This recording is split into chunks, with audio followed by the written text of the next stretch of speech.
All right, are we good now? Let me know in the comments if we are good. What I was basically saying is that I think the second round of the NFL draft is where teams can really get the most value. A lot of times, players that are top 30, top 40 players fall out of the first round. You can really clean up and build for the future in that way. And so I think with the 32nd pick, if the Steelers don't end up moving off of it, which it seems like there's a lot of interest in that pick, I think Joey Porter Jr. is a great option. All right, sound is good. I think Joey Porter Jr. is a great option for the Steelers there. I think top 32 player in this class. What's up, Swahiti? Top 32 player in this class. They have a need at cornerback. They were able to address left tackle yesterday, and so I think Joey Porter Jr. should be the 32nd pick. For the Titans, I really like Josh Downs. I think he is a little bit redundant with Kyle Phillips, but in my opinion, there's a pretty significant drop-off in this receiver class after Josh Downs. He's kind of the last of this group until you get into Jalen Hyatt, A.T. Perry, players that I think there's a little bit more question marks in terms of their complete skill set. I don't think Josh Downs is an outside receiver. I think he's a slot only, but in terms of what he does as effectively as anyone in this class. Route running, ball skills, led all receivers in this draft class in contested catch rate, underrated speed. So I think that would be my option for the Titans. Looking at the betting markets, I know that they are the favorite to draft Will Levis, but the markets are not always indicative of what's actually going to happen, as we have seen.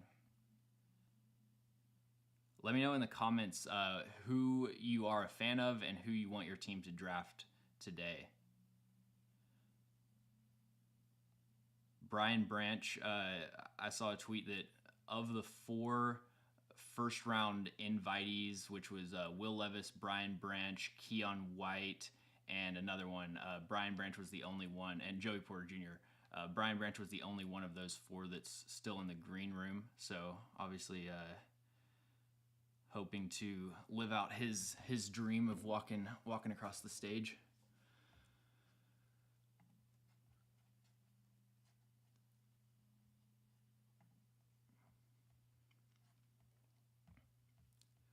I think some other good options for the Titans here. I think A.T. Perry might be a little bit of a reach at 41, but if they decided that they wanted a bigger receiver, that could be the option they go with. I think he's a better route runner than Cedric Tillman, in my opinion. And so to me, Tillman is more of a third-round type of prospect. But this class, especially at receiver, it drops off pretty quickly. So guys that traditionally might be third, fourth round are going to get moved up a few spots for sure. I think if they decide to go tight end, I would recommend they do that in the third round. I think in terms of value, tight ends are going to start flying off the board, I expect. But, Michael Mayer, Darnell Washington, Sam Laporta are all really good players. But I think in the third round, if you can get Tucker Kraft, Luke Schoonmaker, one of those types of guys, and spend that second round pick on a position with more scarcity, that would probably be the strategy I went with.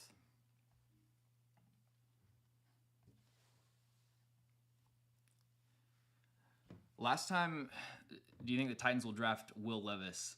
So right now, the odds are locked right now, but they were the betting favorites to draft Levis about an hour ago.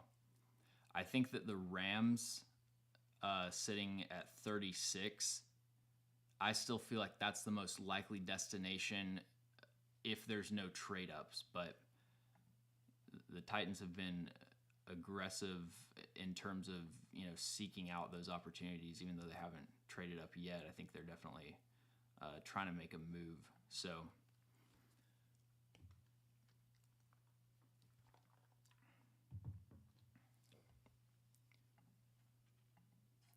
yeah, Riley Moss is a really good zone corner. I'm an Indiana fan. He got us on a couple pick sixes, I remember. So I was on his he was on my radar pretty early. I don't know if that's the best scheme fit for what the Titans want to do. I like him better at a place like Washington, maybe. They already addressed corner, but and then yeah, Nick Herbig is a fun player to watch. He was one of the best pass rushers in this class, honestly, just in terms of production and skill right now. Um, but you're probably looking to move him to off-ball linebacker just because he has insanely short arms. I think 31 inches, and not sure that he really has the size to be a three down edge defender in the NFL. But I still think the potential with him off the ball, if he can put everything together, is pretty high. I have him as a top 100 player, and he's a little bit. I think he's maybe actually right at 100 on the consensus board. But yeah, it wouldn't surprise me if he snuck into day two.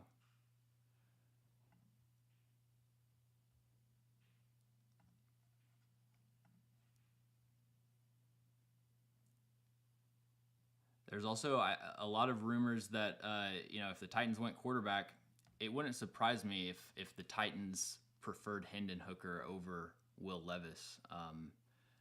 I was listening to Ian Rappaport. He made that seem like it was a realistic possibility that they would have Hooker higher on their board.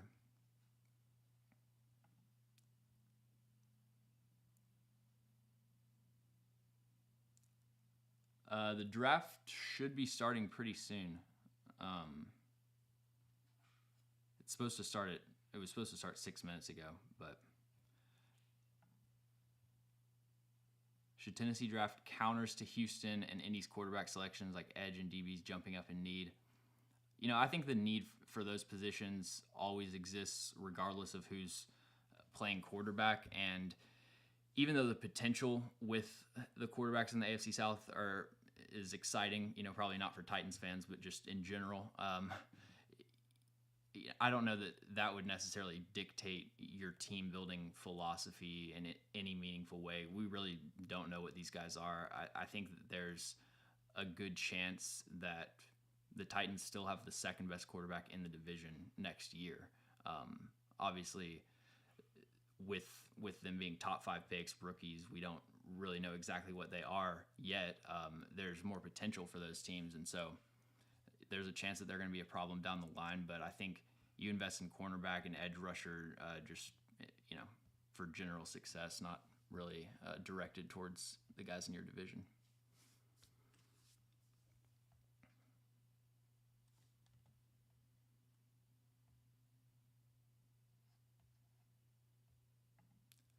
All right, the Steelers are about to make their pick.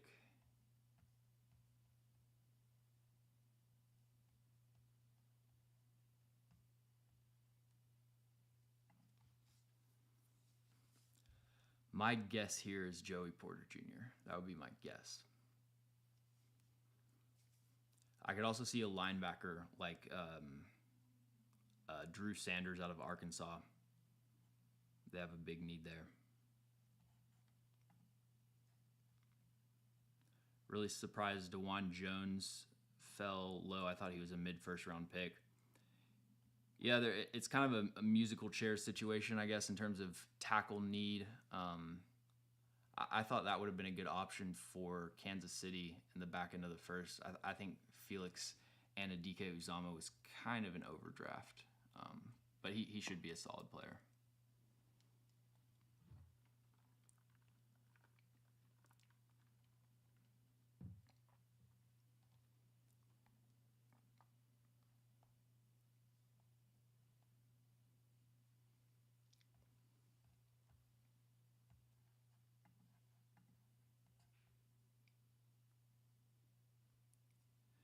James, sell me on Levis if they take them. Well, it's kind of turning into a hard sell. I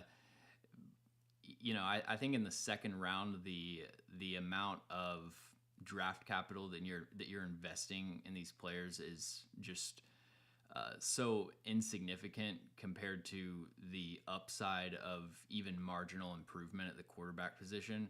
And I think if Will Levis can be Ryan Tannehill, somewhere on the Ryan Tannehill, Kirk Cousins spectrum of player, and you get that on a rookie contract, the flexibility that gives you in terms of building the rest of your roster out, I think is worth a first round, or a second round pick. I thought it was worth a first round pick. Obviously, the NFL disagreed. Um, I think that the interviews, it seems like just from listening to people that kind of have sources and stuff, the interviews probably put those other three, or at least Anthony Richardson, ahead of Will Levis, and you kind of had a musical chair situation where there weren't a lot of teams late in the first round that needed quarterbacks, and he ended up falling. I think he's a first round talent, but there are some pretty significant negatives in terms of accuracy, decision making. There's a lot of unchecked boxes with Will Levis, to where I absolutely understand from a film perspective why a team would not value him in the first round. But once the first round ends, you're really just trying to get good players and maximize value. So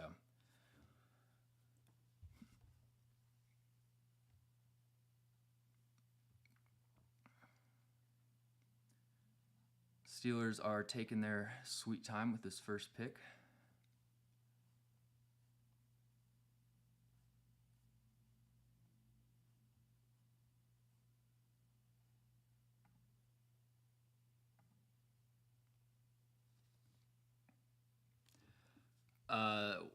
Sorry if this is a dumb. Why were there 31 picks yesterday instead of 32? The Dolphins lost their pick.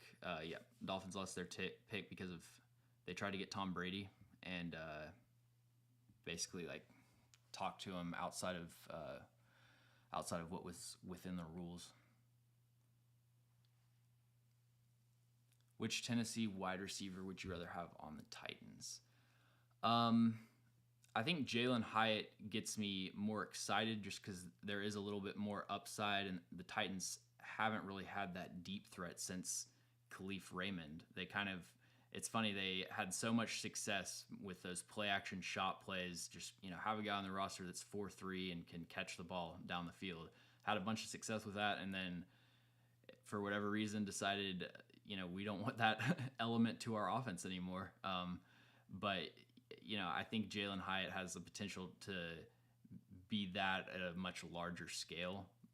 There's just so much risk with Jalen Hyatt, and so I think Cedric Tillman is kind of a safer pick. I just don't know that I ever see him being more than a wide receiver 2.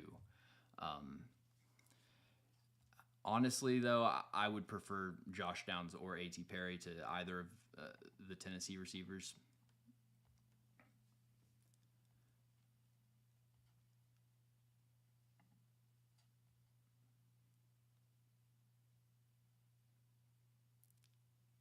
Yep, Hunter, we're doing the entire second and third round tonight.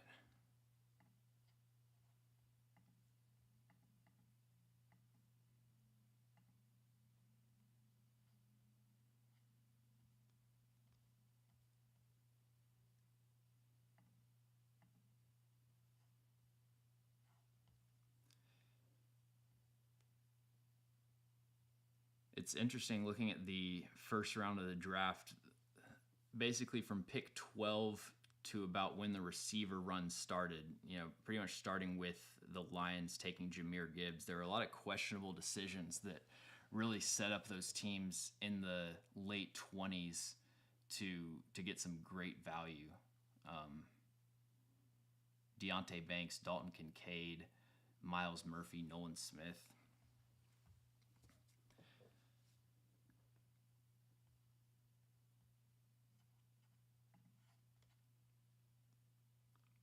Yeah, Tank Dell is one of the best route runners in this class.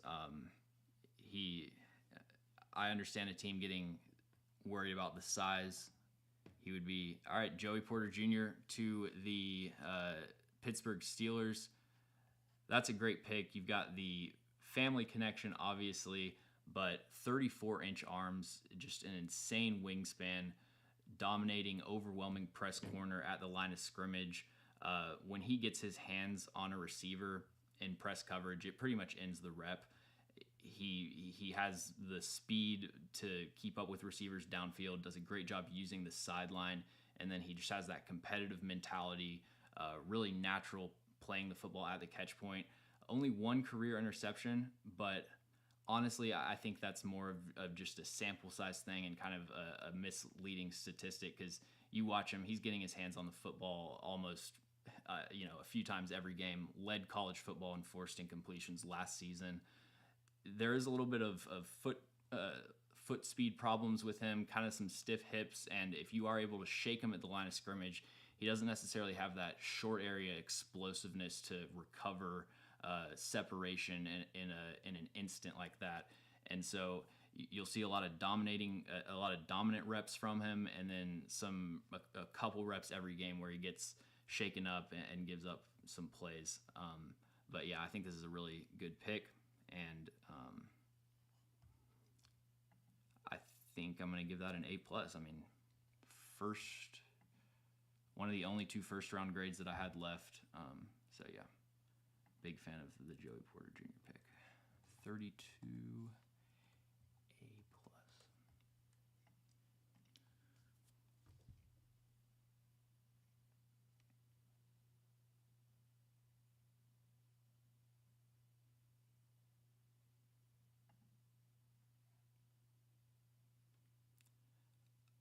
I think the Titans should probably go after defensive back depth. Day 3, Quindell Johnson out of Memphis is a name to keep an eye on. I really like his size, positional versatility. He can play the slot, play safety, had a lot of ball production in college, and great tackler.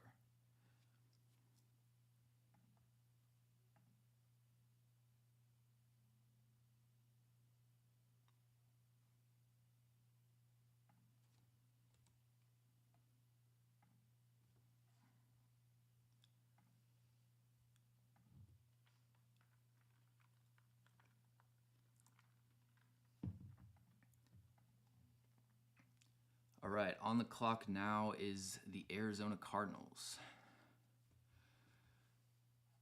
Took Paris Johnson Jr. in the first round. Actually, I gave that pick a C-, I think, but I need to go in and adjust that because I wasn't really factoring in trades. The fact that they were able to get a 2024 first-round pick basically just for maneuvering down 3 spots and get the guy that they were going to take at 3 anyways, that's just a great job of kind of jumping around the board by Austin Fort. And Paris Johnson Jr. was, to me, one of the few blue chip players in this class. Not necessarily a need, but I think that was a really solid pick. They definitely need pass rushing help. They need pretty much everything. Roster's kind of barren. Cornerback, defensive line.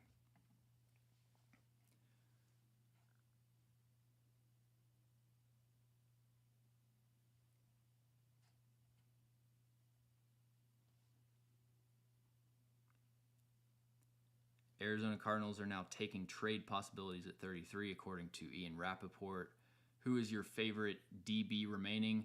Highest graded safety remaining. I got my best players available here on the left panel. Best safety remaining is Brian Branch, and my favorite cornerback is Tyreek Stevenson out of Miami. What do you think about drafting a kicker like Moody in round 7? Yeah, kicker could be a good option at the end of the draft. I don't watch special teams really, so unless it's like a return guy. So I don't have an opinion on the kickers or punters. But yeah, kicker is a spot that the Titans would be well served to finally shore up since Ryan Suckup. The Titans have traded up to 33. Titans are on the clock. Hendon Hooker, Will Levis, Michael Mayer.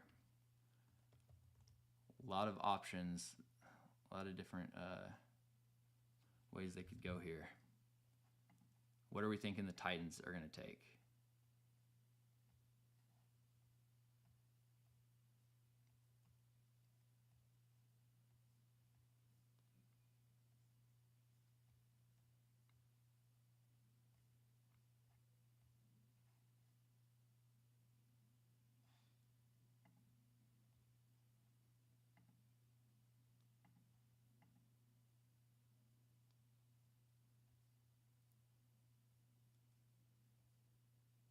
still do not know what they gave up to come up to 33. I think Hooker is an underrated possibility here.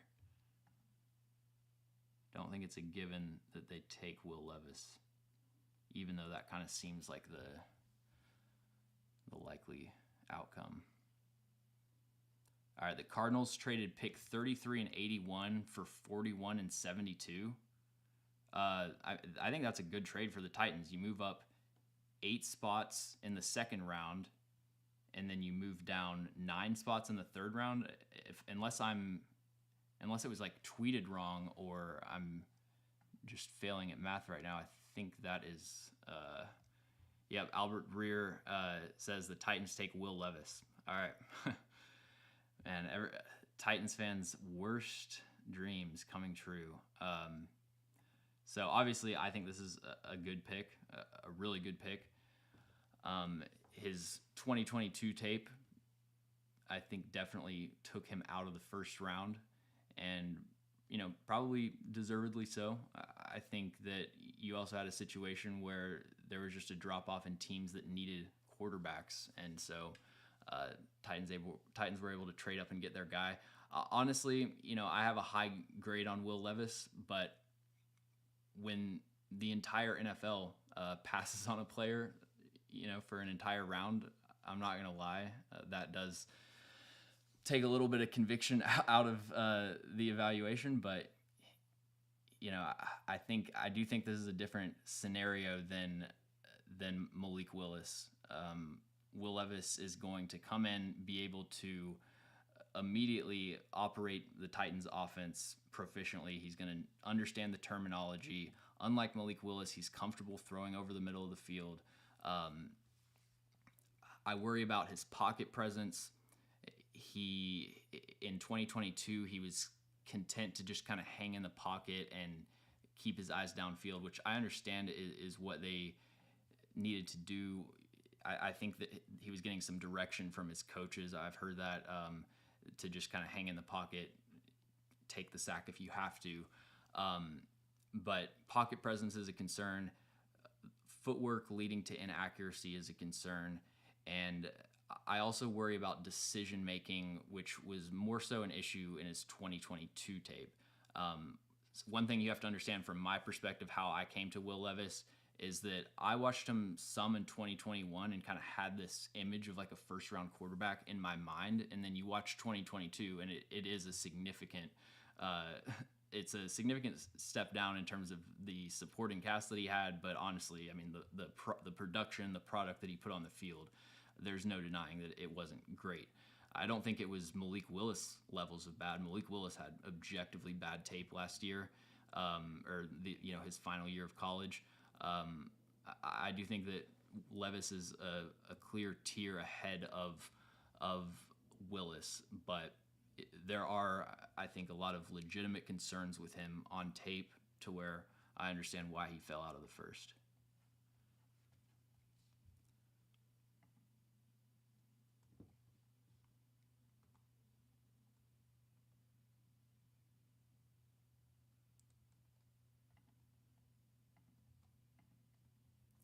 All right, give me your grade for the Titans taking Will Levis.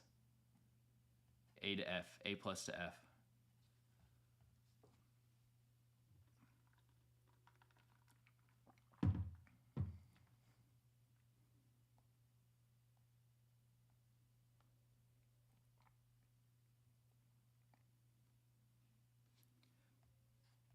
I will say, outside of the, outside of your individual evaluation of Will Levis, the draft capital and the trade, I think, was an insane steal.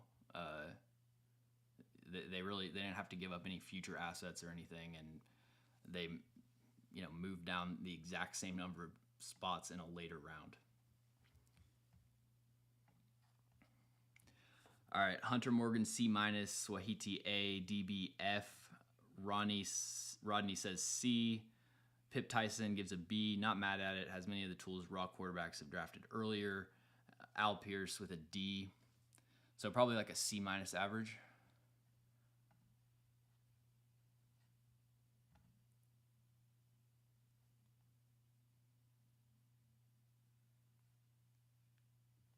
Man, just perusing the timeline, man. People are down bad.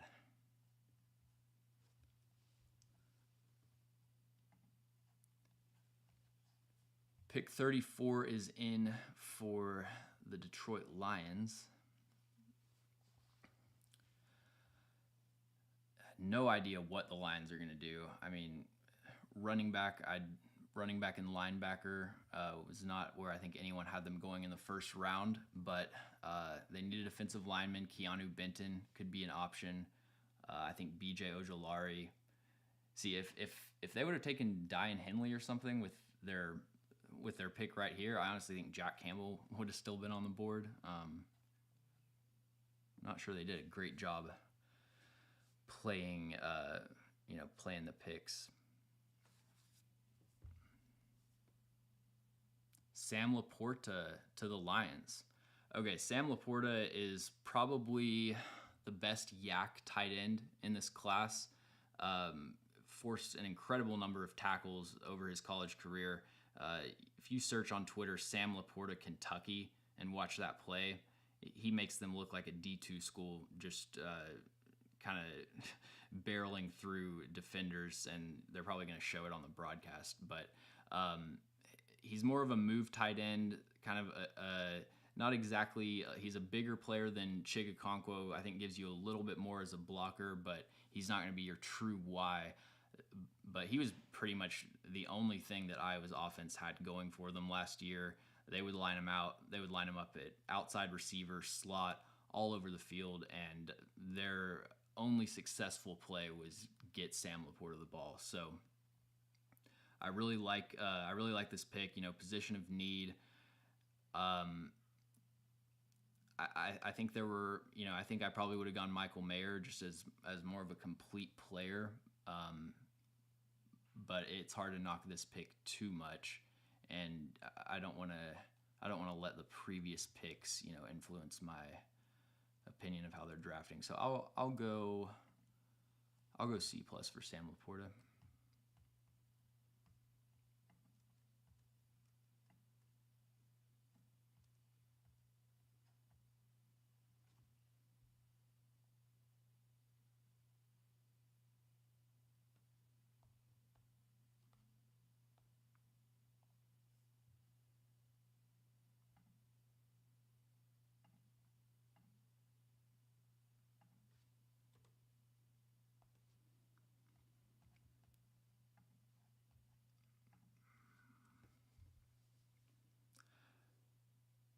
Oh, didn't realize that there was a future third. Okay, so yeah, that's an important distinction. Yeah, I think that I'll have to plug that into the trade calculator. They need to make a trade value chart that includes future picks in some way. I never know how to balance those out when I'm doing mock drafts and stuff.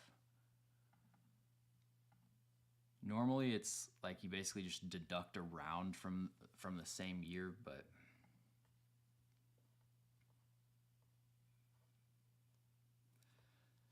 so we're probably gonna see the tight end run start with Sam Laporta.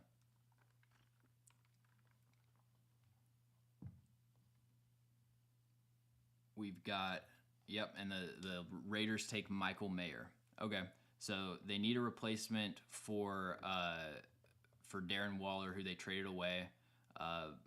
Michael Mayer is the best tight end that's on the board right now. He's kind of a master of none type of player, but he does everything at a B to B- level. Really good route runner, really good hands, really good concentration. I think the blocking is a little bit overrated with Michael Mayer. He gives good effort, but the technique is lacking at times, and you see him not as balanced as you really want for a wide tight end when he's engaging with blocks. But I think this is a good pick. Honestly, another C+. I think we're going to see this tight end run, and it's going to be C's and C+'s pretty much.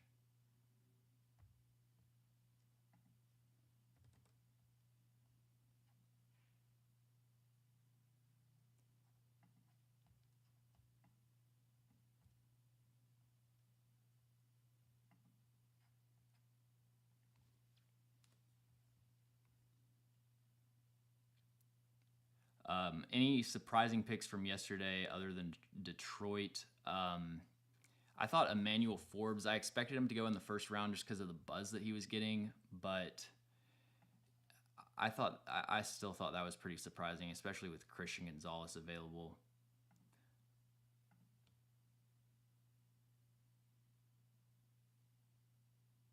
Yep, this is the first year that we're doing draft streams.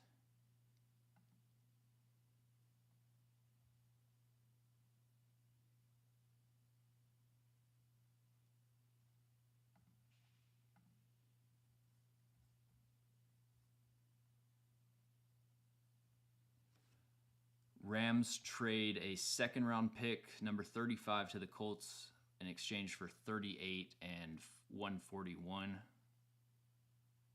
Or Raiders do, excuse me. Okay.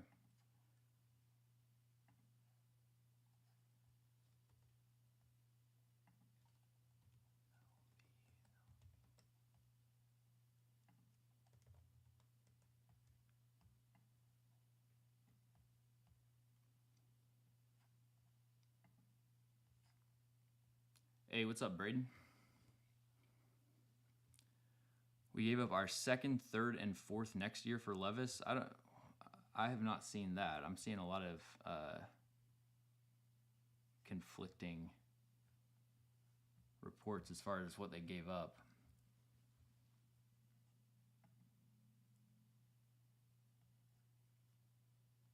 Okay, Jim Wyatt, the Titans gave up 41, 72, and a future third. Okay, that makes more sense for 33 and 81. Okay.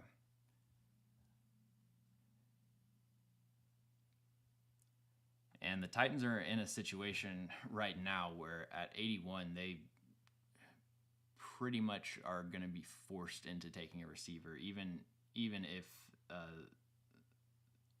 they don't have necessarily a high enough grade on them, which isn't a situation that you love to be in the draft.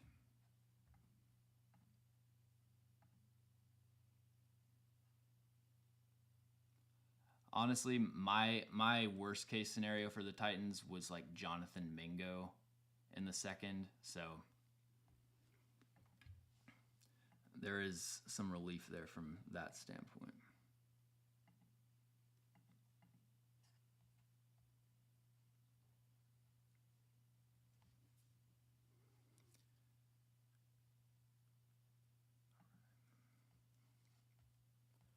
Rams are on the clock at 36. I could see this being a Hendon Hooker team. Rams have needs pretty much all over. They could definitely use a corner. Yeah, I think Brian Branch could be in play here for sure. He would be a great scheme fit for what they do defensively. So what are our thoughts on who the starting quarterback week 1 is? Because now the Titans have Malik Willis, Ryan Tannehill, Will Levis, and they could either go the route of having Ryan Tannehill as the starter and Will Levis as the backup that's going to learn under Tannehill and be mentored by him. Or they could go with Will Levis as the starter, try to trade Ryan Tannehill and recoup some draft capital because they have a lot of needs and just not enough picks. So it wouldn't surprise me if you see the Titans kind of unload some veterans here to pick up draft capital.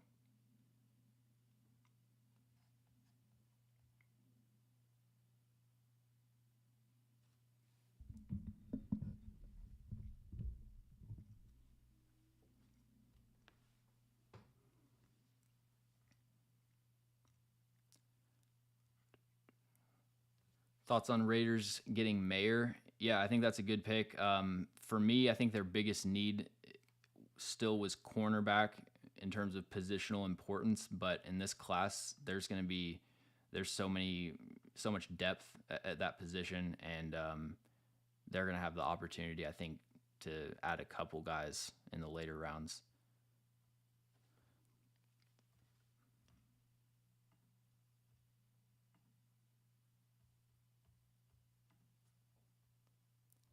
All right, Steve Avila to the Rams.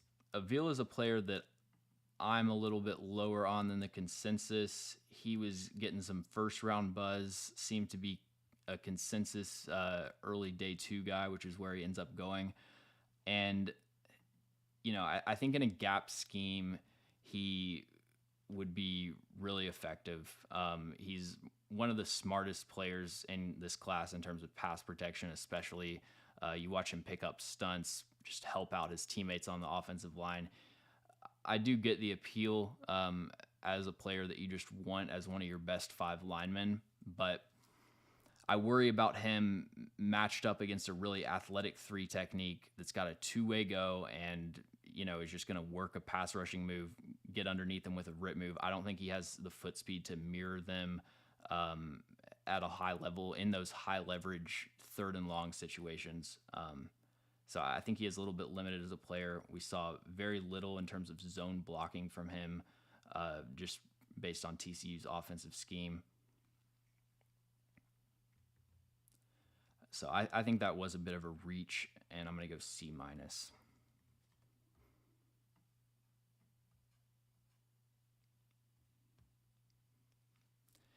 And the Colts are on the clock at 38.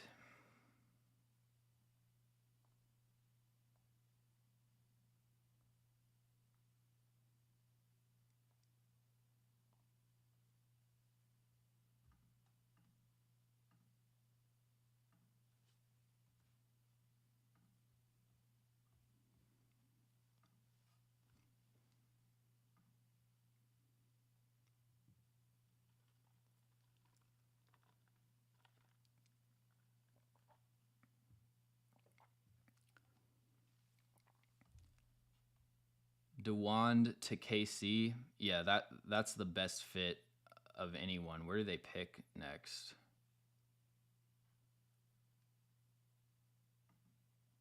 I like DeWand to New England at 46. That could be a good, that would be a good fit there. Hyatt is going to be like Sky Moore, I bet. I don't know, they're kind of different players to me. Sky Moore was a much more complete route runner coming out.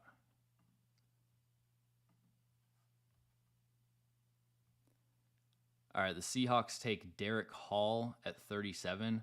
So Derek Hall is one of the most naturally powerful edge rushers in this class. Very similar to a guy like Arnold Ebiketie from last year as a shorter, stockier player, but still has really long arms. That's one of my favorite builds for an edge rusher because I think it allows you to really establish great leverage underneath kind of bigger, more top-heavy offensive tackles. The problem with Derek Hall, he doesn't really have any counters off of speed to power, bull rush, long arm, just trying to go straight through people. Doesn't have the bend to flatten the angle, and he gets washed out of the pocket pretty easily on speed rushes. So I think he's a bit of a limited ceiling player. I don't know that he'll ever become this, do-it-all number one pass rusher, but as a guy that can just come in and get 40 pressures a year, run him on stunts. They've got Darrell Taylor, who they're really high on. I think that's a solid pick for sure. That's going to be a C+.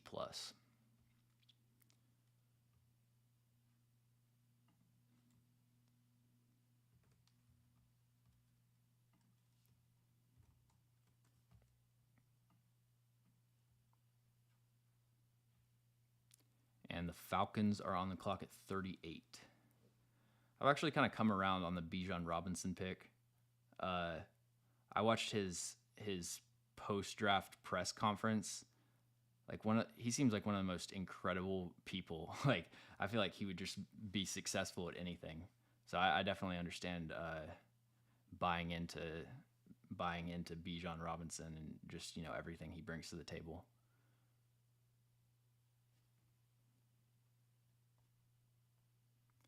Even though I probably still wouldn't have done it.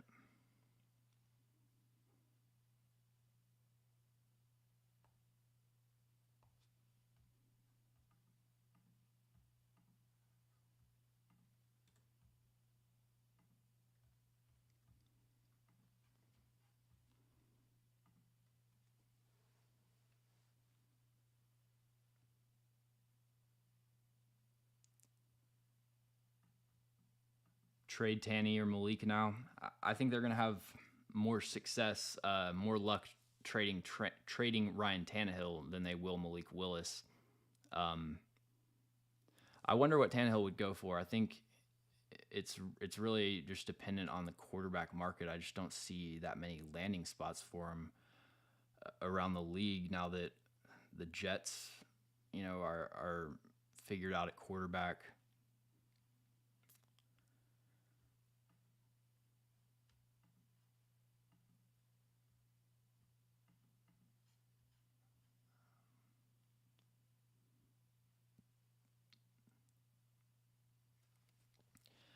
Sorry, I'm late. What's your overview on Levis to the Titans? Yep, I had a first round grade on Will Levis.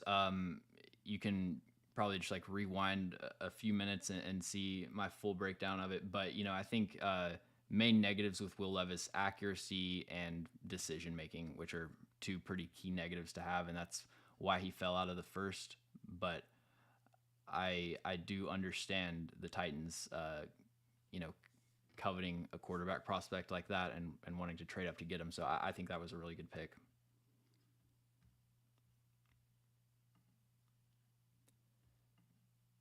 Falcons pick is in, and Falcons take Matthew Bergeron. Okay.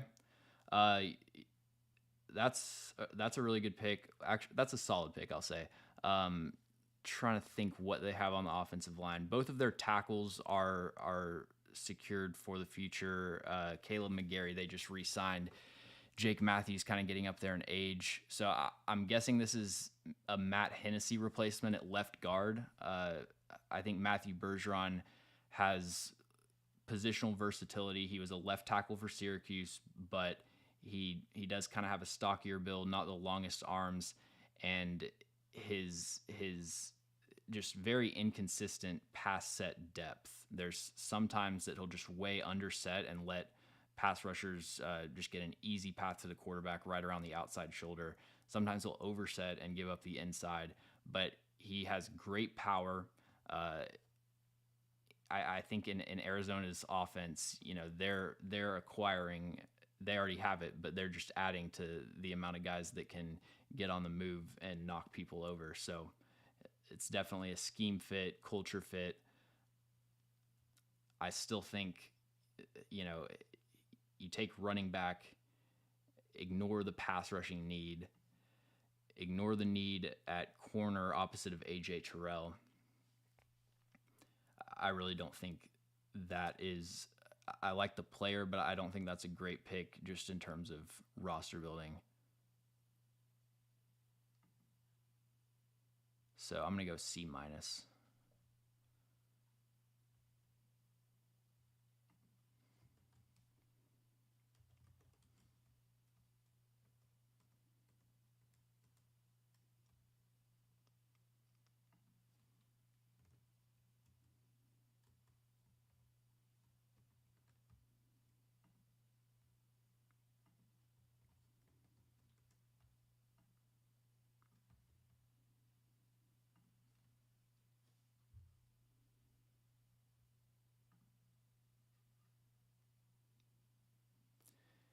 Panthers up at 39. Definitely need to get a receiver here. This could be where Josh Downs comes off the board.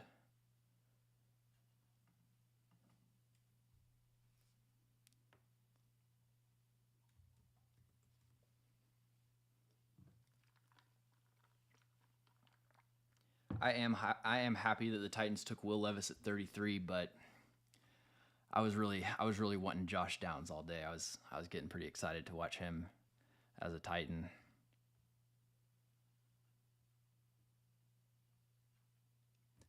Panthers receivers: Terrace Marshall Jr., DJ Chark, Adam Thielen, Laviska Shenault. All guys that bring you something, but nobody that you can really count on to be a number one contributor. What's the case for drafting Levis? Please sell me on him. Will Levis has great arm talent. I think he'll have a top 12, top 10 arm in the NFL next year. He has the ideal prototypical size that you want for a quarterback, and he's fast. He's explosive. When it comes to like play action boot designed rollouts, he can actually be a threat with his legs. I think that's where, to me, the closest similarities with Ryan Tannehill are. I think they're similar athletes. So, you see how effective Ryan Tannehill is at read options. I think he'll be that type of contributor with his legs, but not necessarily a dynamic playmaker. He has experience operating an NFL offense at a high level. The Kentucky's offense with Liam Fortenell is basically the Rams' offense. A lot of play action over the middle of the field type of reads, which is exactly what the Titans do. And so he's going to be able to come in and really hit the ground running from a mental standpoint. There's not going to be that rookie barrier where he has to, like Malik Willis last year, his offense at Liberty was basically the most gimmicky thing that you'll ever see. It's just, switch releases on the outside, bubble screens, fake bubble screens, essentially trick plays, and not the kind of stuff that flies at the NFL. Kentucky was running real NFL concepts, and it just is a different skill set that he already has. And then he has a quick release. He can when he's under pressure, he can get the ball out really quickly as the defender's closing in on him. He has toughness, which if you've ever heard Mike Vrabel talk about, what he likes about Ryan Tannehill, first thing he'll mention is the toughness. And Will Levis has that mentality where he can stand in the pocket, take a hit, still deliver a strike downfield, and give you those big plays. That's a huge element to the Titans' offense, is that they need to be able to generate explosive plays off of play action. And a lot of times you kind of have to hang on to the ball at the last minute and be willing to take a hit. I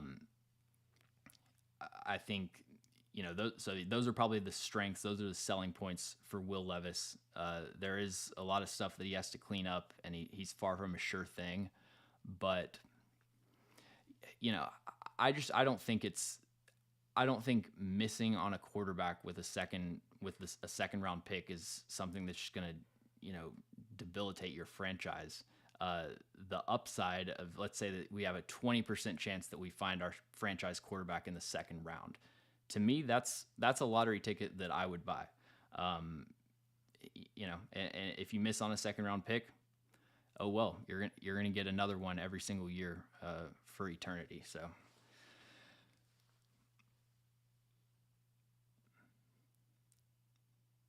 But I do kind of have a larger appetite for risk than some people. So the Panthers take Jonathan Mingo. Jonathan Mingo has everything that you want from a size and combine numbers perspective.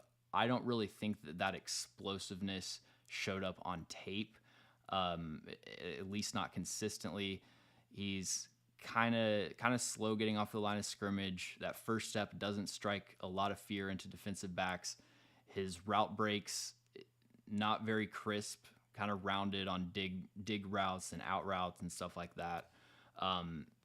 But he has huge hands, long arms. He's a great contested catch receiver. You take best 10 plays from their career, Jonathan Mingo's cut up highlight reel would stack up with anyone in this class. But I think that the combine performance is a little bit misleading as far as what he brings to the table athletically.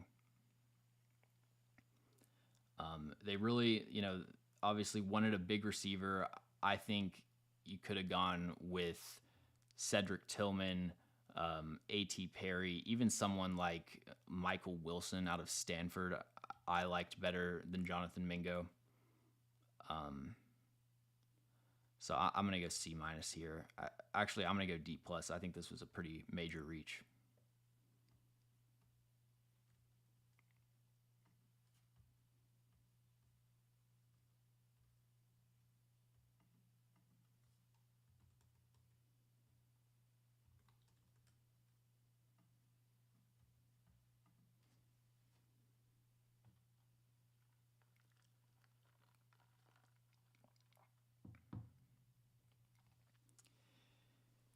Yeah, Jonah. Yeah, you watch his best plays. I mean, I made a video on him, and I would love to be able to highlight a player's ability to get open and stuff. Like I never go into a video trying to be a hater or anything, but I was going through I went through every single game of his 2022 season and just very little plays where he's actually creating separation with his routes, getting open, catching the ball, which is what wins 90% of the time in the NFL.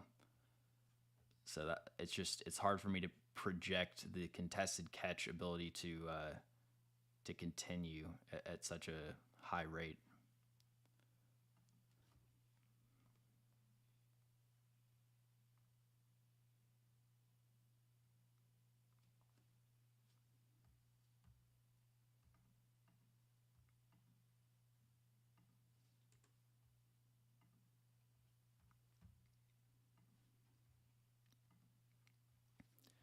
Saints pick is in at 40. And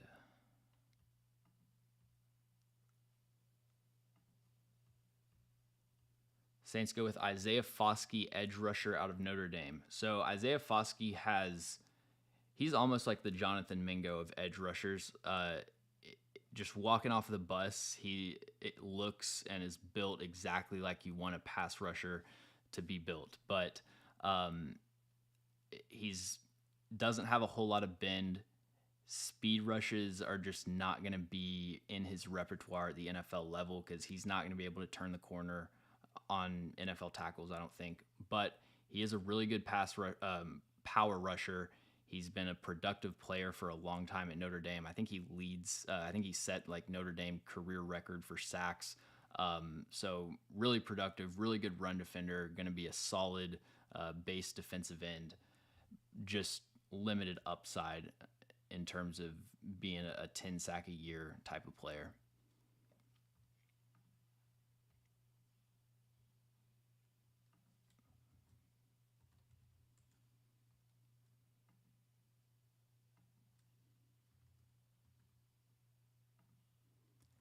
And the Cardinals are picking again at 41 on the clock as we speak. Let's see. So Foskey, that's going to be another C minus.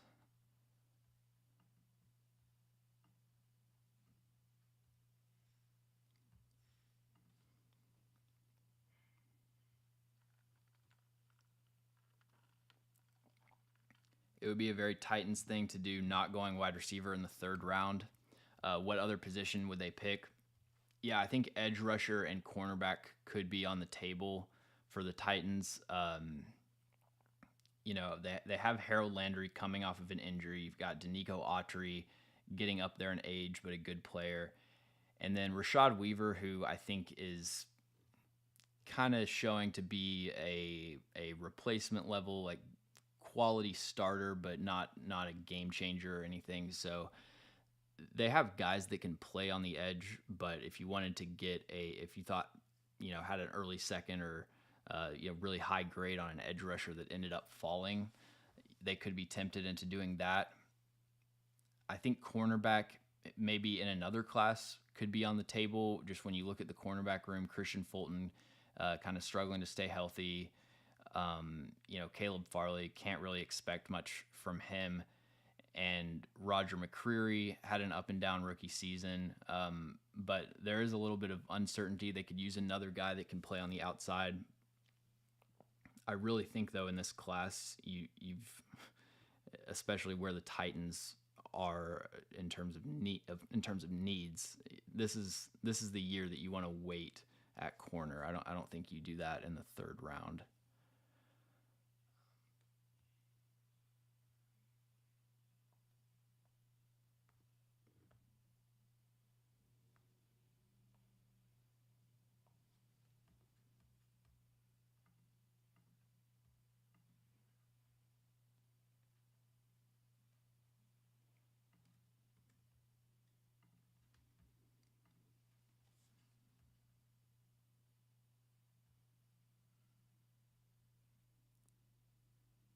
Yeah, Billy. Yeah, I think Yeah, I've said this. I think the Titans should be looking to maybe, I don't want to say Derrick Henry, but if there's an offer on the table for Derrick Henry, especially if you can get like a day 2 pick, I think you pull the trigger on that.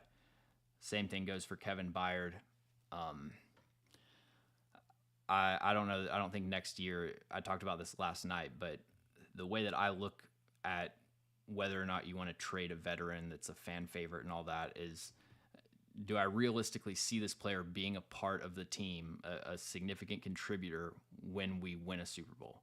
And with Kevin Byard and Derrick Henry, it's kind of hard for me to see that. And I think this is kind of the last year or two where you're going to see them at a high level, just, based on the odds and where guys fall off athletically in their career. But yeah, I think if you could move off of either of those players, and then obviously Tannehill, and you're getting anything third to early 4th round, I would have no problem with that. Is it possible the Titans trade Tannehill? Absolutely. It's just all about finding a landing spot, because there aren't a lot of teams, when you look around the NFL, there aren't a lot of teams that have definitive need at quarterback. And so whereas I think you maybe could have pulled a 2nd round pick for Tannehill if you did it 3 months ago before the draft, I don't think you're getting that now. And you're looking to, probably get 2024 picks if you're going to get anything high. Okay, Cardinals select B.J. Ojulari. This is a great pick.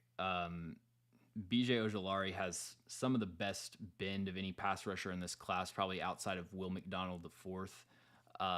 He has this just quick ability at the top of his route, or at the top of his rush, to kind of dip his shoulder and avoid contact, and then he's able to explode and hit a 2nd gear as he rounds the corner and gets to the quarterback.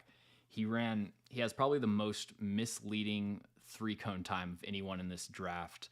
I believe it was like 10th percentile, but I think that's due to his injury that he's dealing with, not really indicative of what he plays like on film.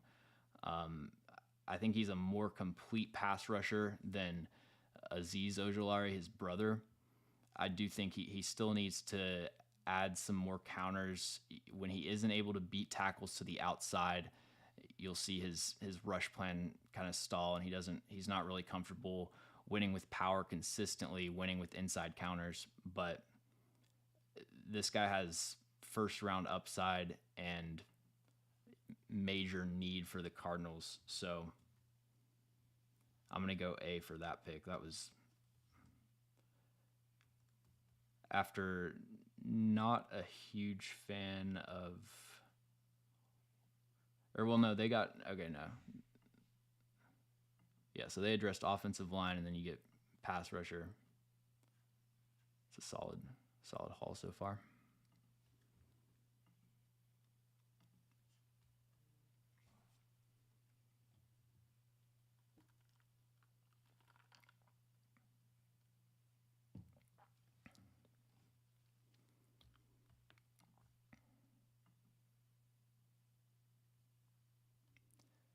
Packers take Luke Musgrave at 42.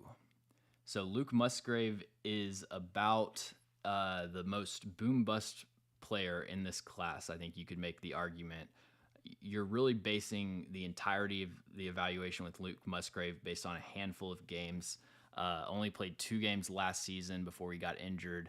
He has 9 career drops, 2 career touchdowns. So you can definitely see the range of outcomes easily where he ends up being a bust. But he has route running ability, unlike you will see from tight ends in most years. He's explosive. As he's accelerating downfield, he has that ability to hit his 2nd gear and create that last minute separation from whoever's covering him. He has, I think good ball skills in terms of high pointing the ball and adjusting his body. It's just about being physical and strong with your hands and actually coming down with the catch, where he isn't as consistent. And then he has the size and the frame, and I think the want to be a good run blocker. But as with a lot of college tight ends, he has to improve the hand placement, balance, gets his feet tangled up occasionally. I think that in terms of a grade for this pick, let's see, they went edge. They went with Lucas Van Ness in the first round, and then yeah, I think this is a good pick. I'm gonna go B minus here. I am higher on Luke Musgrave than a lot of people, but it's a player where I definitely understand the argument for people that aren't in on him.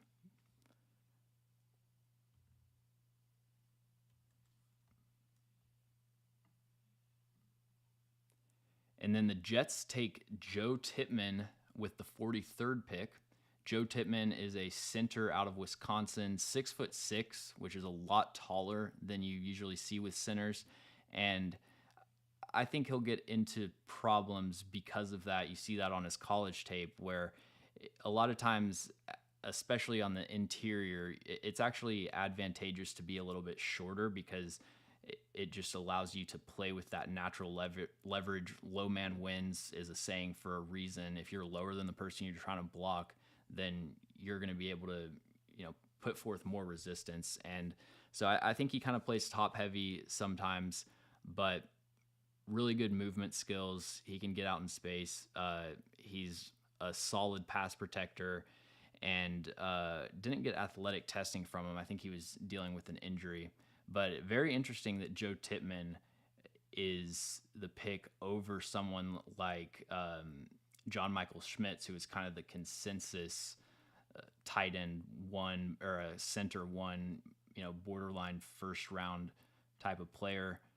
I think would have been a better fit for the Jets offense. Much better zone blocker than Joe Tippmann, in my opinion. I'm gonna go C minus here. Joe Tippmann is a player that I'm just a little bit lower on than a lot of people, and I honestly think that there were better options. John Michael Schmitz or Cody Mock out of North Dakota State. So C minus.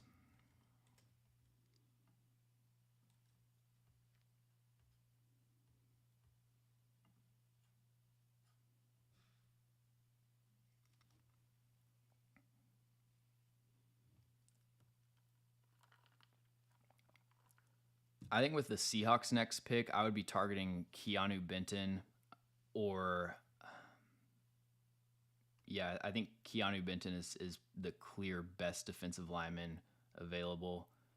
They hit cornerback, you get a receiver, and then edge rusher, pass rushing help. Still need some help on the interior. They don't really have anyone on the defensive line, like defensive tackle, that I would say is a high quality starter. So I would go Keanu Benton. Where do you think Cody Mock goes? Cody Mock, I think Cody Mock could be in play for Washington. I could see, Miami. They need help on the interior.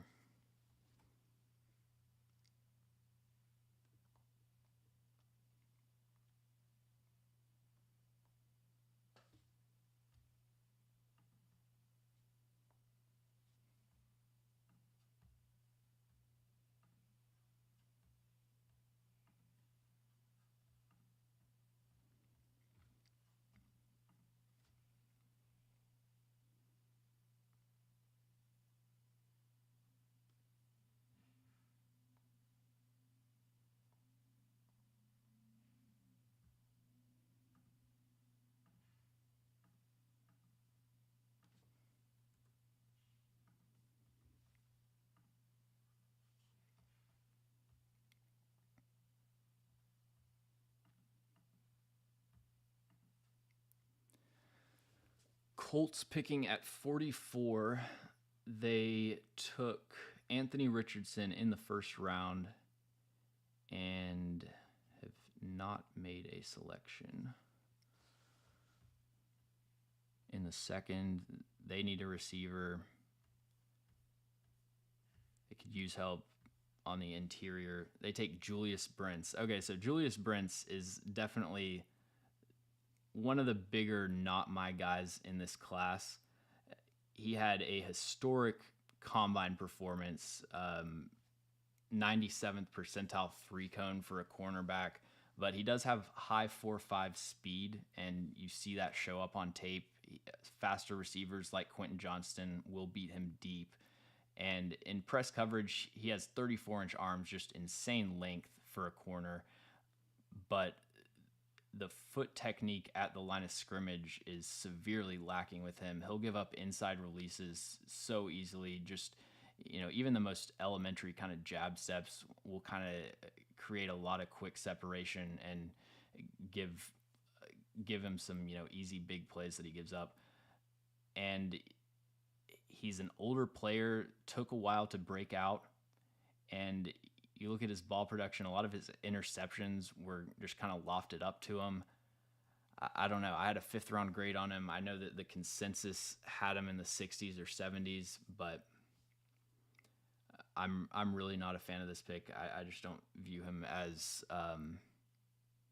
a day 2 player. The thing with players like Julius Brents, though, and I think Corey Trice out of Purdue is going to be a similar player I expect to go high that I'm not as high on. We've seen most recent example is Tariq Woolen. His tape was not good in college at UTSA. They asked Pete Carroll, how did this guy fall to the 5th round? And he said that exact thing. Like, his tape wasn't good. And then a lot of times these guys get NFL coaching and they have the elite athletic traits, and they're able to put it all together and become great players. I think Julius Brents absolutely has that potential, has a very high ceiling, even as like a slot, just because of his limited speed. But I still think there's a long way to go.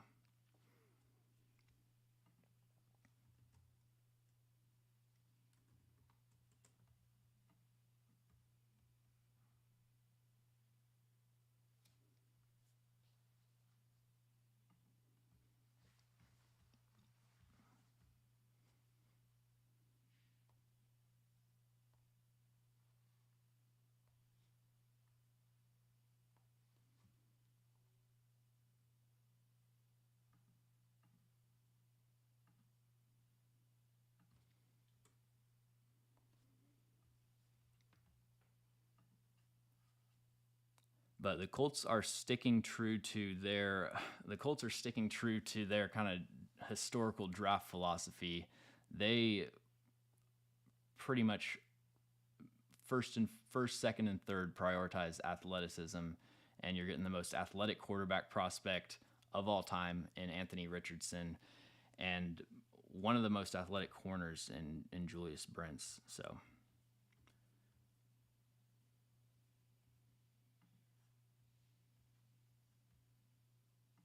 You can look at Julius Brent's athletic testing here. Just kind of an insane bar graph, but that one drill that's under 40th percentile 40-yard dash, that is a big one for corners. And you see that show up.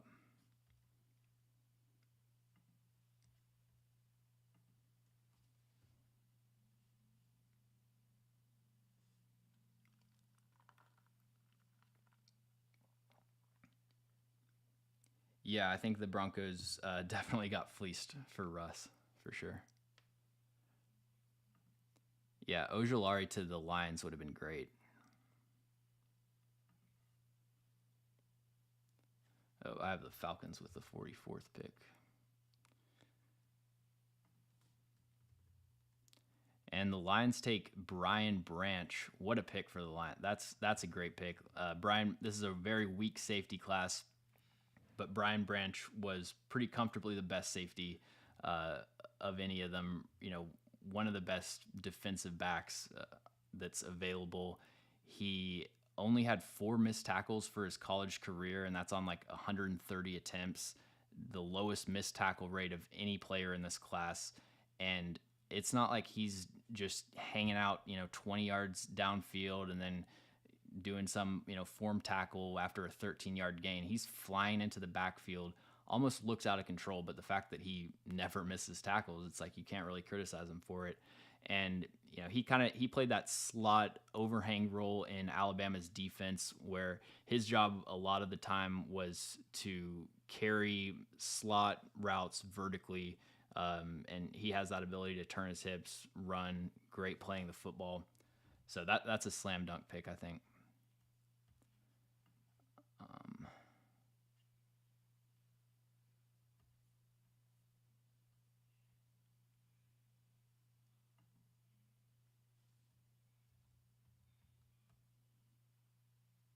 And then the Patriots take Keon White, older player that was billed as a freak athlete, but I think he's just a really good athlete, and clearly got some misleading intel. I think there were a couple teams that had first round grades on Keon White, and that's probably why he was invited to the green room. I see him as more of a second or third round player, but he's got the length. He's explosive off the ball. He's going to be great in the Patriots' defensive scheme. Like, that's exactly the kind of scheme fit that he needs to go to. But very inconsistent playing the run. He gets knocked over on his back pretty easily.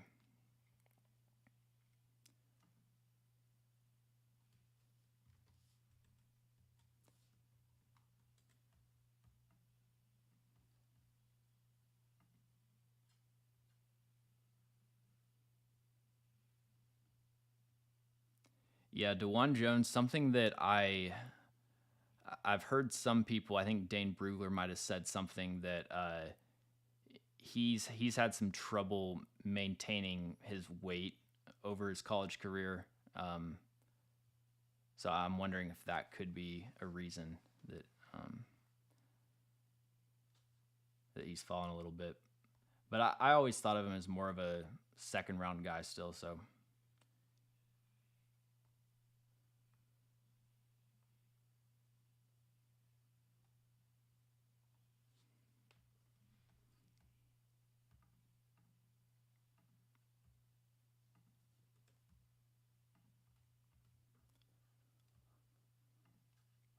on the clock now, we have the Washington Commanders.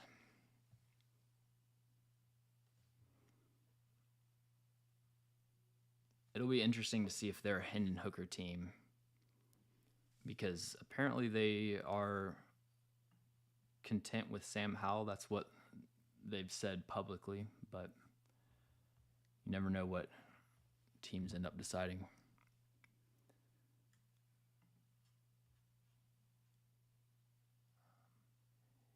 Yeah, Brian Branch is smaller, and he didn't test very good. Let's pull up Brian Branch's combine numbers here.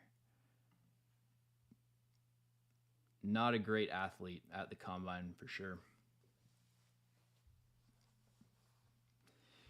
You do see him get beat on tape a couple times deep downfield. He was overall pretty solid, but when you go through every one of his games, there are a couple plays that kind of stand out where it's like, yeah, I can see how he might be a little bit limited in terms of speed.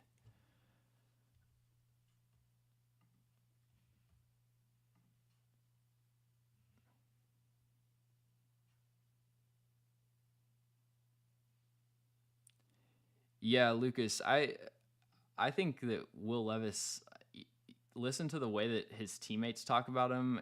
I I do think he kind of gives off an initial energy where I could see people, him rubbing people the wrong way, just like personality wise, initially. But and I'm far from an expert on these guys' personalities and character and everything, but all indications are that he's a pretty solid locker room type of player, and someone that players at Kentucky respected and liked. So I don't have any worries about him from that aspect.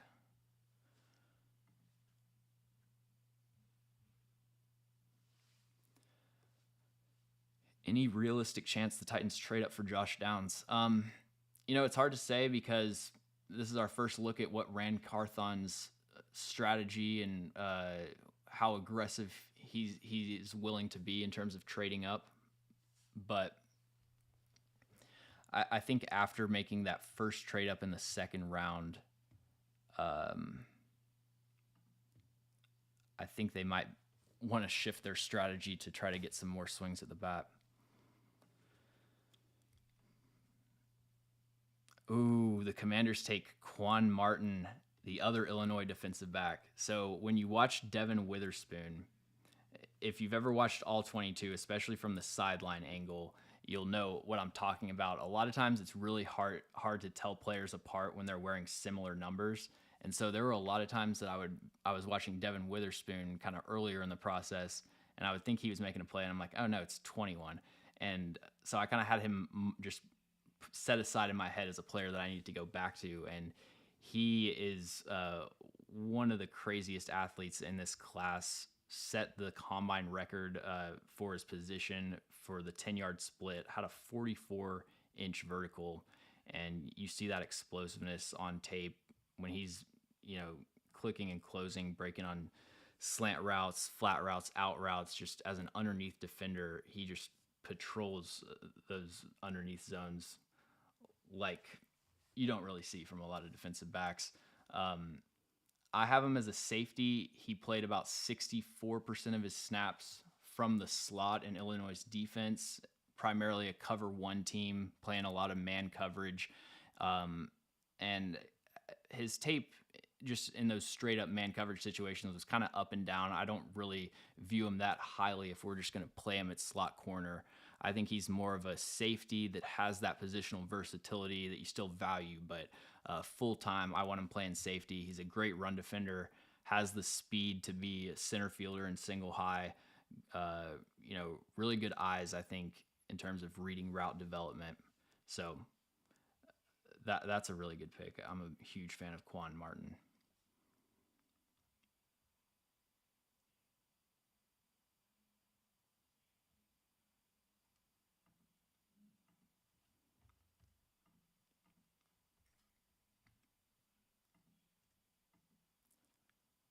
Has there been anyone you can think of that you were totally wrong about? Oh, so many players. The first big one would be probably Justin Herbert.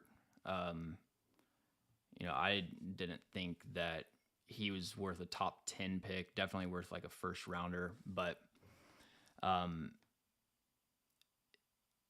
Justin Herbert is probably the player that humbled me, probably the first player to humble me in terms of player evaluation, make me realize that just how much of a crapshoot it is. And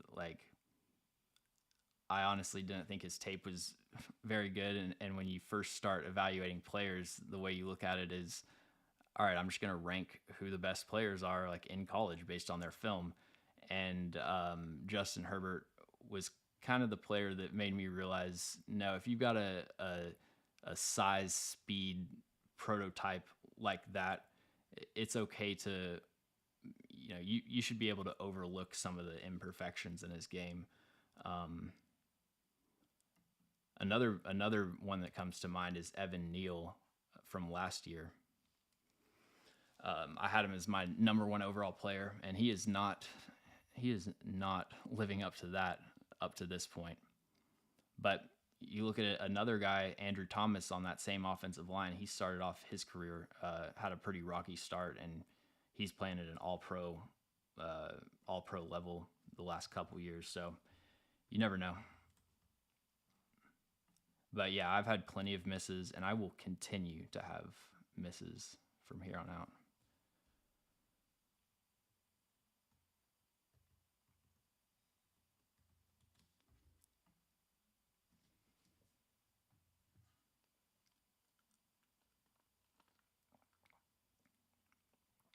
The Buccaneers take Cody Mock, offensive lineman out of North Dakota State. This guy has some of the most dominant run blocking tape in this class.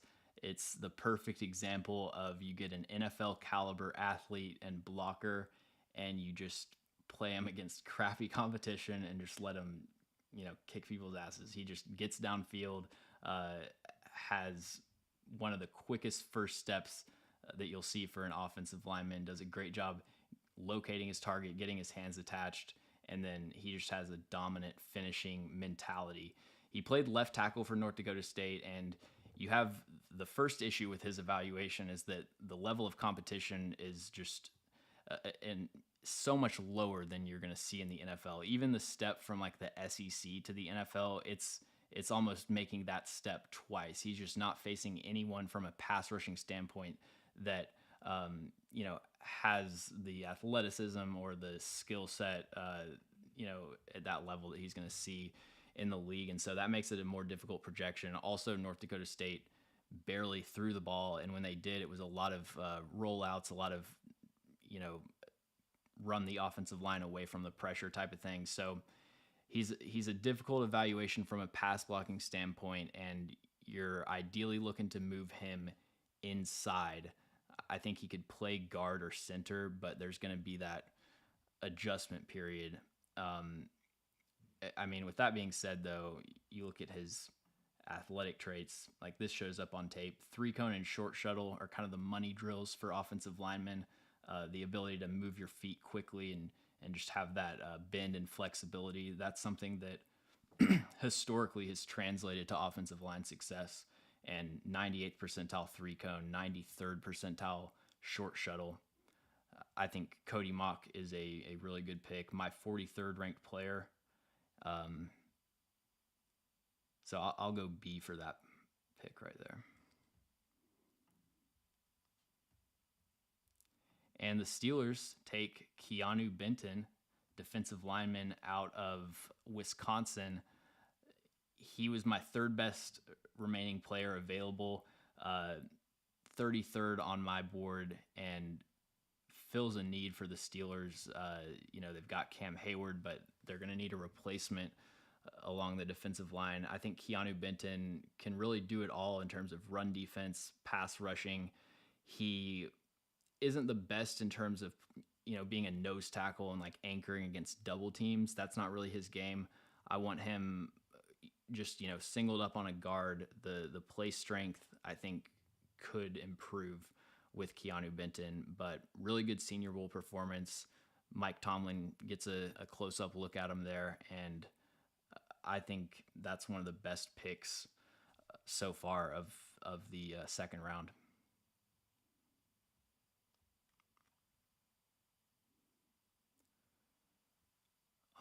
Let's update these picks right here. We're going to go Cody Mock at 48.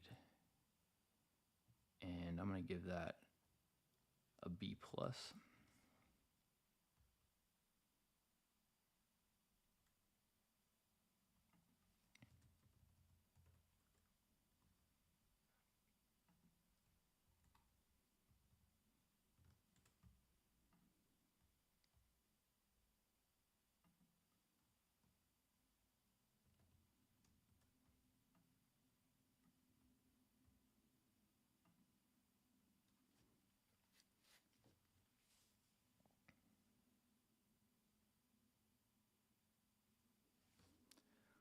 Lions had worst draft ever.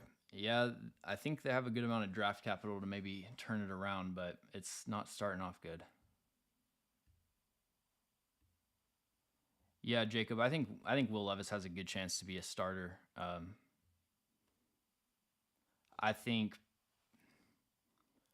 man, it's hard to put a percentage on it, but assuming outside of injuries and stuff like that, just ranking on the depth chart, I think by the end of next season, Will Levis has like a 60% chance of being the starter. That's probably where I'd put it up.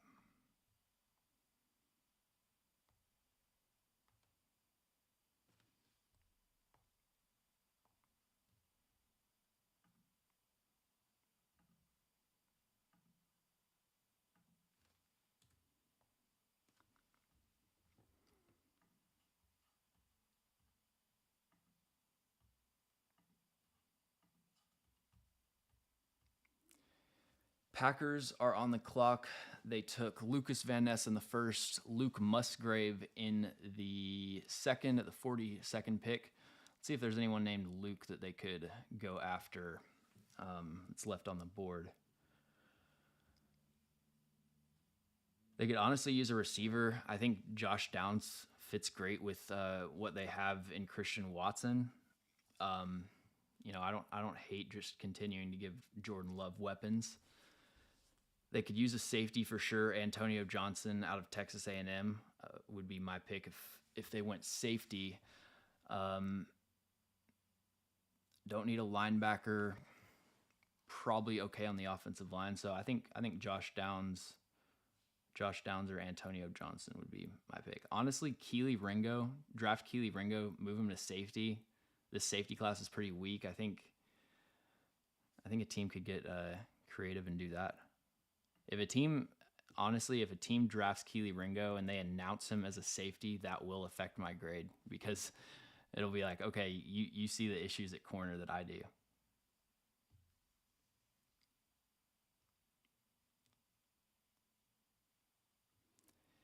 Yeah, Levis's accuracy issues are footwork, and I think accuracy is kind of a broad skill. To me, the bigger issue with Will Levis isn't necessarily ball placement. It's that he has a really concise throwing motion, and that's great because it gives him a quick release. It lets him get the ball out immediately when he's under pressure, that sort of thing. But when he has to loft a pass over, underneath linebackers and zone coverage, he can't really change up the trajectory and layer throws as effectively as you want. And so I think it wouldn't surprise me. I think one area that he could struggle would be like play action. You think the linebacker bites on the play fake and he's coming up to the line of scrimmage, but then he kind of zones off. You don't see him get that depth, and he can't really get the elevation on the ball to get it over his head. Those are the sort of scenarios that I worry more with Will Levis. Packers take Jaden Reed. Okay, I like the philosophy of doubling up at weapons. It's funny that they've now decided to invest an appropriate amount of resources in pass catchers now that Aaron Rodgers is gone. Jaden Reed isn't the pick that I would have gone with. I know he had a really good Senior Bowl. He's a great contested catch receiver. I think his routes, he probably has some of the best route running of any receiver in this class for sure, especially when you factor in size because he isn't tiny. But there's a lot of false steps, especially in his release. If you look up on Twitter, search like Jaden Reed Senior Bowl, and you'll see a compilation of him just running a bunch of routes versus press coverage. Almost every single release, he takes this back step with his foot, and I think there's sort of imperfections and just stuff that he needs to clean up with the sort of technique, just tighten up his footwork with his routes a little bit. But really, really natural hands, alpha mentality at the receiver position. And he's a player that I definitely have a lower grade on him than where he was picked, but I actually don't hate the fit just based on what they need, what they already have at receiver. So based purely on where it is on my board, I think that's a reach, but I'll just go C-.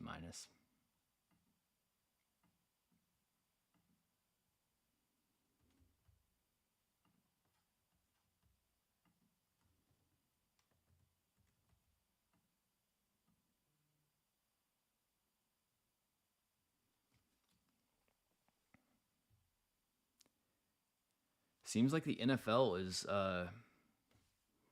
not that high on Josh Downs compared to where I expected him, at least.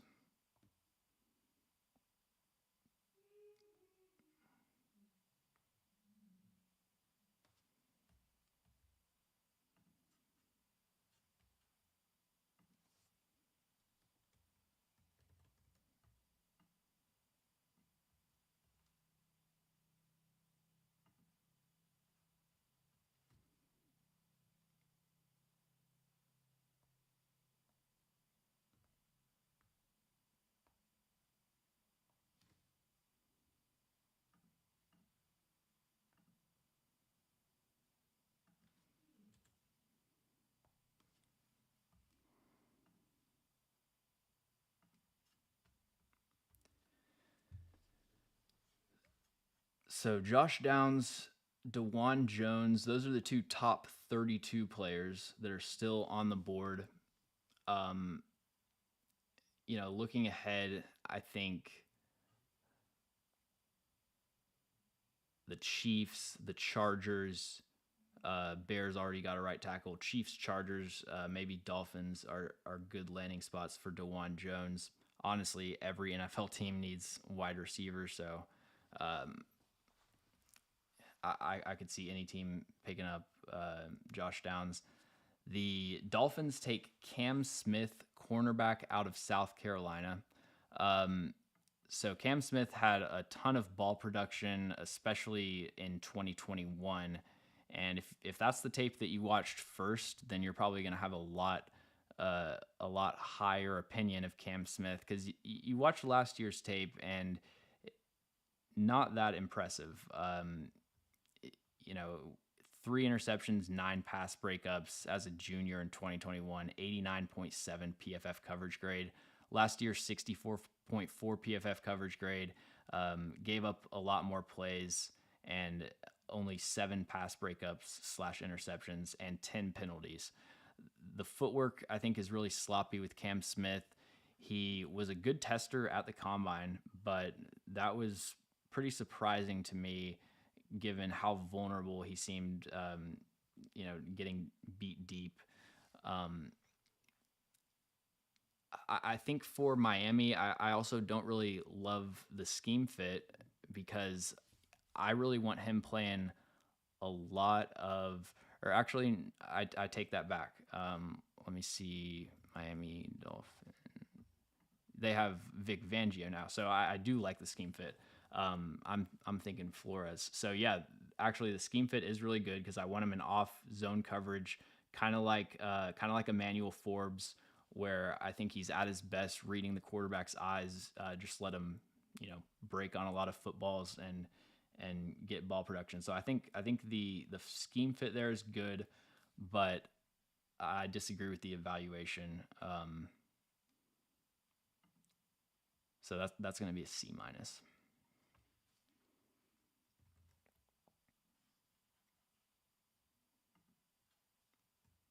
But with him and Jalen Ramsey, they probably have the most confident defensive backfield in the NFL. Um, Cam Smith and Devin Witherspoon are the 2 corners in this class that you watch. I would also throw Joey Porter Jr. in that mix. Those are the corners you watch in this class, and just even from the video, the film, you can tell they have that alpha mentality, have that dog in them. Like, definitely like the combo there with Jalen Ramsey.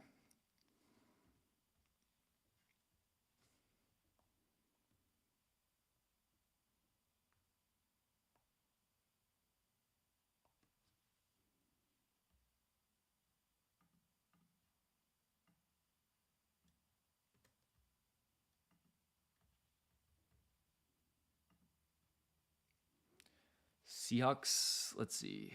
Seahawks are picking at 53. And they take Zach Charbonnet out of... No, Seahawks are picking at 52. They take Zach Charbonnet out of UCLA. Okay, so Zach Charbonnet is... If you need a guy to take a well-blocked run and get 10 yards, that's the guy you want from this class.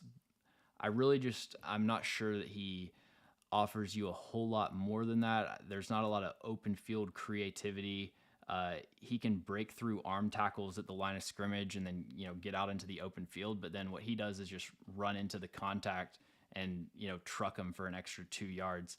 The big playability, I think, is kind of limited. He has a lot of tread on the tires, almost 600 career carries at UCLA, but he is a really productive running back. He basically never messes up. He doesn't drop passes, doesn't fumble. He is assignment secure in pass protection. So I understand a running back needy team wanting Zach Charbonnet.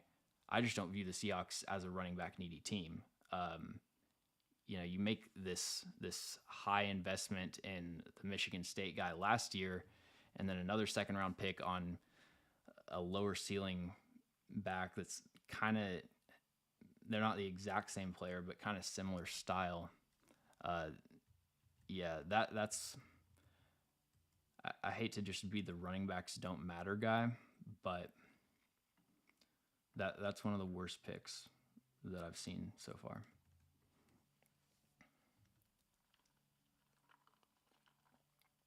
And then the Bears take Gervon Dexter at 53, defensive lineman out of Florida. He has the prototypical size and frame, everything that you want for a three technique, which they desperately need. Um, Very slow off the ball, very slow off the line of scrimmage. There are some plays. I mean, that applies to him having kind of a slow first step, just in terms of like vertical jump and athletically, how explosive is he? But there are also plays where it's like the ball's snapped. He kind of just sits there in the 3-point stance, and then he's the last one off the line of scrimmage. And he acknowledged that in some interview that I saw. I think it might have been at the combine. So it's a really interesting. I've never seen a player that was so slow off the line of scrimmage, and he doesn't get knocked around a lot, doesn't get pushed back. Just not a super impactful or productive um, lineman. Doesn't make a lot of plays in the backfield, but I do understand if you're going defensive lineman, Keanu Benton is off the board at this point, and Gervon Dexter is my highest graded defensive lineman available. So I'm gonna give that a C minus. I can't really knock it too much because that's where I think there was a drop off in the defensive line class after Keanu Benton. And then you get into Gervon Dexter, Zach Pickens out of South Carolina, and like Siaki Ika if you needed a nose tackle.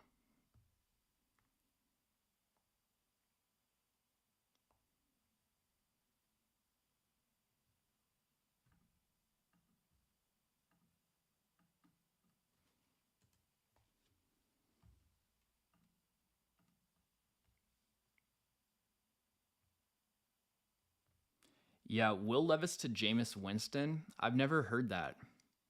That is actually kind of an interesting comp. The Will Levis comps. So there's a really funny one. I can't remember who said this, but Alpha Daniel Jones is like what I think the most accurate Will Levis comp is.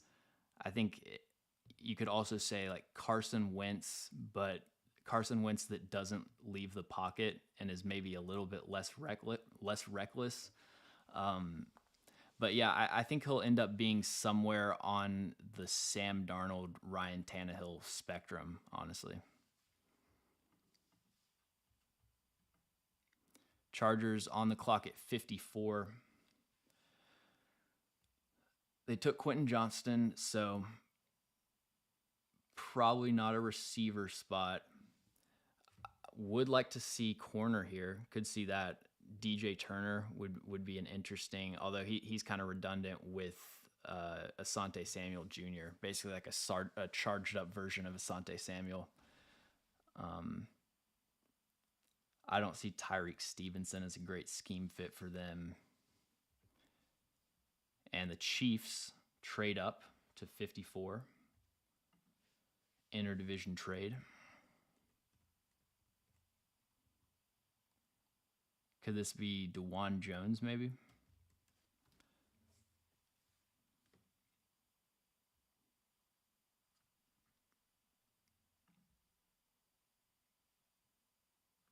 Oh, I forgot to put a grade in.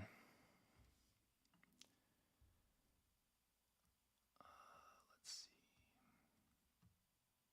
Got to scroll all the way down my board to find Zach Charbonnet.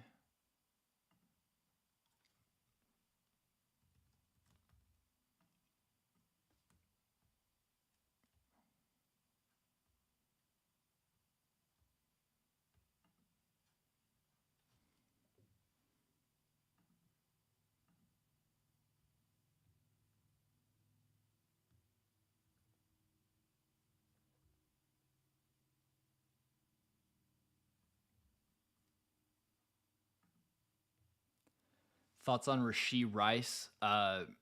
Really physical at the catch point, great contested catch guy. He was playing through an injury last year, which definitely explains the drop off in performance. You look at some games like the Cincinnati game was really rough for Rashee Rice. Um, but yeah, I think he's kind of a slow starter off the line of scrimmage. Probably not going to be a great vertical threat. I think he has underrated quickness out of his route breaks, though. I think there's stiffness in some aspects of his game, but I actually think he can be an okay separator. He has a really competitive mentality and just physical, one of the best run blockers in this class. Um, Great after the catch. He can juke people out. He can power through people. So I think there's a lot to like with Rashee Rice. He was getting a lot of early day two hype to start out the process. And then I think there was a little bit of overcorrection with him where it seems like everyone's kind of out on Rashee Rice, but I think there's a lot of talent there.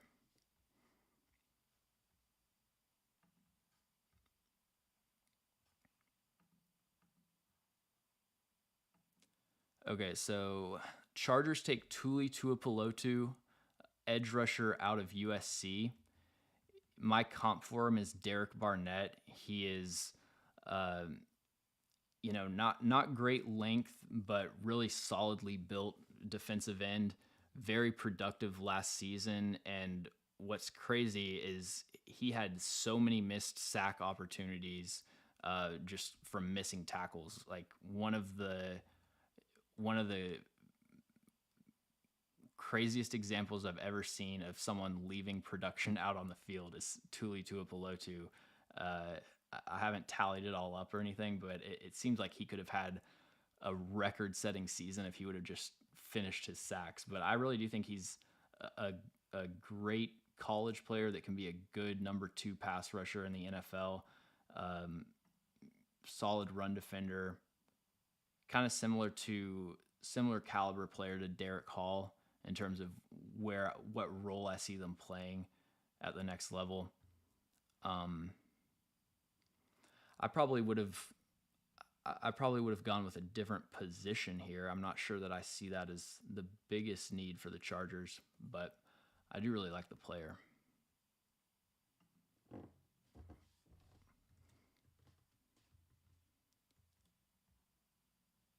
And the Chiefs take Rashee Rice. Okay. Yeah, I think it's really interesting how the Chiefs have decided to invest or not invest in the receiver position, kind of taking a similar strategy to what the Packers have done for years, which is like if we have an elite quarterback, we're not going to spend a ton of high draft capital at receiver. But they decided to go with Rashee Rice out of SMU in the second round, and actually just got done breaking him down. But yeah, physical size, uh, not great speed, but I think he had a better combine performance than a lot of people were expecting.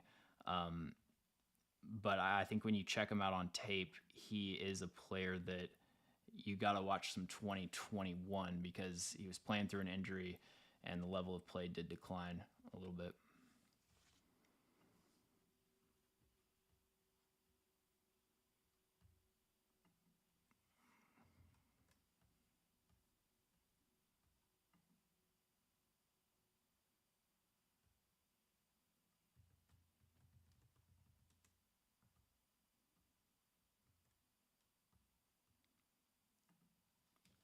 So Rasheed Rice at 55. I'm gonna go C for Rasheed Rice.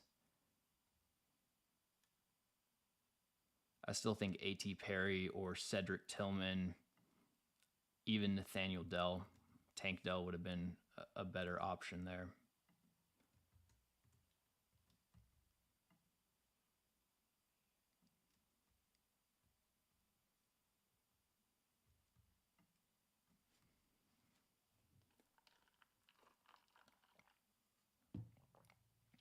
And the Bears are on the clock at 56.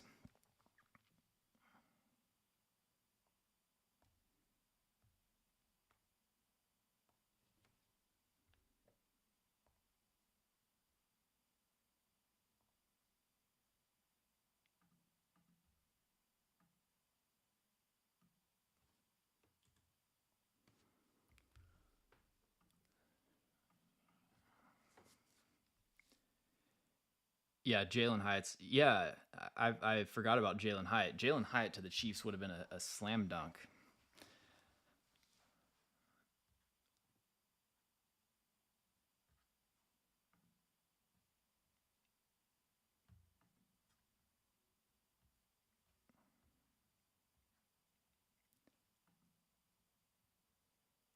So the Bears took Darnell Wright, Gervin Dexter a few picks ago. They need a cornerback. They need, honestly, another pass rusher because I don't see Gervin Dexter giving you a whole lot. At least I don't think you can count on him being like a year one productive pass rusher. He's more of a developmental player that they were kind of forced to reach on. Could go John Michael Schmitz, top center on pretty much everyone's board is falling.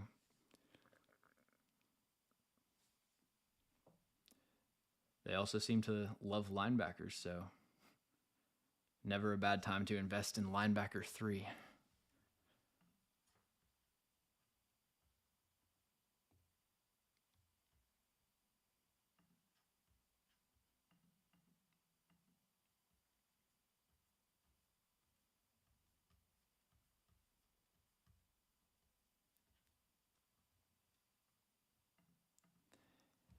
Yeah, the Broncos coming up.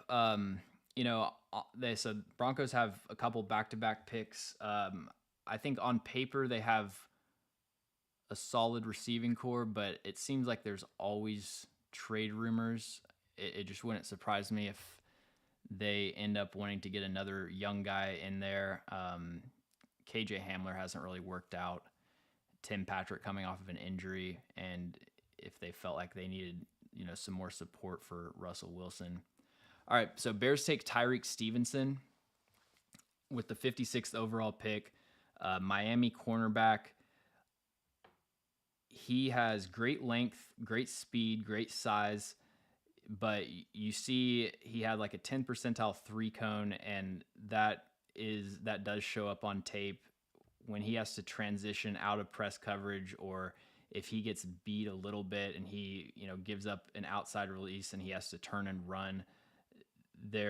His hips are kind of tight and he doesn't have the ideal change of direction ability. But he is just so confident and comfortable playing the ball in the air.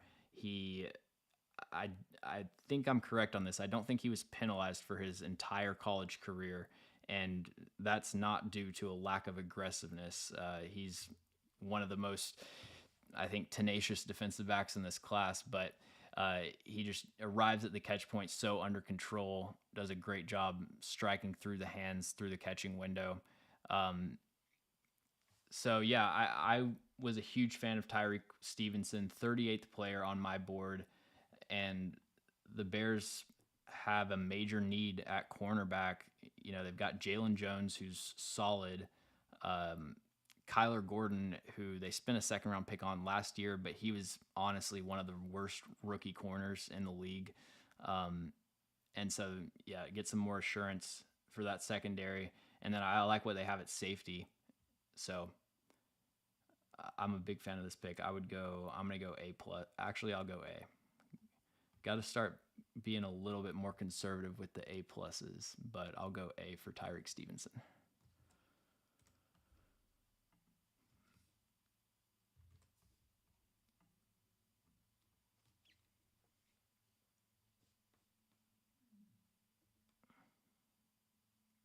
Giants are up next at 57. This could be the Josh Downs team. Feels like I'm saying that for every pick, but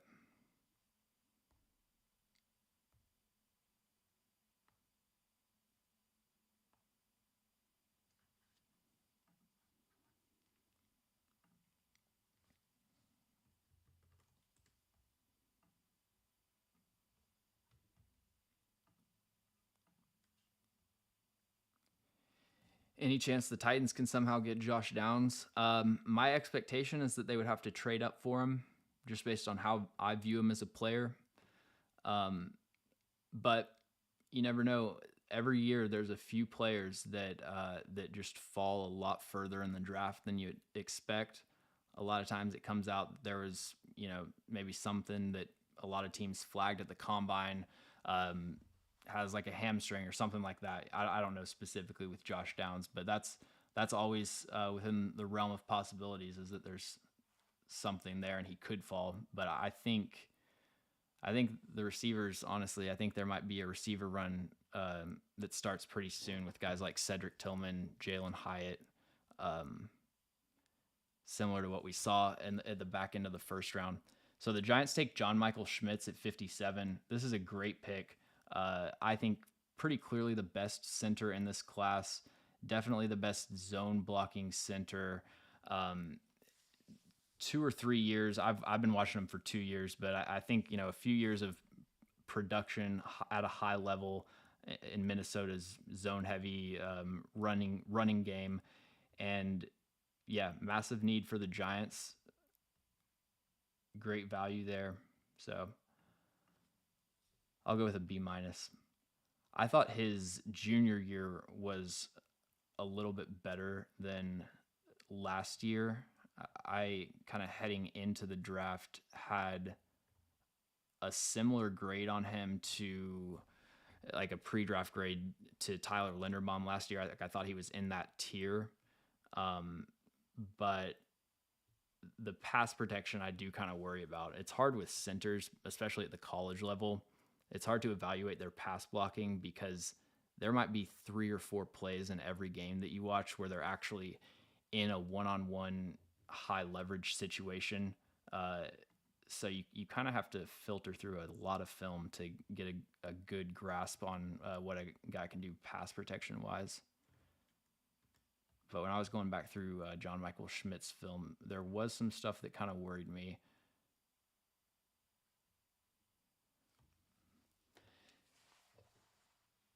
And then the Cowboys take Luke Schoonmaker at 58. So really interesting how these tight ends are going off the board, the order. We see Darnell Washington falling a little bit compared to where people had him. I think Darnell Washington is just, it's such a projection because we've really never seen a player like that with his kind of relative strengths and weaknesses. I don't see him getting open at a high level in the NFL. I don't think he's that type of athlete, and so he's going to have to win by being a contested catch guy. Just a very limited number of targets and routes that we're evaluating with him not being the number one guy. But as we approach the third round, and as a team, if you're looking for just a concrete way to improve your running game, I think that Darnell Washington has to start being in the conversation there. But Luke Schoonmaker is really just like solid at everything. My comparison for him is Adam Troutman, at least as a draft prospect. Quick out of his breaks. He's a good blocker. He can be a true wide tight end.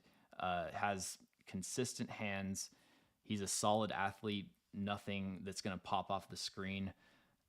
The Cowboys have a lot of similar players to Luke Schoonmaker already, with Peyton Hendershot and Jake Ferguson.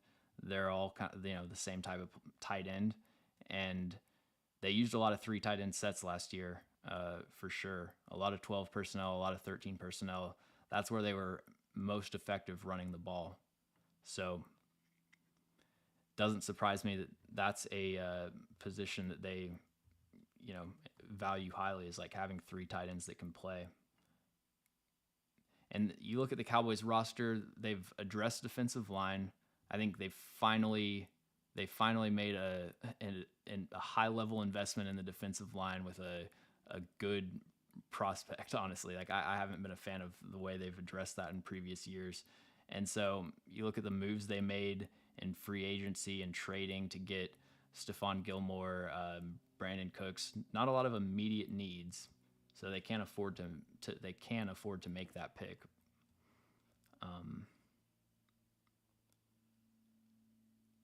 but I'm probably going to go a C minus for that as well.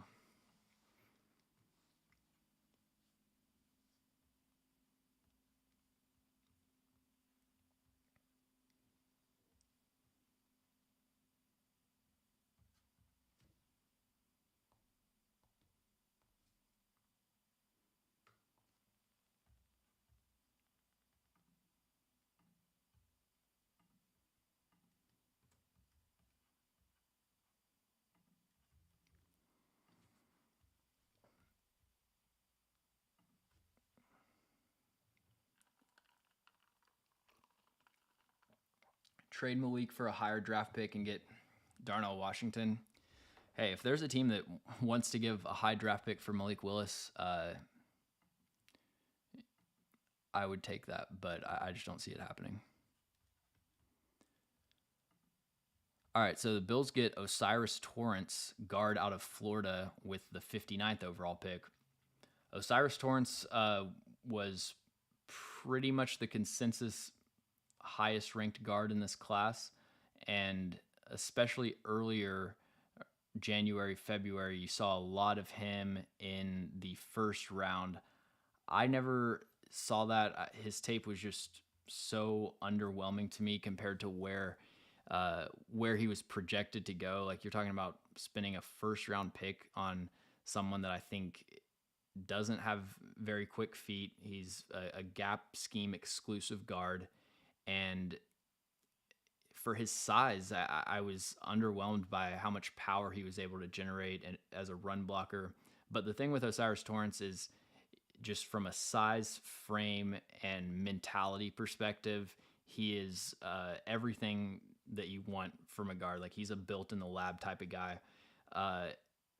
Very few players in these classes where I get a good grasp of their character and stuff, but I know with Osiris Torrance at the Senior Bowl, he was kind of like the leader among the offensive linemen, someone that everyone gravitated to, and a tone setter type of player. I've heard a lot of good reviews for the character side of it with Osiris Torrance. So absolutely get a team, valuing him early second. You get him in the back end of round 2.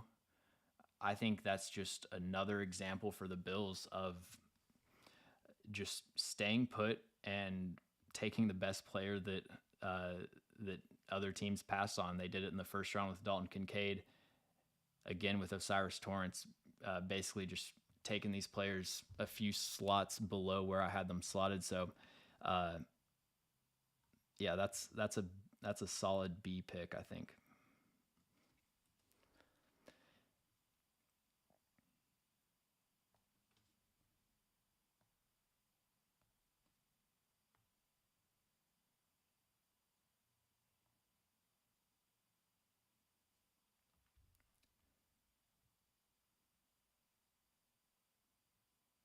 All right, I'm going to take a quick break. I'll be back in 1 minute.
All right, we are back. Let's see. The Bengals take DJ Turner at 60. Man, DJ Turner is one of my favorite players in this class. Uh, didn't get a full combine performance from him, but according to Bruce Feldman's Freaks list, he was timed at Michigan, breaking the combine record for the 3-cone. And when it comes to short area quickness, his ability to accelerate out of a back pedal, and the way that he can mirror receivers in man coverage, it doesn't surprise me that he has that kind of testing ability in him. He ran the fastest 40-yard dash of any cornerback in the combine. He's a smaller receiver, but he plays a lot bigger than his size. And I think you've seen over the last few years, teams are willing to play those smaller kind of traditional slot corners on the outside, especially with some of the schemes that teams are playing. And players of his size can succeed at times on the outside, but I think if you move him into the slot, he's going to be just a day one, like top 15, top 12 slot corner. And then as he tightens up his technique, he has as high of potential of any corner in this class. So Cincinnati recreating the Michigan secondary with Daxton Hill in the first round last year.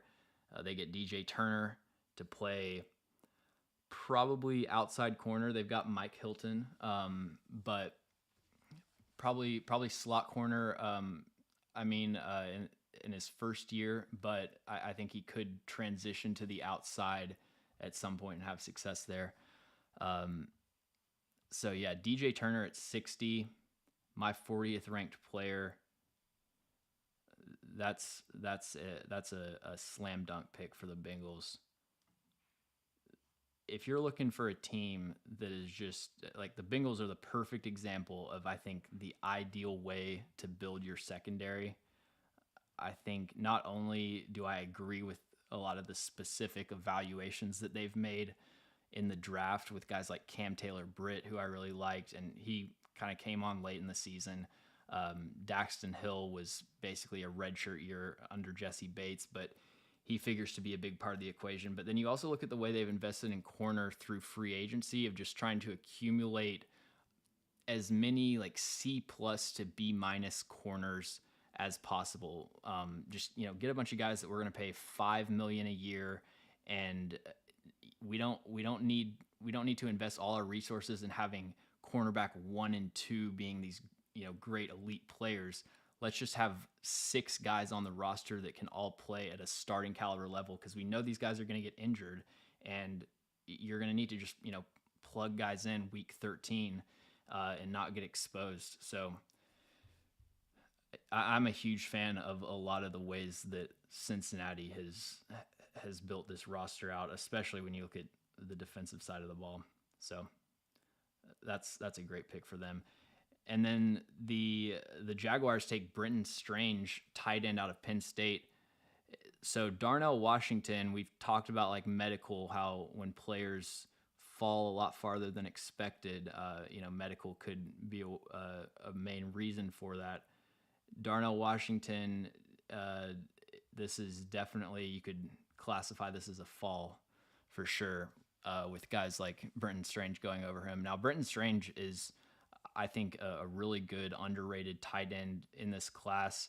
He has the size, or at least the strength and width of a Y tight end, but I think he's at his best in more of a move tight end role, where you're getting him blocking across the formation on a lot of slice blocks on split zone.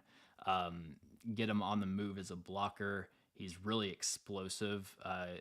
Pull up his combine testing right here. You can see vertical jump, broad jump, 80th percentile, 10-yard split, 87th percentile. He is a little bit short arms, but good build. Jaguars, they needed a tight end that wasn't just a glorified slot receiver, which is what Evan Ingram pretty much is. And I probably would have gone Tucker Kraft here I think he was pretty clearly a better prospect than Brenton Strange, but I don't hate this pick. I'll give it a C minus.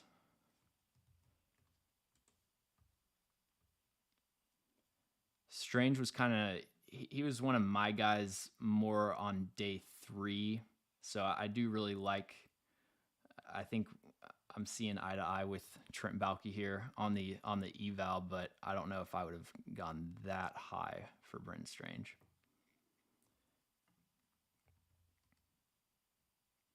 And then the Texans take Juice Scruggs, another Penn State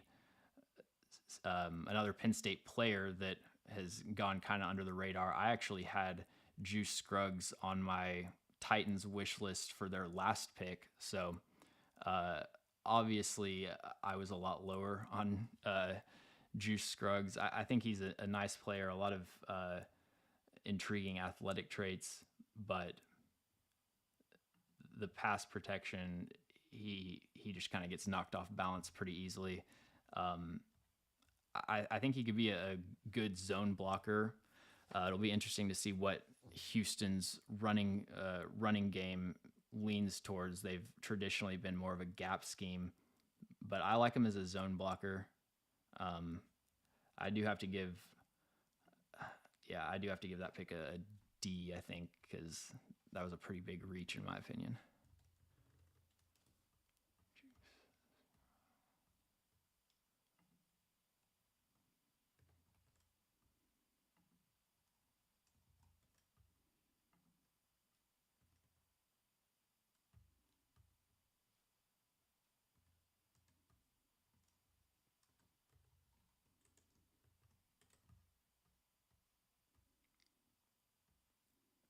And the Broncos have traded into the last pick of the second round, 63rd pick on the clock.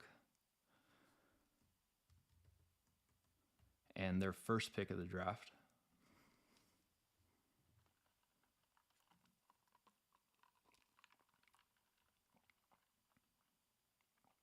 Thoughts on Cedric Tillman? Yeah, he's basically a power forward that plays receiver. He is one of the best contested catch receivers in this class.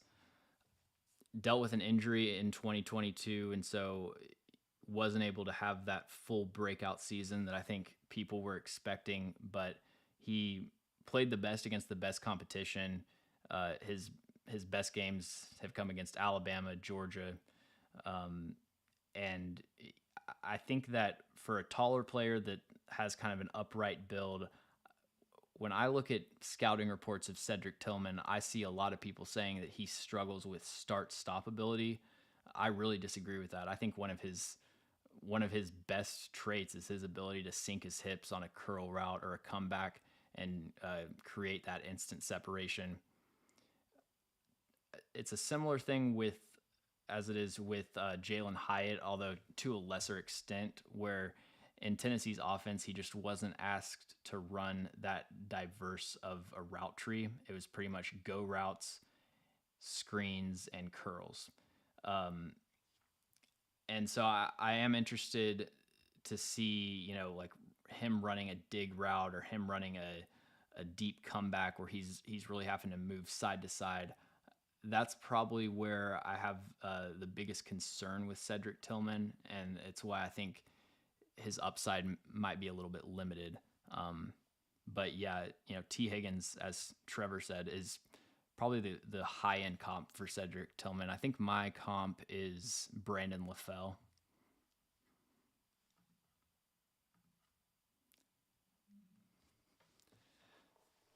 But yeah, really good player. Tried to play through injury, tried to come back and give him something in 2022, but just wasn't really the same player.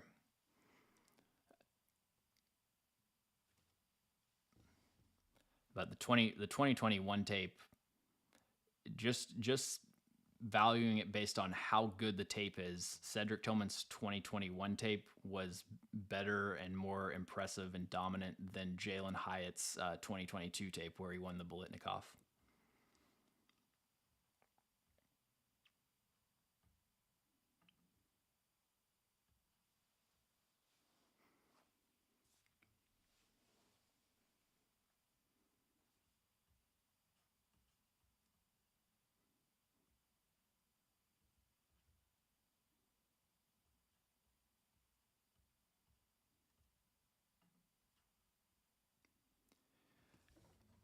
Yeah, I think Michael Wilson in the third.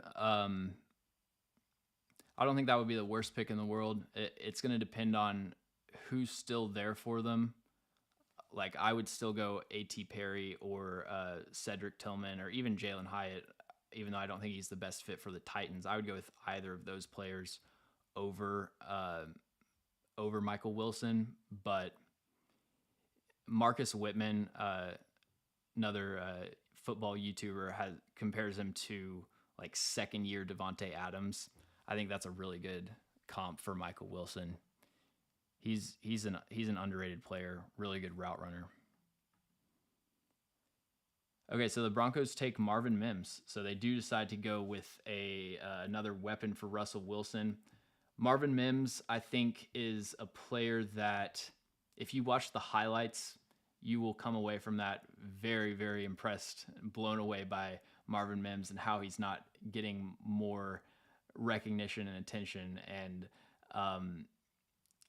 but when you watch the way that he runs his routes, you watch him on the coach's film, all 22.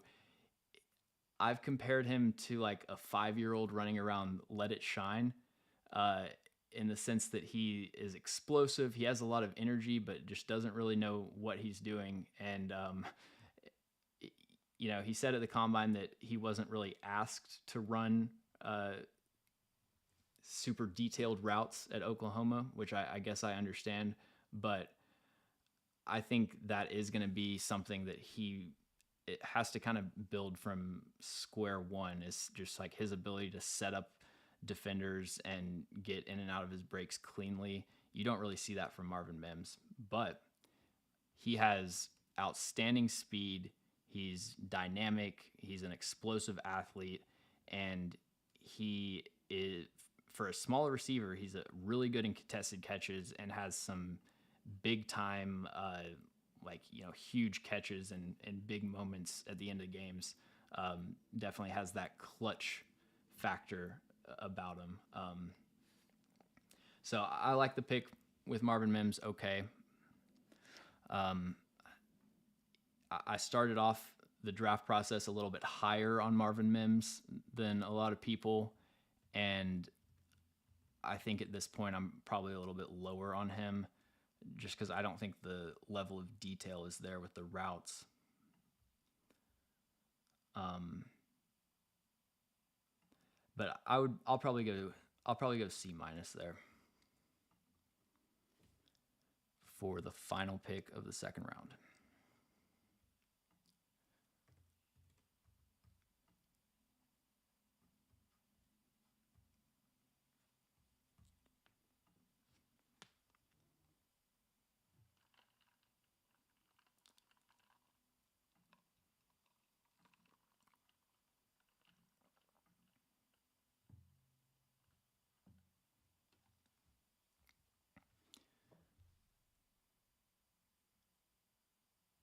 So the best targets for the Titans, they could be a sneaky candidate to take a center. Honestly, that wouldn't surprise me if they wanted to try Aaron Brewer back at guard, um, which makes sense. Aaron Brewer has, I think, a lot of good skill sets. Like he uses his hands really well.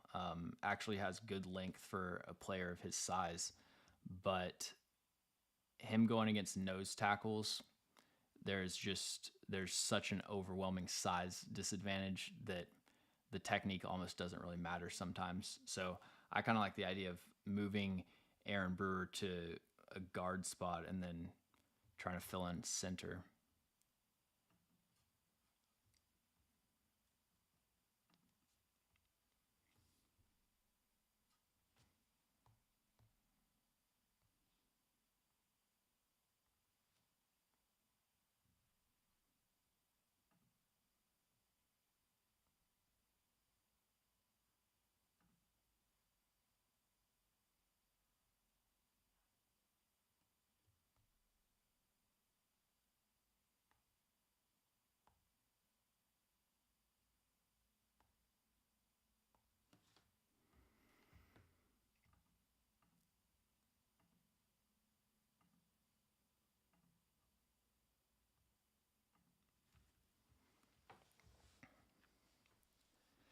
So we've talked about Josh Downs, DeJuan Jones falling.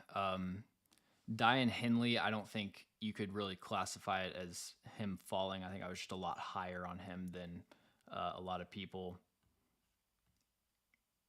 Interesting to see Trenton Simpson, kind of similar to like Will Levis, where if you only watch the 2021 tape with Trenton Simpson, he's like a back end of the first round type of pick, but just really did not take any step forward.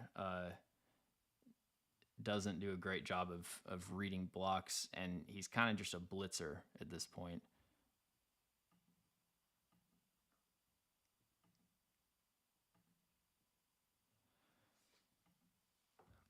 Bears getting ready to pick at 64. So the Bears take Zach Pickens. Wow. Okay, so really investing in the defensive line here.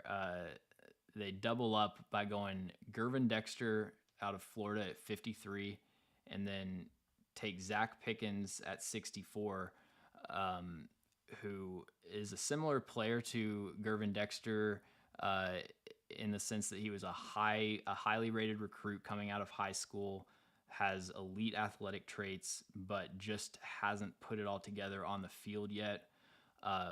With Zach Pickens, you do see the flashes, though. I was about 2 games into Zach Pickens, and I'm thinking like 6th, 7th round grade. And then all of a sudden, he made a few splash plays, and that's kind of how you have to evaluate some of these players, especially with elite traits. And there are flashes where you see what Zach Pickens can do as a pass rusher. Over 34-inch arms, does a great job getting his hands into blockers' frames. He's explosive off the line of scrimmage. Doesn't really have that much of a developed pass rushing moveset. Not a whole lot of counters that he's comfortable going to at this point. But yeah, you get Gervin Dexter, who I think is a high ceiling run defender, and then Zach Pickens, who is a high ceiling pass rusher, but probably not going to give you as much in the run game. Yeah, it's hard for me to really justify doubling up. I know that is a huge need, but I think both of these players were kind of reaches based on where they were taken. And it's like I can forgive one because you say, okay, we need a defensive lineman, and you just, they're going to start flying off the board no matter where we value them from the outside. So you got to take one. But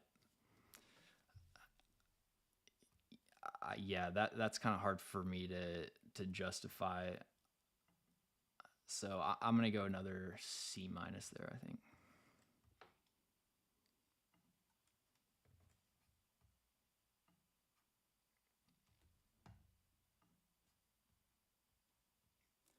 And then the Eagles have 2 picks back-to-back, 65 and 66. Pretty much knocked the first round out of the park. Getting Jalen Carter and Nolan Smith yesterday.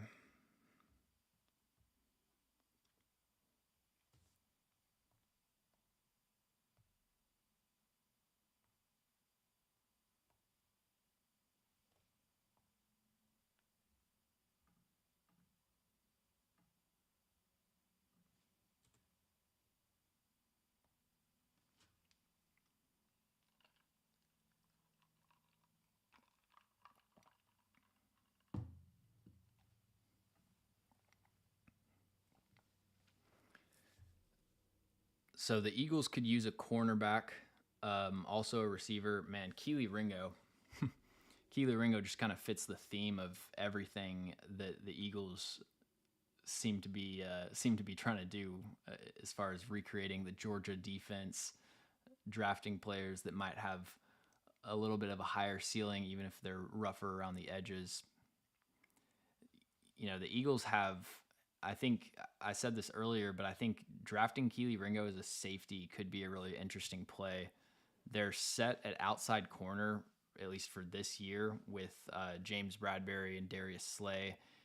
Keely Ringo is more of a stiff outside corner that you don't like. You move him into the slot, I think his issues are only going to get magnified. But they do have a hole at safety, so they take Tyler Steen at 65. Tyler Steen, guard out of Alabama, and I'd be interested to see what they do at 66. So Tyler Steen played left tackle for Alabama last season, and his tape was pretty rough at times, but the raw talent just pops off the screen with him, and he was forced to play left tackle in Alabama's offense, but I think his best fit is guard. He has some incredible movement ability, really smooth hips when it comes to zone blocking, getting on the move. And as far as a developmental swing offensive lineman that can play some tackle for you in a pinch, but can be a long-term answer on the interior, that's a really good pick. He has some high-end athletic traits. Like I said, short shuttle with offensive linemen. That's one of the most indicative drills. There's not a whole lot that have a great like correlation. A lot of it is kind of just fluff, but short shuttle 3-cone with offensive linemen, that's huge. And you see that on tape as far as his ability to recover, reset his base, and play with quick feet. So I really like the Tyler Steen pick. That's gonna be a B+ for sure.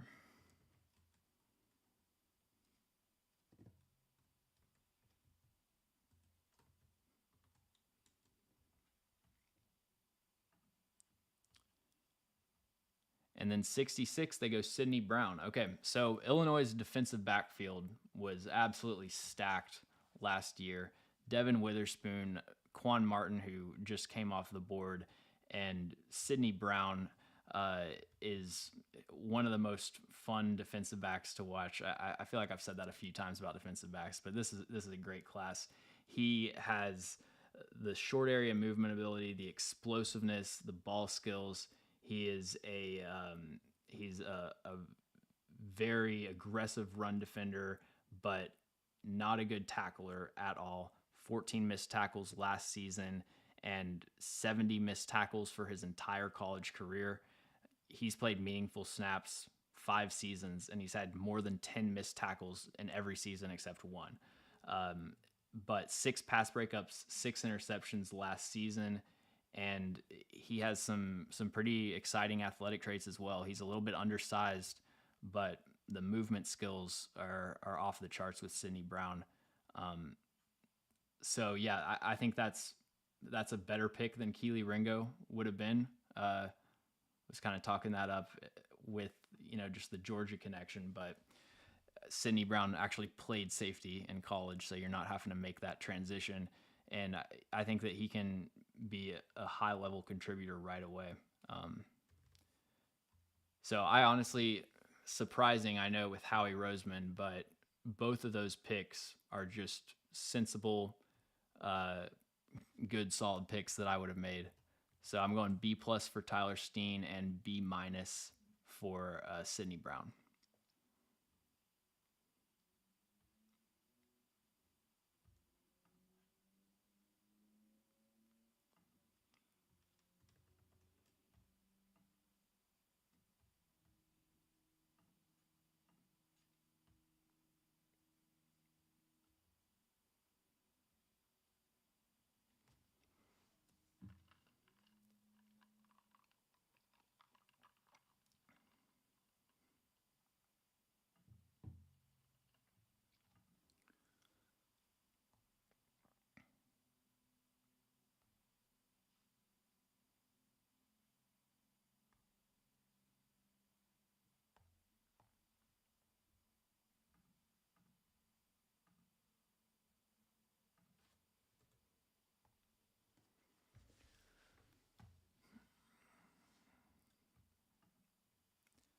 All right, up next, we got the Broncos with their second pick of the draft. They took Marvin Mims with the 63rd pick.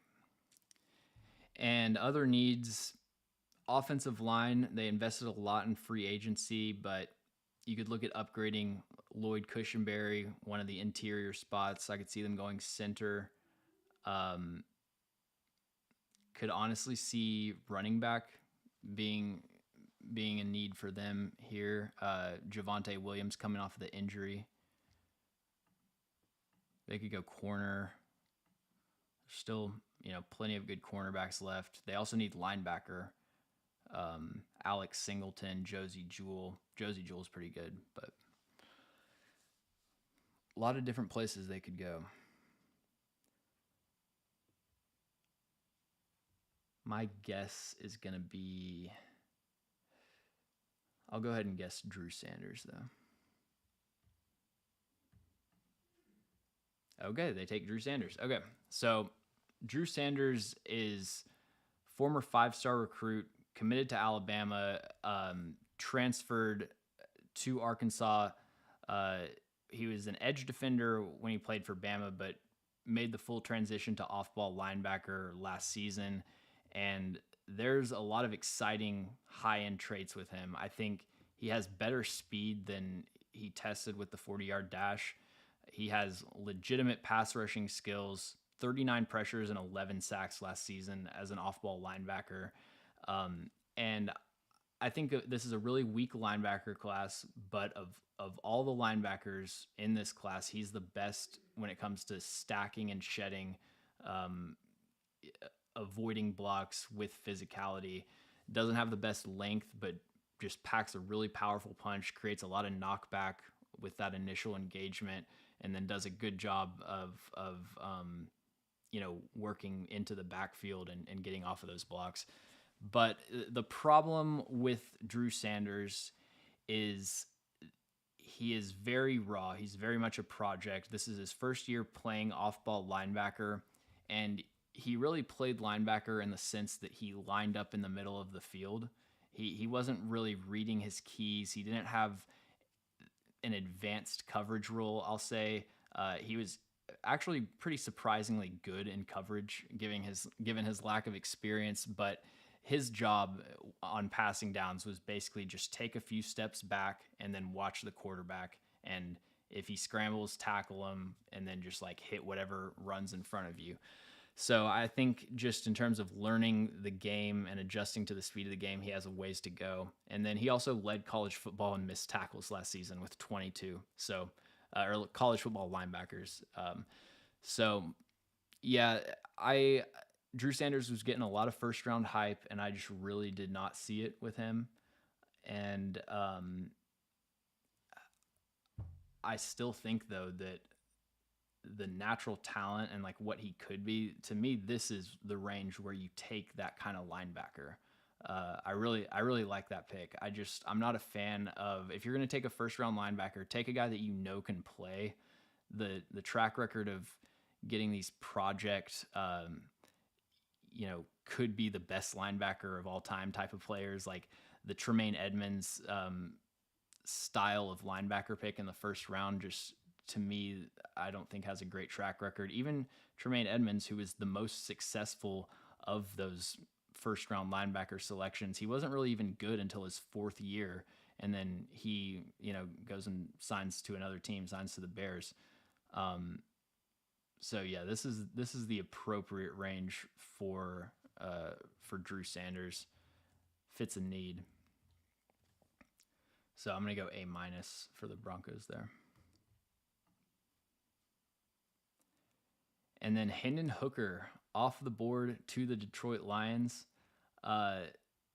So Hendon Hooker, I think, is a player where the first round hype I thought was kind of ridiculous, to be honest. And I say this as a Tennessee fan that, personally I root for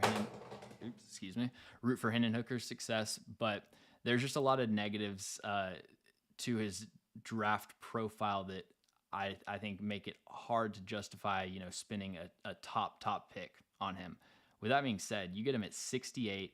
You're getting a guy that threw 2 touchdowns last season compared to 40-something interceptions. He's an accurate deep thrower. He has, I would say, B+ athleticism and speed. Uh, nothing Anthony Richardson crazy like as a runner, and he is has kind of a slight build, so I don't think you want to give him a ton of design carries, but he can do everything you need him to do with his legs. And then the decision making from everything that we can tell based on the film and the offense that Tennessee ran, Hendon Hooker is a great decision maker. I mean, you can't throw two interceptions in a season and like not be a good decision maker. And even on top of just the interceptions, you look at the PFF charting, 5 turnover worthy plays. So it's not like he's getting away with a ton of just errant throws and defenders are dropping them and everything. But the problem with Hendon Hooker in terms of trying to evaluate his decision making is that Tennessee's offense just made the reads so easy for him. There's a limit to how much credit you can give someone for just hitting wide open receivers down the field. Obviously, he throws these deep touchdowns to Jalen Hyatt where he has 10 yards of separation. It's not like that's a bad play, but what I'm trying to do is evaluate his ability to operate a much more difficult offense that's going to be playing in a lot more confined spaces. Tennessee pretty much never threw over the middle of the field, so you're adding basically 50% of the field to what Hendon Hooker is going to be reading on a play-to-play basis. And with Tennessee, it was basically just one side of the field where they had a route combination. Half the time, the receivers on the other side of the field weren't even running full routes. They were just kind of walking like 3 yards up the line of scrimmage. And so going from a half field read offense to a full field offense, I think will be an adjustment, but this is great value at 68. And Jared Goff is the short-term answer. He's a good quarterback, but if you want some upside for the future, someone to develop, and you don't need him to play right away. Obviously, he has the ACL tear. This is about the best landing spot for Hendon Hooker that could have had. So yeah, I'm a big fan of that pick.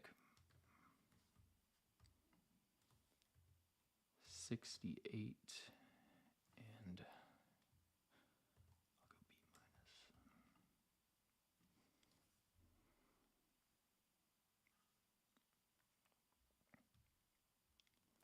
So the Texans take Nathaniel Dell, also known as Tank Dell, with pick 69. I'm also a fan of this pick. He is a top 3 route runner in this class, extremely undersized, going to be one of the lightest receivers in the NFL, but probably the lightest receiver in the NFL. But he just has a natural ability to set defenders up, get out of his breaks, and create separation. He's almost untouchable at the line of scrimmage. Even as a smaller receiver, you do kind of worry about them against press coverage. And he doesn't have the length to really use his hands at the line of scrimmage to get that release, but he's just so quick, so twitchy, and he's one of these undersized receivers. I'm not usually that willing to, like the Calvin Austin type of like gimmicky gadget type of players. I don't really get that into, but when you have a smaller receiver that can run a full route tree at a high level like Tank Dell, I will just bet on the skills that he has. He's just one of the most skilled receivers in this class. So I like that pick. And then the Raiders take Byron Young, the other Byron Young, the Alabama Byron Young. There's 2 in this class. Out of Alabama, he is basically just a plug-and-play starter, ideally at like a 2 or 3 technique. He's not going to give you a whole lot of juice as a pass rusher, but every single play he's going to get his hands on the inside of the block, and he's not going to get moved back very far. He's not going to stuff the stat sheet, make a bunch of tackles for losses or anything, but he's like the definition of just a solid defensive lineman. So yeah, that's a solid pick. I'll give that one a C.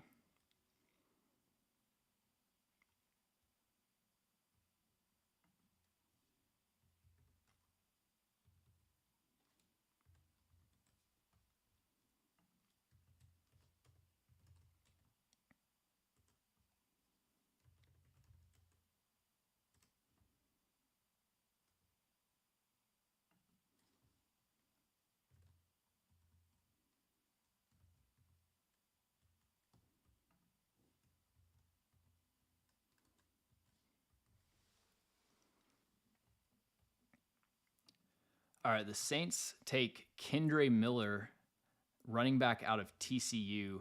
Um, he is, I think, a very underrated player in this class.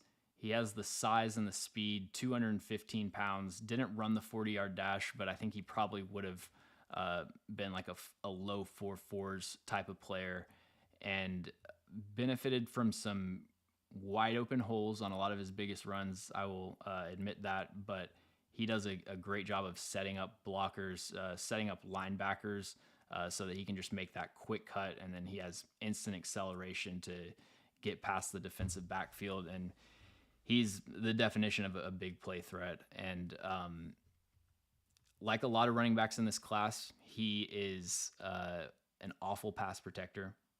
I said this in my running back rankings video, but he, I think, is the worst pass protecting running back in this class, honestly. But if I'm not mistaken, he is running back 3 to go off the board. So yeah, that's pretty surprising. All right, catching up on some of these comments.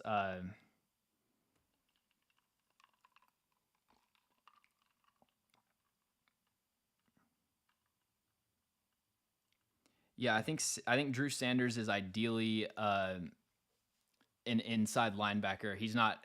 I don't think he's going to be like a full-time pass rushing role, but if you look at like off-ball linebackers, I bet he'll rank in the top 5 in terms of pass rushing snaps. Like the Broncos are going to try to get him after the quarterback a lot because he has a legitimate pass rushing skill set. He's got some like a really nice push-pull move that he got a couple sacks with. But yeah, I really like the Drew Sanders pick.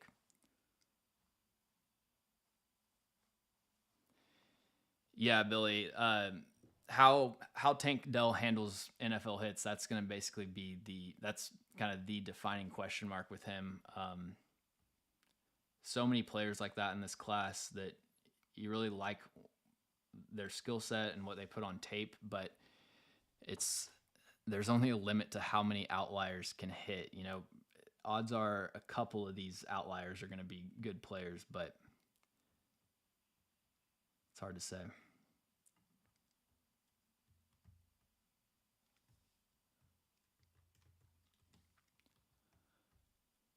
All right, trying to update this draft board here. I had 68 Detroit.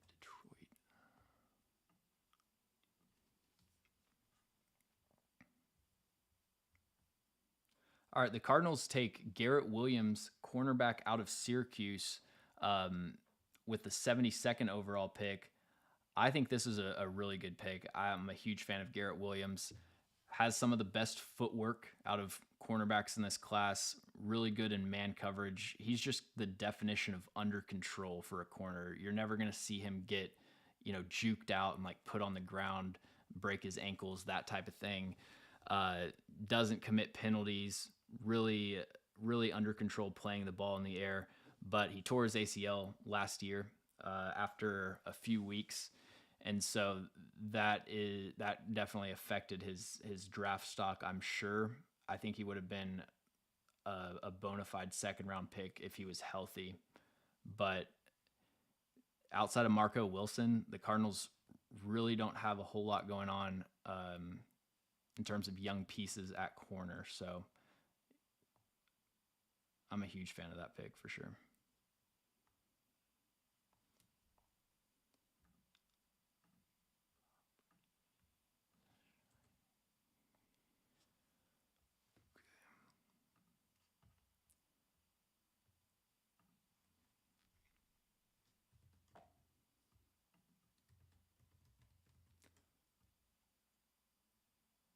So Kendre Miller at 71.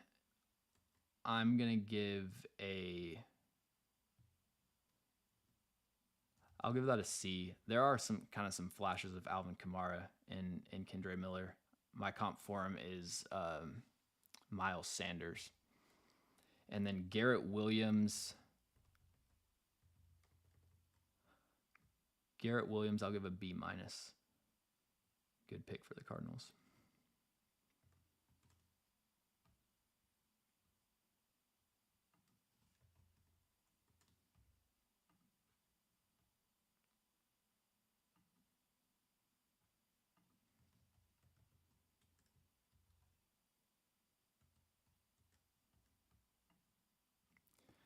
So the Rams are picking at 73, and their first pick in the second round was Steve Avila, guard out of TCU.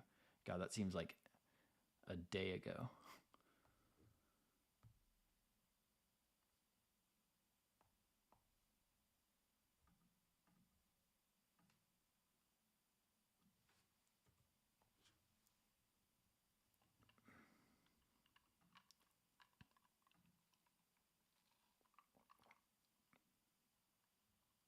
What are your thoughts about gargantuan players like DeJuan Jones? Actually, just did a video on DeJuan Jones. I honestly think he's just too big to fail because he's so strong that you can't go through him. Like, he's pretty much immune to bull rushes.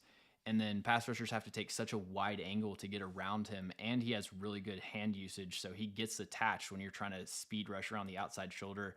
And like, he doesn't have the quickest feet, but he has quick enough feet where you combine that with his size.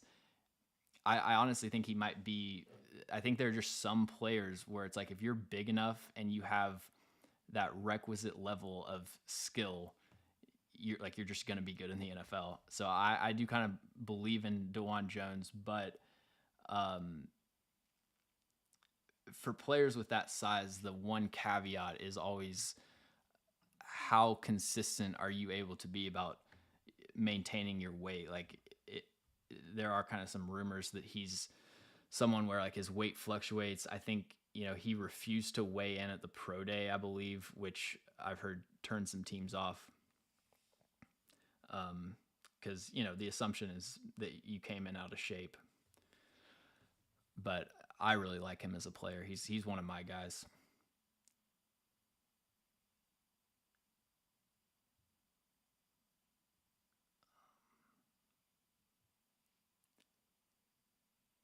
Yeah, the Cardinals have done a really good job. And we saw the receiver run happen in the first round, and then here we go. The Giants take Jalen Hyatt. Okay, that's a steal. A lot of these players that Jalen Hyatt, Drew Sanders, players that I thought, Hendon Hooker is another example, are players that I thought had a chance to get overdrafted, and so it's like the entire draft process I was kind of arguing from the standpoint of like these guys should not go that high. But now I think they all really went at appropriate landing spots. Jalen Hyatt at 73 for a team with just such an overwhelming objective need at receiver, I think just on paper is really good. One of my concerns with Jalen Hyatt as far as scheme fit was I don't know about how much I like him going to a place where he has to be the number one guy from day one, just because I haven't really seen him run a full route tree. I haven't seen him beat press coverage. I'm sure you've heard the stat a million times. He had 39 reps last year against press coverage. He was basically just slot receiver, hidden from any contact on the line of scrimmage, and line up in a bunch formation and get him a clean release.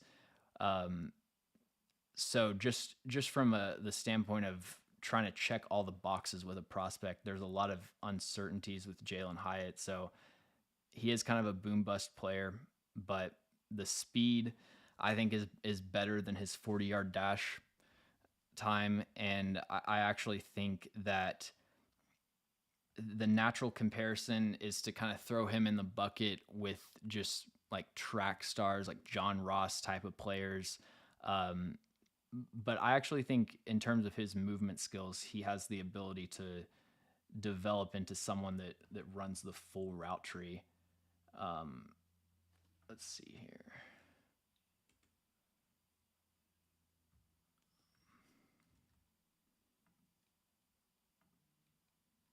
So you can see 4.4 flat in the 40-yard dash. I think people kind of expected him to be a 4.3s guy, but 98th percentile broad jump, just rail thin. I've even kind of become desensitized to seeing 176-pound receivers, but there's so small guys in this class, it's not even, you can't just sit there and belabor that point with every player. But that's another potential issue with Jalen Hyatt. I think his best case scenario, though, is Will Fuller. And so for that pick, 73, honestly, I got to go A-. I don't love the fit with the receiver room, but purely based on value, that's a great pick.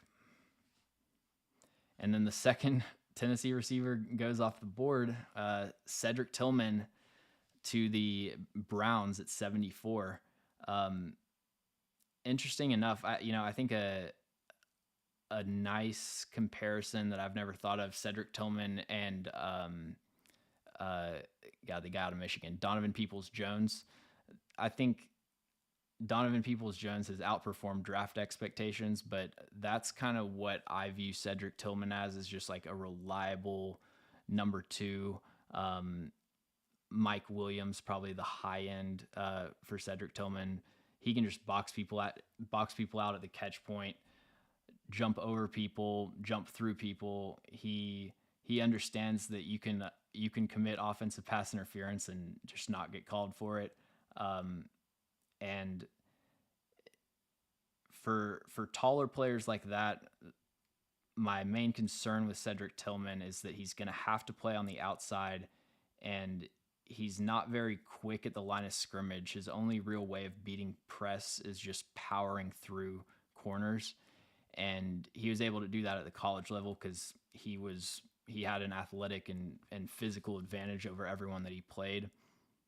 But that advantage isn't so overwhelming that I think he can do that at the NFL and just have the same level of success. So he's going to have to diversify his release package, and there's some aspects of his game that he needs to improve to become a complete receiver. But a lot of people said Cedric Tillman was the best Tennessee receiver and in this class, and I had Hyatt one spot ahead of Cedric Tillman, but I think you'd make a good argument. So I'll go C+ for the Cedric Tillman pick. And then 75, we've got the Falcons taking Zach Harrison. So Zach Harrison is a crazy athlete, 100th percentile arm length, 36-inch arms, almost never seen before with an edge rusher. Didn't run a 40-yard dash, but I think the expected time was around 4.6. That's kind of like what he plays like on tape. He's really explosive off the ball, but 3-cone and short shuttle, that 100% checks out with the tape. He cannot bend the corner, turn the edge. Like he's really stiff at the top of the rush. And so if the tackle is able to recover a couple seconds into the rep, then they usually are able to flush him out of the pocket. But the thing with Zach Harrison, and I'll play his film right now, some of the flashes of dominance and just raw power and explosiveness, it was hard for me to see this guy getting out of day 2.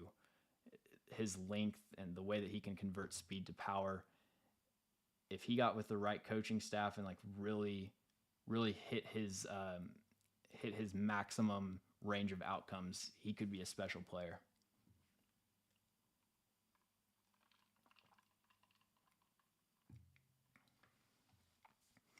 You see a lot of the way that he creates pressure, though, is just kind of running through people, overpowering. That physical dominance isn't going to be as pronounced when he gets to the league, but a lot of interesting traits there to develop. And then the Patriots select Marte Mapu, safety out of Sacramento State. This guy is basically like a clone of what the Cowboys essentially try to build throughout their entire secondary. I mean, my comp for him is Jaron Kearse with just incredible arm length and range as a hybrid safety linebacker that just can kind of do it all across the middle of the field. He can play tight ends and man coverage. He can play some like underneath robber zone coverage type of stuff. He can be a run defender. So yeah, Marte Mapu didn't test at the combine or anything, but I think he would have had some pretty impressive numbers and someone that wasn't on a lot of people's radar, but this is a really good pick for the Patriots. The Patriots are having, I think they've only made 2 picks, but solid draft, some great investments in the secondary.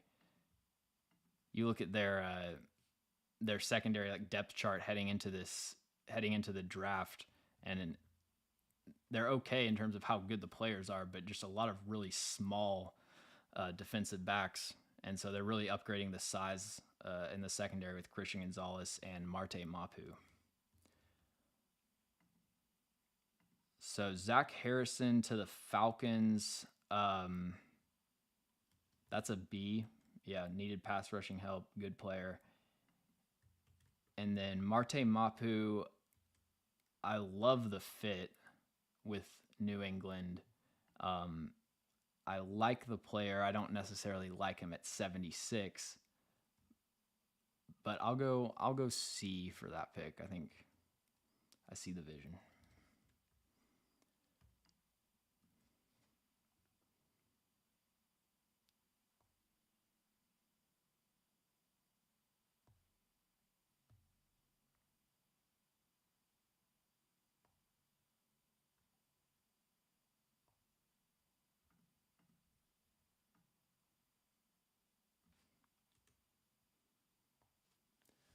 All right, there we go.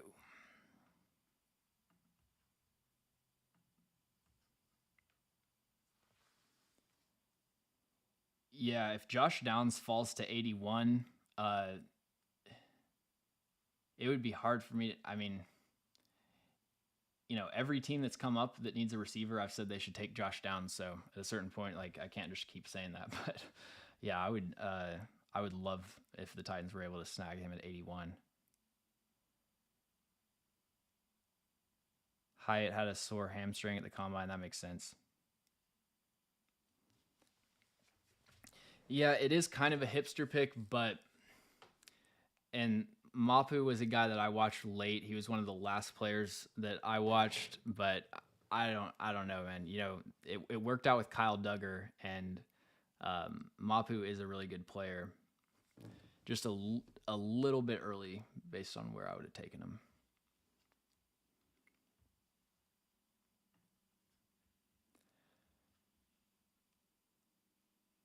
Let's see.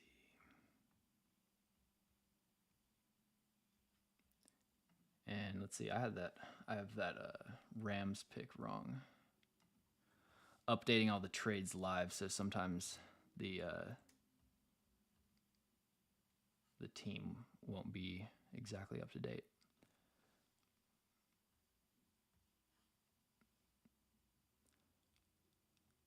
So the Rams take Byron Young, the other Byron Young out of Tennessee, who is an edge rusher, extremely explosive, had one of the fastest 40-yard dashes of any edge rusher in this class.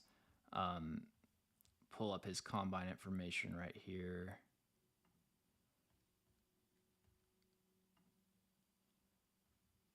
.44 flat in the 40 for an edge rusher. He's like the ultimate just guy you want on the defensive line to wreak havoc. Just run him, get him on a bunch of stunts where he's not really having to engage with blocks with his hands. You see the 32-inch arms, and he doesn't have a ton of refined technique as a pass rusher. It's more just explosive first step, get around people on stunts as the looper, and plays with an incredibly high motor. So I think he has I think he'll be really productive as a number 2, especially if LA is able to, assuming that Aaron Donald is like still Aaron Donald and he's going to be drawing that attention away. I think that'll be a good situation for Byron Young to develop. I don't really see him being a true number one guy, which you're not going to get in the third round usually, but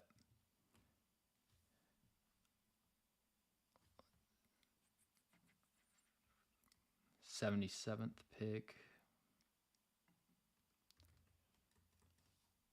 I'll go C- for Byron Young. And then the Packers take Tucker Kraft, South Dakota State tight end, at 78. So really, really investing in weapons for Jordan Love. They get Luke Musgrave at 42. They get Jaden Reed at 50, and then they take Tucker Kraft at 78. So Tucker Kraft and Luke Musgrave, I kind of see as playing the same position.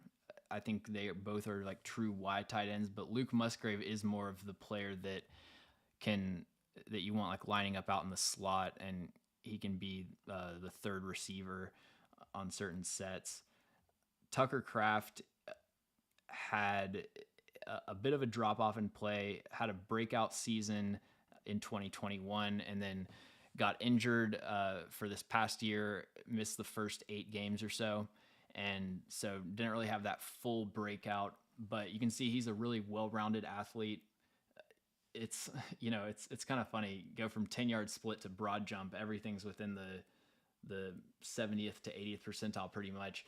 And that really is how he plays. He doesn't just dominate his level of competition. He doesn't look like a complete mismatch, but he is clearly the best player every time that he stepped on the field against the FCS competition he was playing.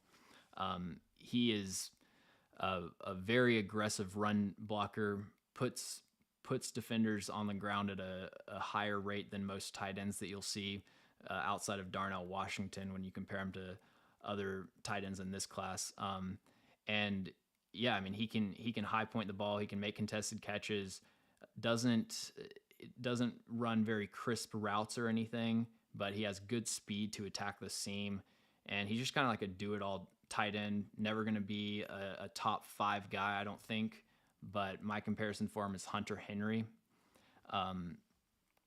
So I really do like him as a player. I think that doubling up on tight end is definitely a decision. I don't think that's where I would have gone. I think what I would have done is what the Colts just did by taking Josh Downs. Yeah, that's an outstanding pick for the Colts. The Colts take Josh Downs at 79. Probably the biggest faller yet of the draft. I think him and Darnell Washington, although I can see why Darnell Washington just might not ever be every team's cup of tea. But Josh Downs is a shifty, explosive route runner, very technically sound with his footwork. There's no wasted motion in his routes, and he can run really the entire slot route tree. But he's a very small receiver. When you're trying to pick him out on film, it's just find the smallest guy that North Carolina has lined up.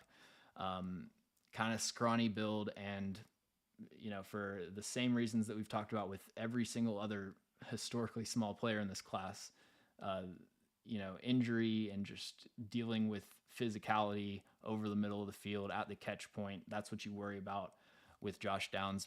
But he led this entire draft class of receivers in contested catch rate. He has great natural ball skills, doesn't drop the ball a lot. And I've seen some people question his speed, but I never really saw him get caught from behind, like chased down. I think he has the ability to threaten defenses over the top. You can get him going on some slot fades. Pulling up his contested catch numbers. Yeah, he's 13 for 18 on contested catches this season. So he is somebody that plays above his weight class for sure. Yeah, for the Colts, that's got to be an A plus pick.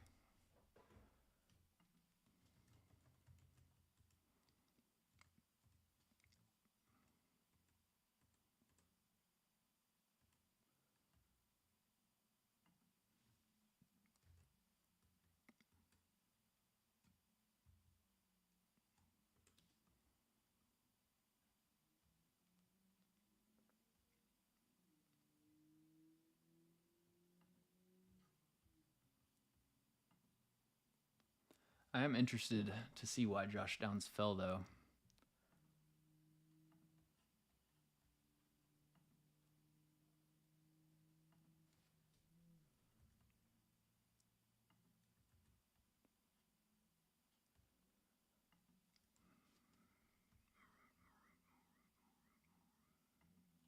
So Josh Downs 79 A plus, and then the Panthers are on the clock at 80.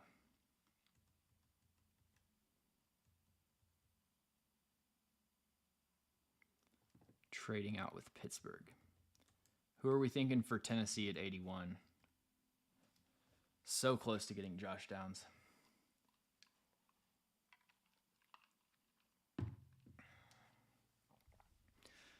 Ooh, the Panthers take DJ Johnson, edge rusher out of Oregon. So DJ Johnson was kind of billed as like a freak athlete, but I didn't see it on tape. He got pushed around a lot in run defense. Pass rushing skill set was pretty underdeveloped in my opinion. I like how his skill set meshes with some of the other players they have on that rotation, but just purely from an evaluation standpoint, that's probably one of the biggest reaches, honestly, so far.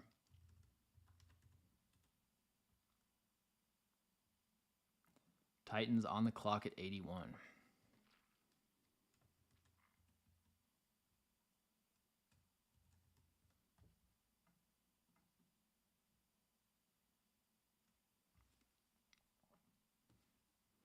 Tyler Scott, A.T. Perry.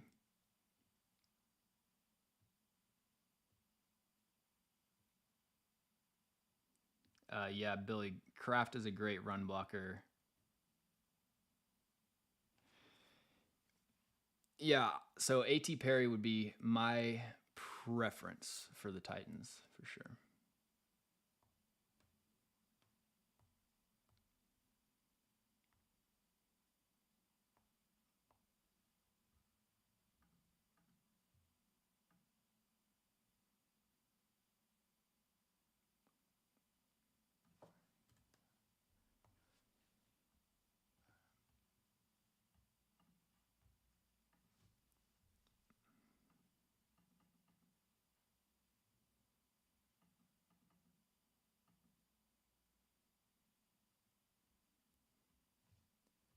My guess would probably be Tyler Scott.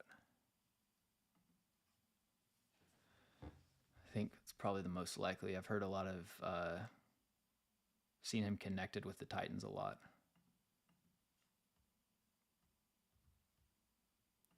But Darnell Washington would be fun.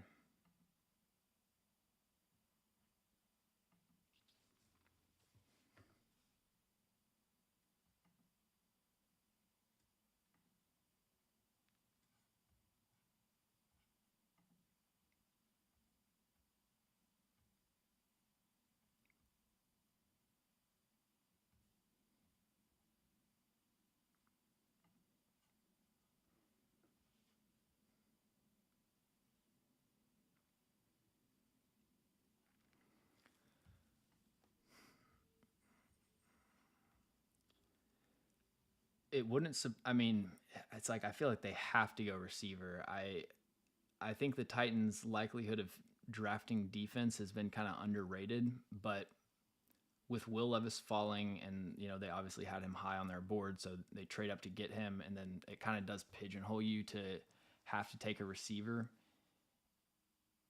And to me, it's A.T. Perry, Tyler Scott,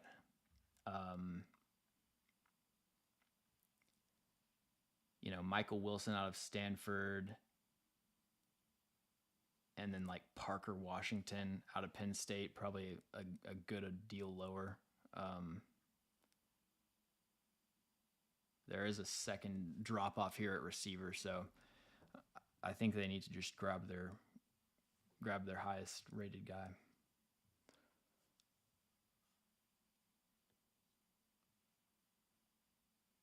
Teams are not into this linebacker class though.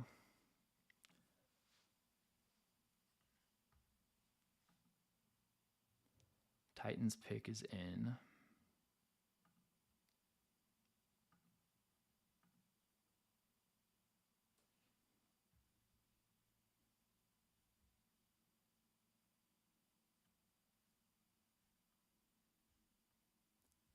Can't wait to catch up on all the Will Levis drama.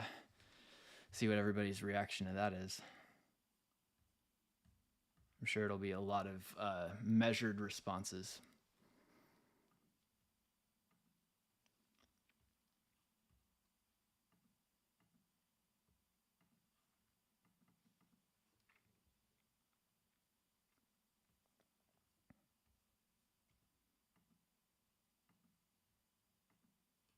Man, the Titans are taking their time with this pick.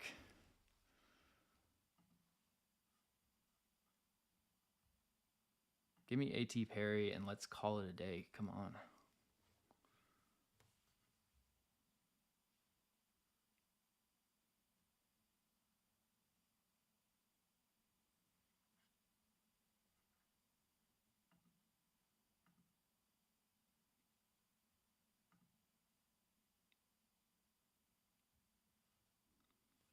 Yeah, it says on NFL Network the pick is in. They've got Jason McCourty announcing it.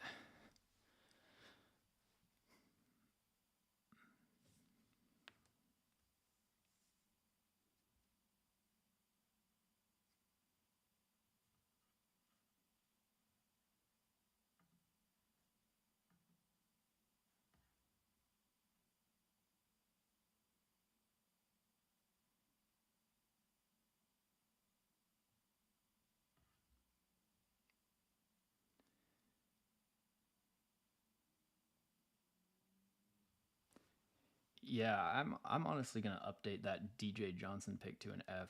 I mean, almost 25 years old, just no production, didn't pop on film at all.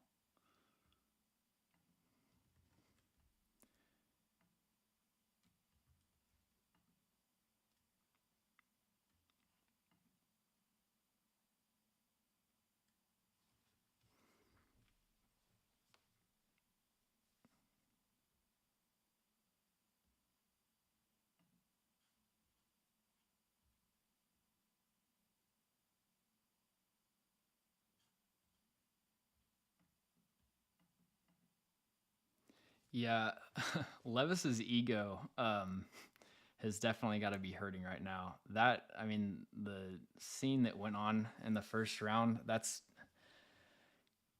I can't couldn't even watch it. The Titans take running back Tyjae Spears. Okay, so Tyjae Spears, I really like the player.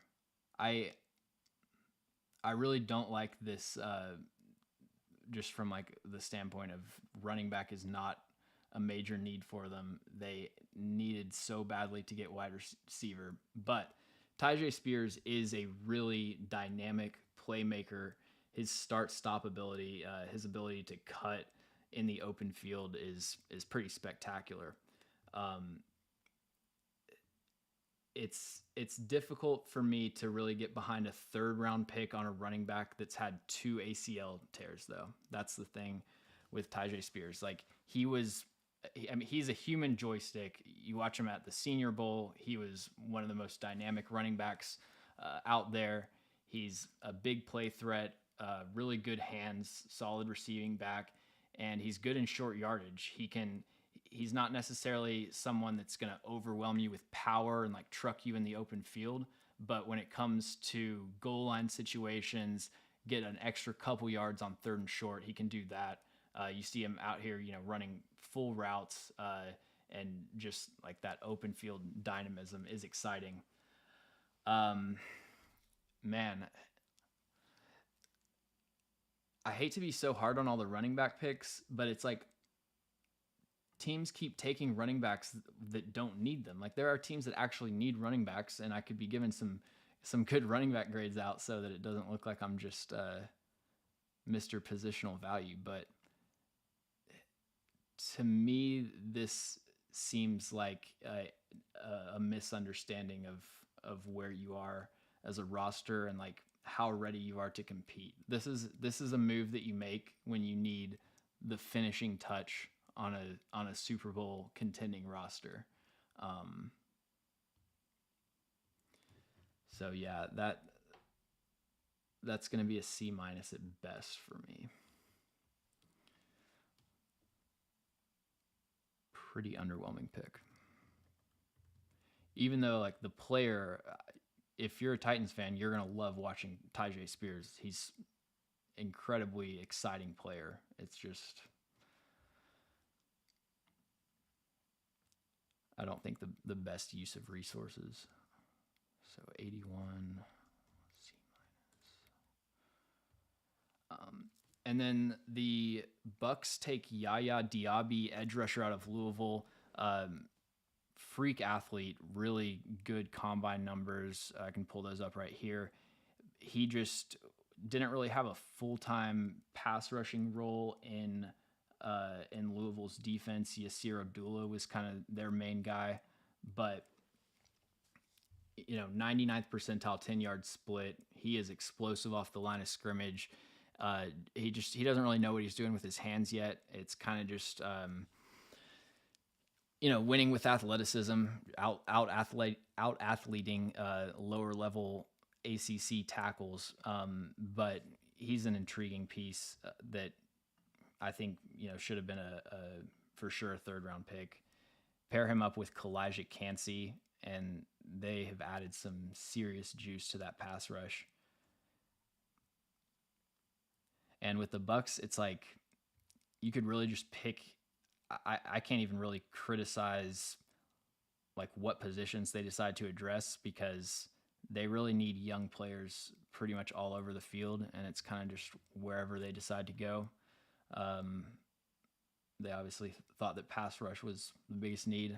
And a lot of the like Joe Tryon, a lot of the guys they've invested early draft capital in aren't really getting the job done. So Yaya Diaby is a B. That's a solid pick.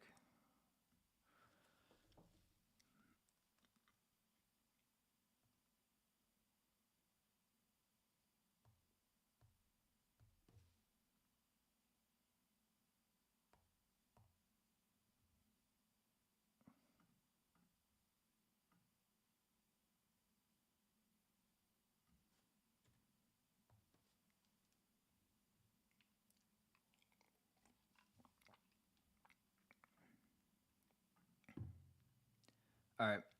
How do we feel about the Tyjae Spears pick? Yeah. No, I mean, Pip Tyson says, is Spears a running back / wide receiver or something? I mean, he's a good receiving back, but not good enough to where I'm like, this guy could play receiver. So yeah, he's firmly a running back.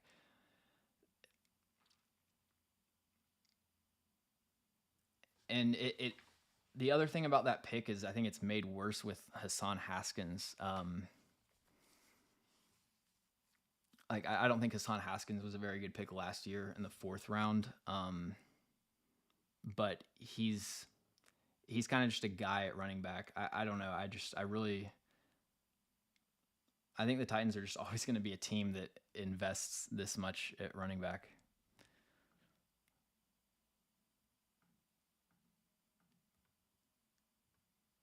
Broncos take Riley Moss.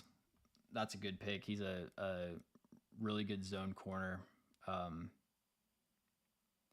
be interesting to see what they do scheme wise because they have Patrick Surtain. They like to run a lot of man coverage, but they also run a lot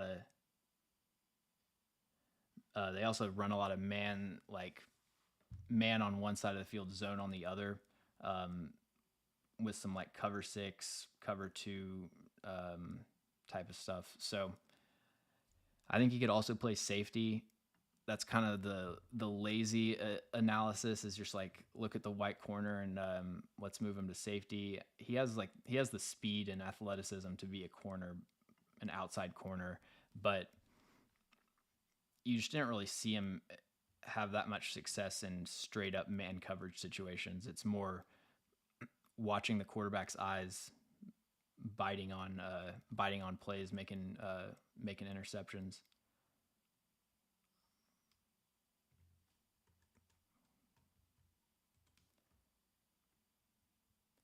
Yeah, I think Tyjae Spears, honestly, I'm changing that to D plus, especially when you just think about the state of the roster and how desperate the need is for receiver. Um, maybe they were out of draftable grades on at receiver, maybe, but the, Tyjae Spears, I probably could have listed 100 guesses for who they would have taken and not said Tyjae Spears. Ooh, the Dolphins draft Devin A. Chain at 84. Dynamic, electric running back out of Texas A&M. He has legitimate track speed. I didn't run track in high school, so when I see like 100-meter, 400-meter, that they all just kind of run together. So I can't recite to you like his track stats, but I know he's a state championship track guy in high school. He but the thing is, you see a lot of track stars that play running back and wide receiver position, but none of them look as natural doing it as Devin Achane does.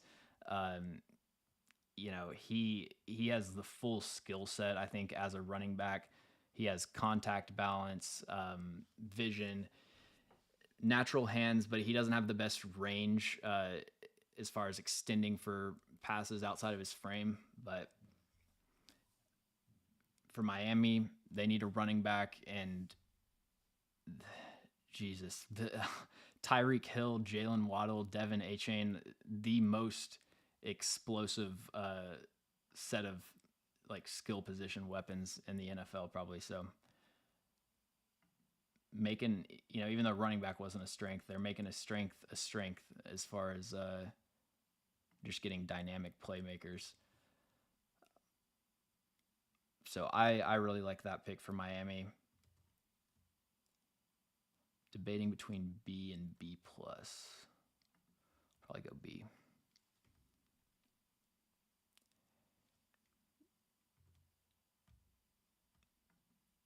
And then the Chargers take Dian Henley at 85. That is a slam dunk pick. One of the best linebackers in this class. The skill sets of the top guys are all so different that it's hard to rank, but he is a complete athlete. He's quick. He has long speed. He is one of the better coverage linebackers in this class, and rarely misses tackles. Just really a solid all around linebacker. Definitely see some flashes of Fred Warner with him, honestly. So I'm going A plus for Dian Henley.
DJ doesn't even get a comp. Yeah, when I give seventh round grades to players, the thing with NFL comparisons is that they're always going to lean a little bit more towards good players because that's who I watch in the NFL.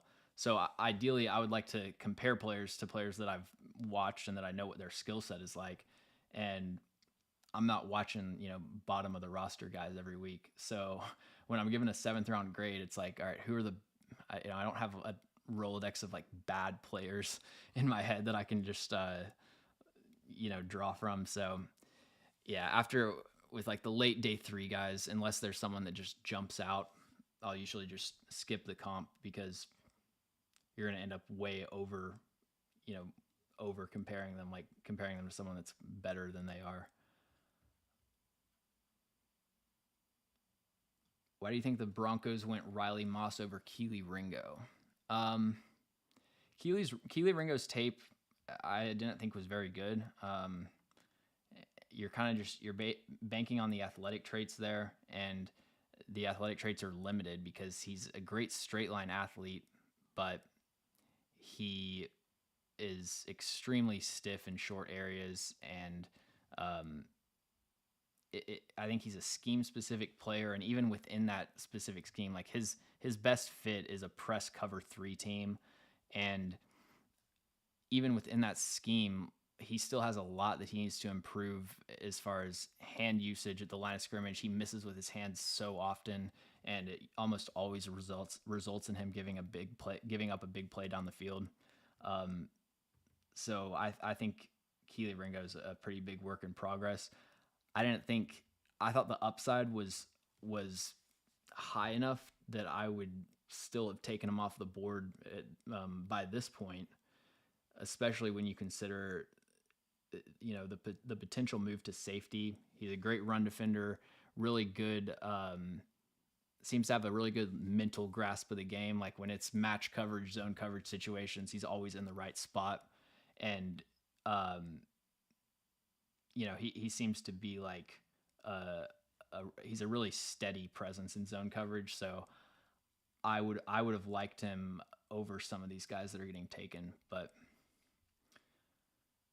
I don't know. Let's see. Trenton Simpson at 86, linebacker out of Clemson, goes to the Baltimore Ravens. So Trenton Simpson, I've talked about him a little bit, but his 2021 tape. This is the story with pretty much every Clemson defender in this draft class. His 2021 tape is a lot more impressive than 2022. He's an incredibly dynamic pass rusher.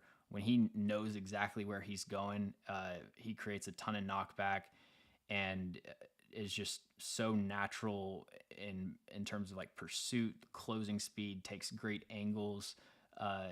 He's if there was a linebacker that I wanted from this draft class to put purely in a QB spy role, it would be Trenton Simpson. But his eyes are hardly ever in the right spot. He just doesn't have great anticipation for blocks. I think he has the skill set, and like he's strong enough with his hands. He has good length to where he could develop into a good block shedder, but he's not reading the game fast enough to really let those traits kind of play out. So probably the reason for him falling.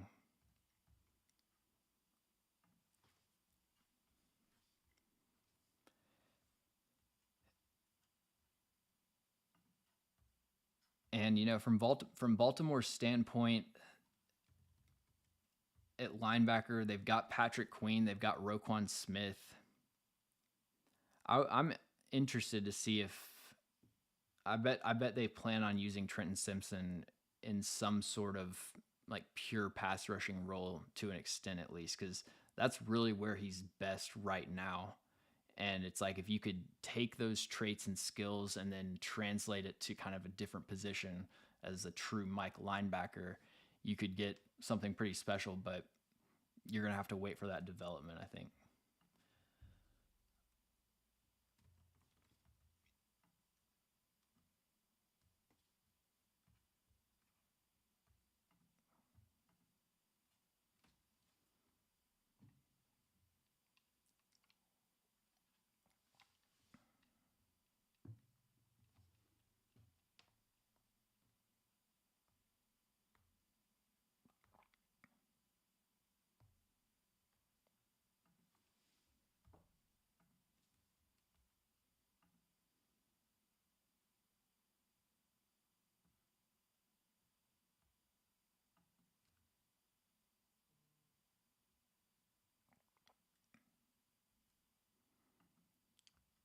49ers trade up.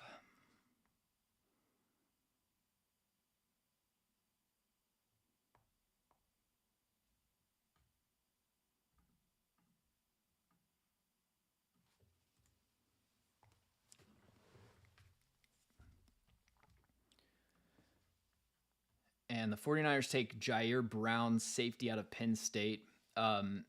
This is another player that I was a good bit lower on than the consensus. Had a lot of interceptions, but a lot of just gifted opportunities, tipped passes, inaccurate overthrows, and a lot of missed tackles. He would just, over pursue, take really bad angles, and get sent flying in the opposite direction. And so I never really saw the hype with Jair Brown. And then he runs I think he ran like 4.6s, and then he was able to improve his time at his pro day, but not really a premier athlete, not great size.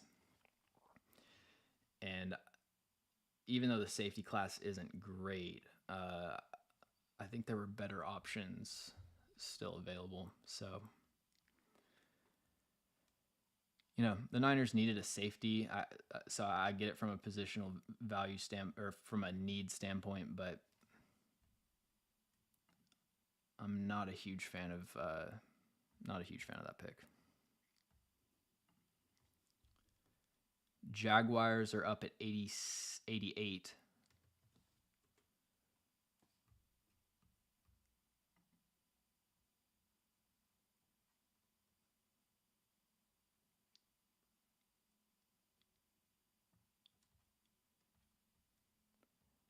And the Jags take Tank Bigsby. Okay. So getting a full-time guy to pair with Travis Etienne, that makes sense. Tank Bigsby is the one-cut king. His ability to plant his foot and then accelerate in the open field is pretty rare. And he, that makes him a high-end big play threat. But his vision is pretty inconsistent. There are a lot of open gaps, open cutback lanes that he just doesn't see. He kind of gets tunnel vision based on his first decision of where he's going. And also a lot of goose egg games on his tape. He'll have a lot of just 12 carries, 20-yard type of performances. And I don't think he does a great job of making the most out of terrible blocking, which is evaluating him on a high standard, but like he's my RB3. So, yeah, I think that's a really good pick for the Jags. Solid, at least I'll say. So I'll go C+ for Tank Bigsby.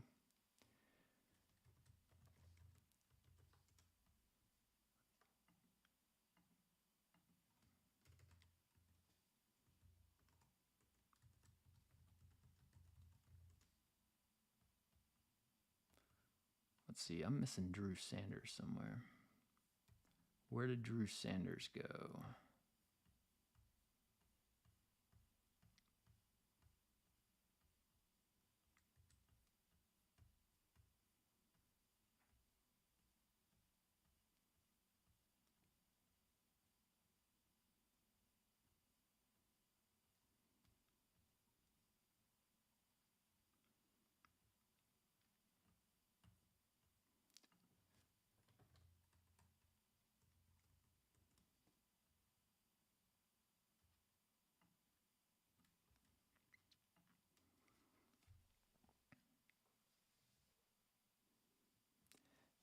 Appreciate the super chat, Michael. Thank you.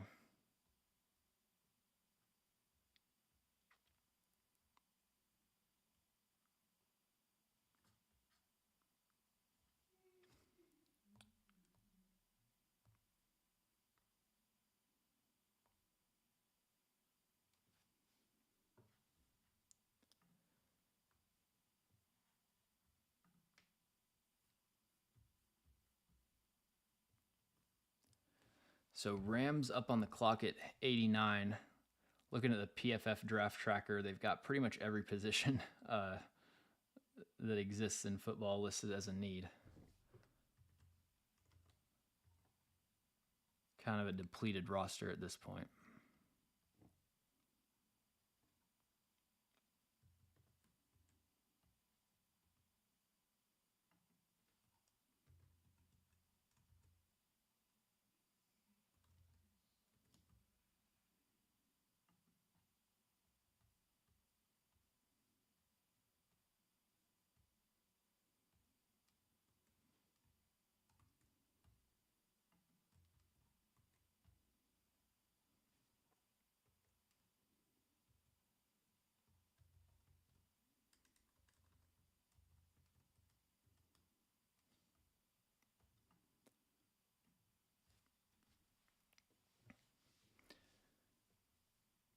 So how would you guys grade the Titans draft so far? Like if you're a Titans fan, just A to F scale, first 3 picks. What are your thoughts on their haul so far? Peter Skoronsky, you get Will Levis, and then Tyjae Spears. I'm thinking like C to C plus. They really could have tied it together if they were able to get a receiver, but cannot really justify the Tyjae Spears pick.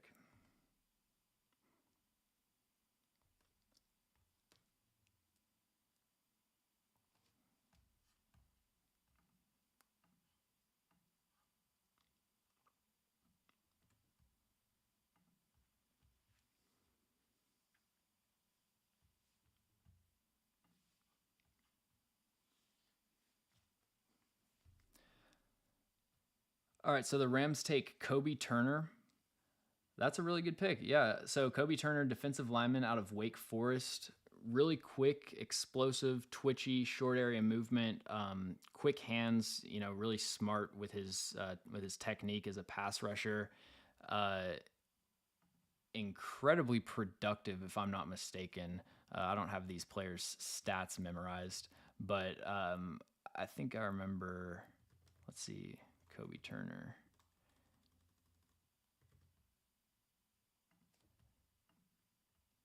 Yeah, PFF's highest graded defensive lineman this past season, 93.1 PFF run defense grade, 27 run stops on the season. A run stop is basically a tackle that results in a failed play for the offense. So it's like filtering out all the cleanup tackles and stuff like that. 85 run stops over his career. Really, really good testing numbers in the agility drills, especially. Arm length is a problem, but you got to start thinking about life after Aaron Donald. And, not saying that he has Aaron Donald potential or anything like that, but there's some intriguing skill set or some intriguing skills to develop with Kobe Turner. And I think that it's interesting. Adetomiwa Adebaware, the combine freak, is kind of falling. Probably would have gone. There's some defensive linemen on the board that I would have gone with, but Kobe Turner is a really good player. I don't hate that pick at all.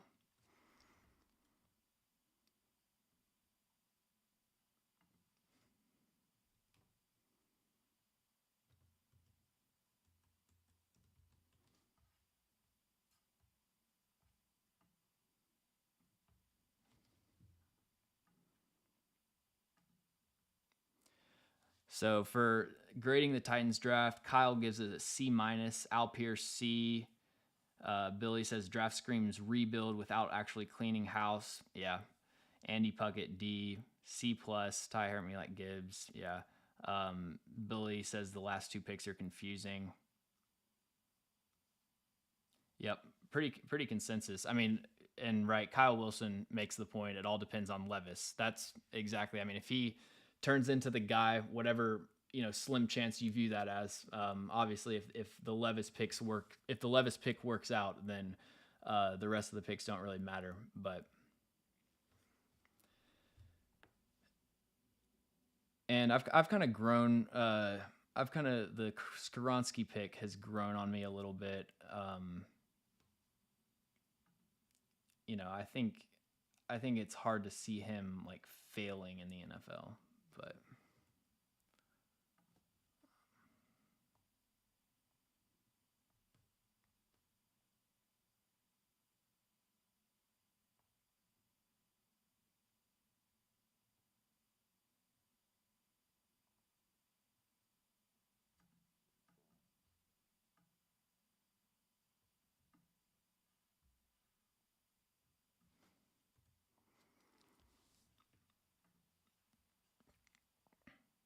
do you think the Lions trade up for A.T. Perry? Um, I would if I were the Lions. I mean, they need someone opposite of or with Jamison Williams out for the first 6 weeks, and it wouldn't help to have another weapon. Um, could I would like to see them upgrade at the Josh Reynolds spot. All right, so the Texans take DeMarvion Overshone. Uh, Good coverage player, but I think he's a little bit undersized to be a full-time NFL linebacker, 3-down linebacker.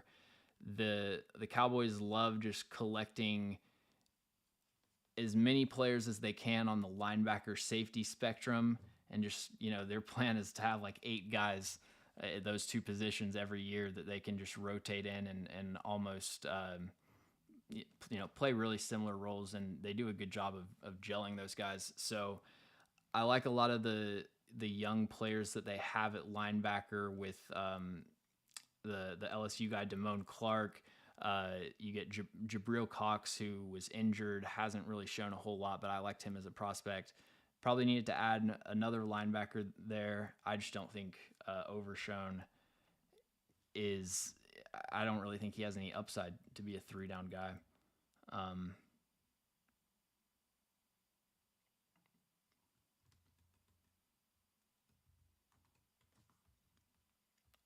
And then the Bills come back and I think make the smart move and take Dorian Williams, linebacker out of Tulane.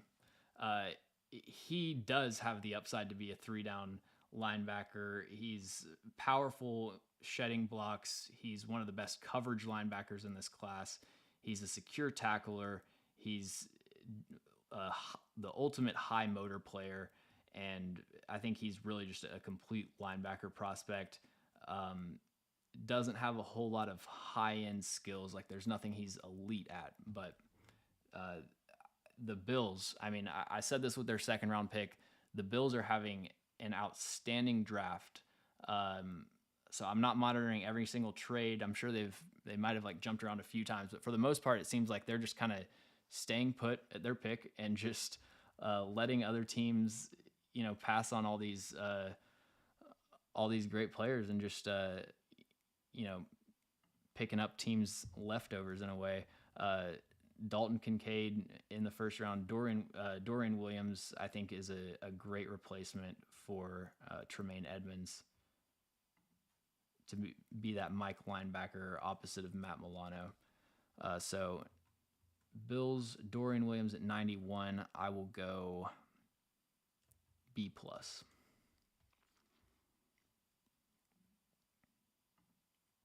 And the Chiefs are on the clock at 92.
The two best classes, I think, have got to be the Bills and the Eagles.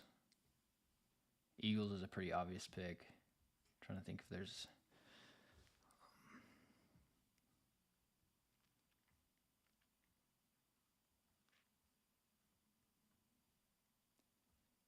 Yeah, probably Bills, Eagles, Bengals have had a nice draft.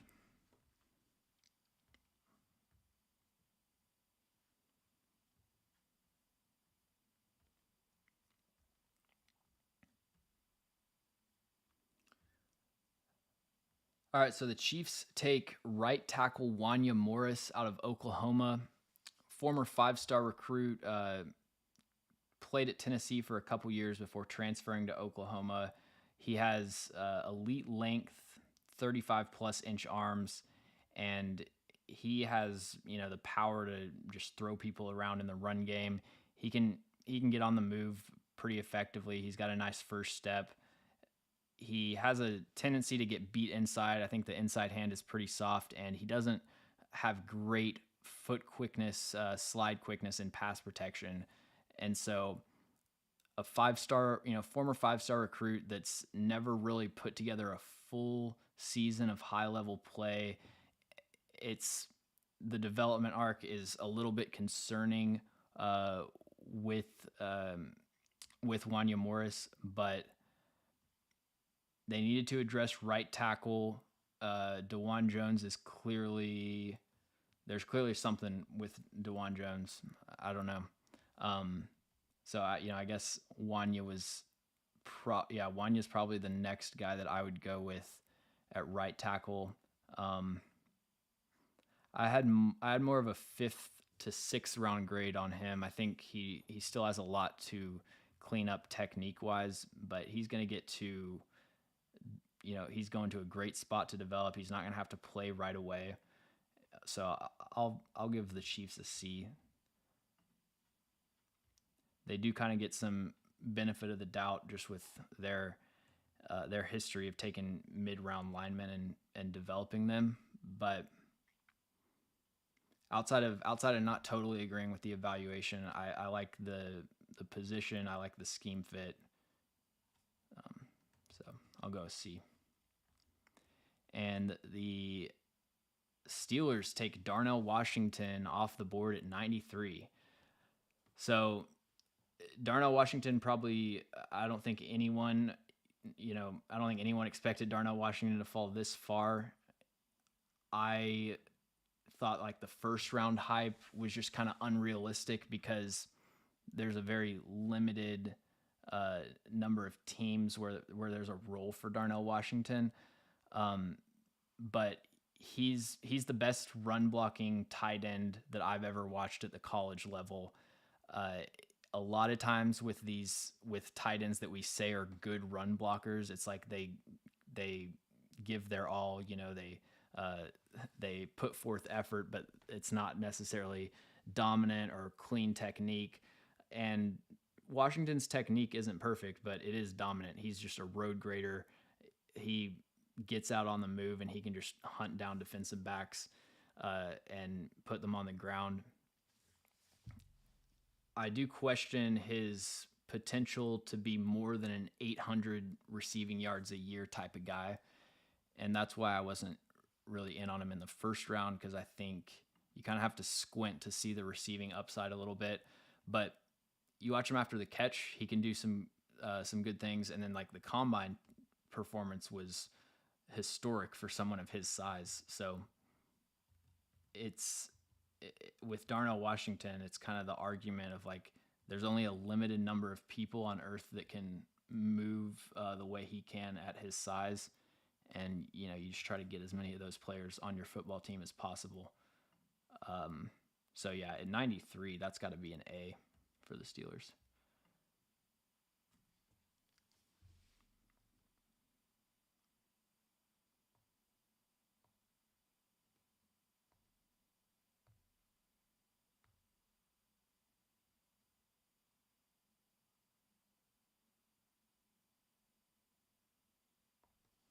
And interestingly enough, my comparison for Wanya Morris is actually Jawan Taylor, who the Steelers just signed. So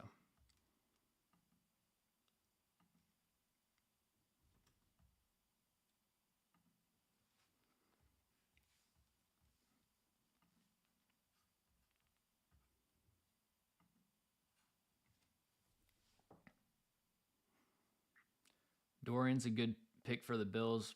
Yeah, I like Dorian. Dorian's one of my guys in this class for sure.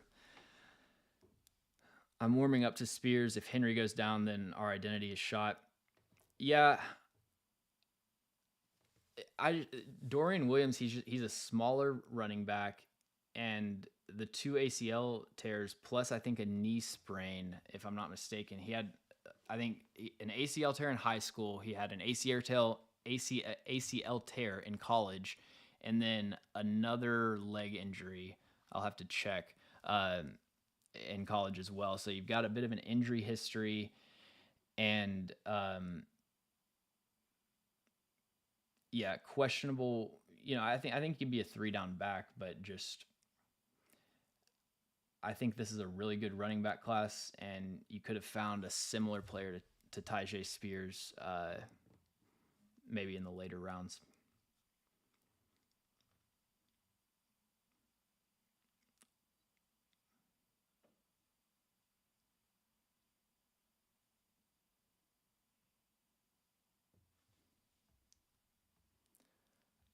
Let's see, Lions. What would you rank the Lions draft so far? Okay, so the put a pin in that. The Arizona Cardinals take Michael Wilson, wide receiver out of Stanford. Um, doesn't have the production that you want to see for a day 2 pick, but he has the route running ability. He's like I said, a kind of a year 2 Devonte Adams, where he isn't as physical at the catch point and refined in that aspect, but he can create separation. Unlike a lot of receivers in this class, he had a great Senior Bowl, which is where he kind of was put on the radar, put on people's radar. So the Cardinals have got to be one of the smallest receiving corps in NFL history, and the number of receivers with any sort of size was, those guys were kind of dwindling down. So that's a really good pick to get Michael Wilson back into the 3rd round. I'll go B- for that pick. And then the Lions are on the clock at 95. All right.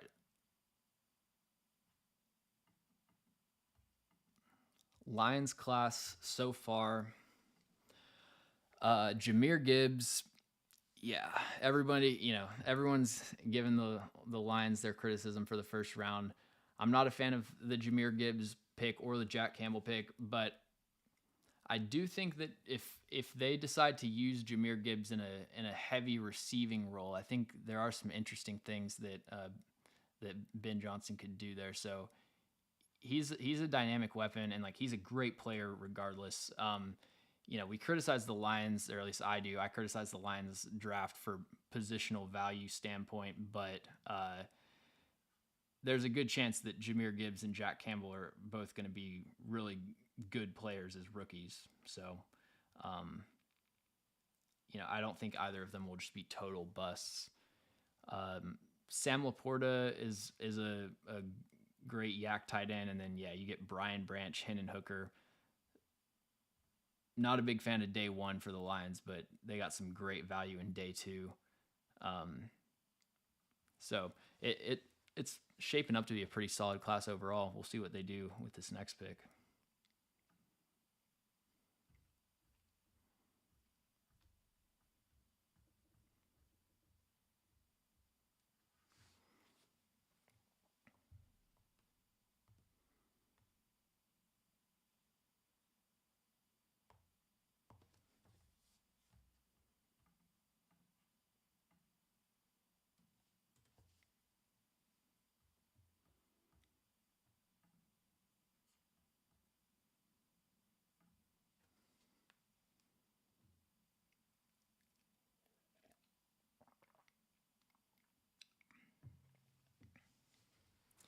Yeah, I agree, Eric. If they didn't think that wide receiver and tight end, if they thought the tight end run, knocked out all the guys that they had day 2 grades on, I would have much preferred them to go address corner or even try to get a pass rusher.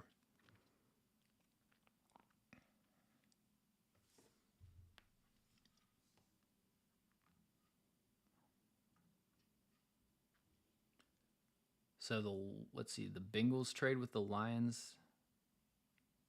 Looks like the Bengals traded up to 95.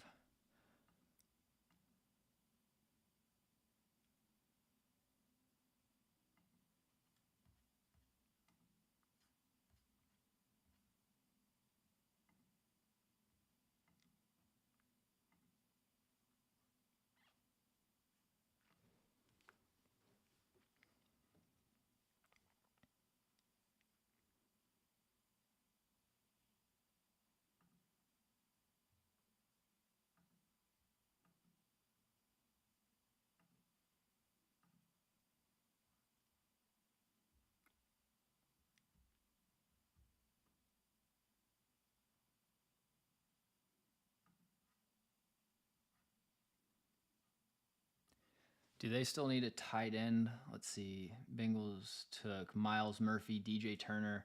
So this could be a good tight end landing spot here.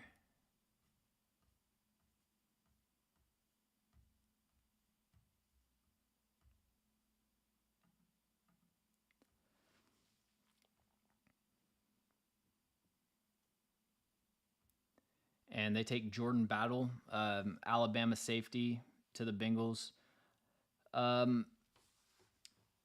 Yeah, I'm not sure that I see the need there for Cincinnati, although they did lose Von Bell, right? So, okay, yeah, so they do have a need at safety. My mistake.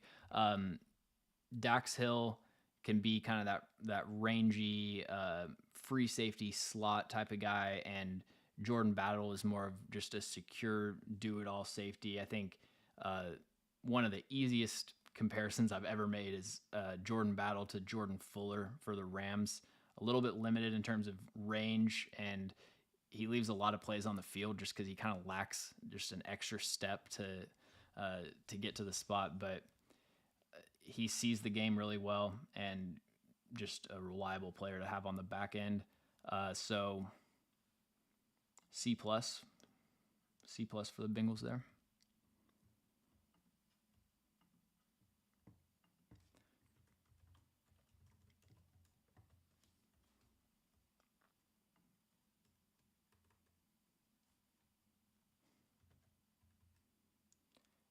And the Lions are at pick 96.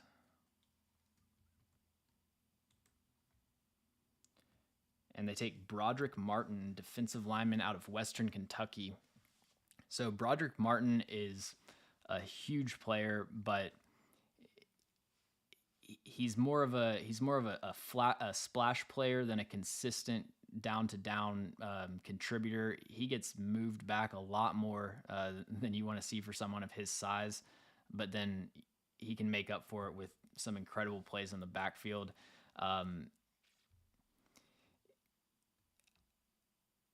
It's so they if they're going defensive line, the other options would have been Siaki Ika out of Baylor, who I'm not a huge fan of. You've got someone like Colby Wooden out of Auburn, who is there's a question about what you're going to do with them. I'm looking at the rest of my defensive linemen, and the available players have kind of dried up, but I still don't think Broderick Martin is the player that I would have gone with. Third round is way too rich, so I'm going to go with a D plus for that pick.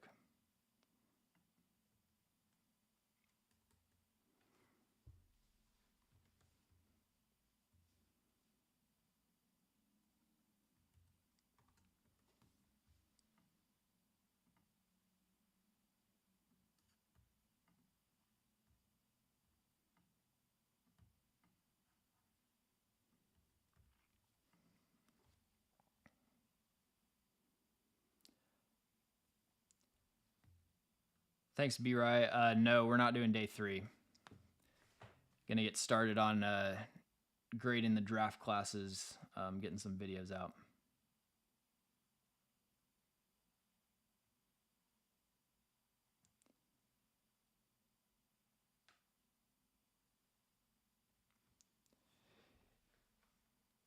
Yeah, if I think that drafting a running back definitely is a kind of points towards Derrick Henry potentially being traded.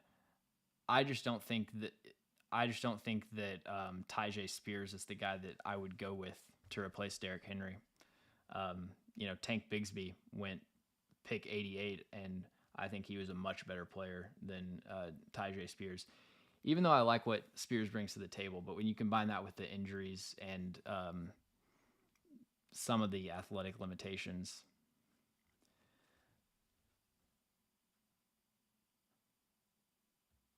third round a good place to grab a third down running back. I think history has shown that day 3 is where you can really find those guys and get great value. Ooh, good pick for the Commanders. Washington Commanders at pick 97 take Ricky Stromberg, center out of Arkansas. He is a perfect fit for any kind of zone blocking scheme. He's a great athlete, a little bit undersized, but he plays so centered to his blocking assignment that you don't really see his lack of size show up as an issue too much. He has good natural power and play strength and pretty good length as well. Biggest negative for Ricky Stromberg is I think he would be served well to become a little bit more under control, especially at the second level. Sometimes he has issues locating those linebackers at the second level, and he'll end up on the ground, lean his head into contact, and I really think it's just like technique issues that he needs to clean up. The top centers were all kind of jumbled, but I thought that like he deserved to be in the Joe Tippmann conversation with that group of top 4 guys. And so I think this is a great pick at 97 for the Commanders. Position of need, and yeah, really solid player. Got the Browns up at 98, and they are almost definitely going to take a defensive lineman. Maybe. It's pretty clearly their biggest need. But I say that, and,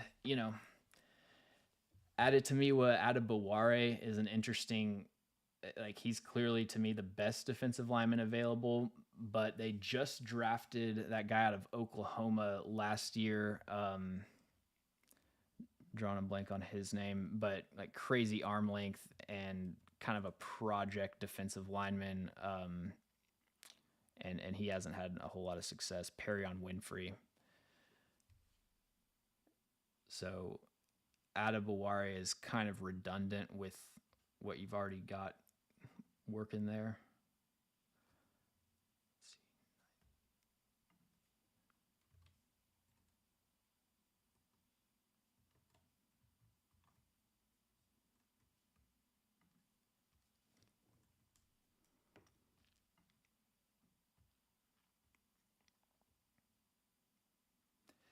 But they also need safety, so this could be a good spot for Antonio Johnson out of Texas A&M.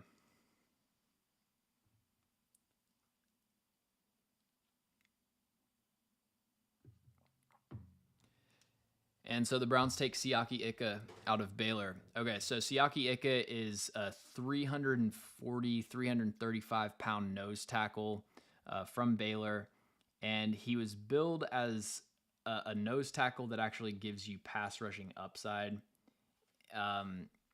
When I watched his tape, I didn't really see that. He was productive in 2021, had a lot of pressures, but he's more someone that I think is kind of explosive and twitchy for his size, but not necessarily just in general an explosive athlete. I don't really know that there's a whole lot of upside with him as a pass rusher. And then the run defense, he gets moved off the ball a lot easier than someone of his size should.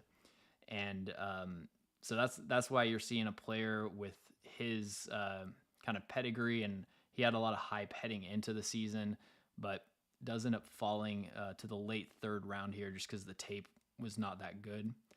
But the Browns really need defensive line help. there aren't a whole lot of great defensive linemen available, so I can't go any lower than a C because they really are forced into taking this position. Like that's just their clear need. So don't love the player, but it makes sense. And then the 49ers are on the clock. They've got pick 99 and 101. So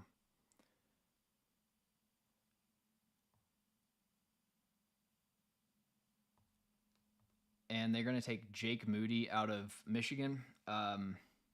Really don't have anything to add on him as a player because I don't watch kickers, but we can look up his stats in a second here.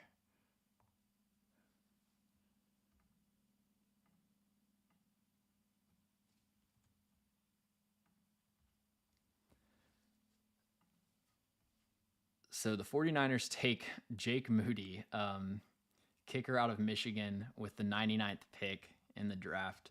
And he's been like in my database, so I've heard of the player, but we are both, me and the viewer, we are both watching, learning about Jake Moody for the first time. So he was 60 for 60 last season on extra points. For his career, 148 for 148 on extra points.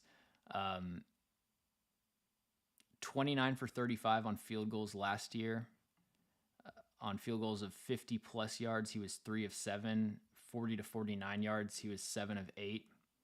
So seems like a solid kicker, but I'm not going to grade that pick.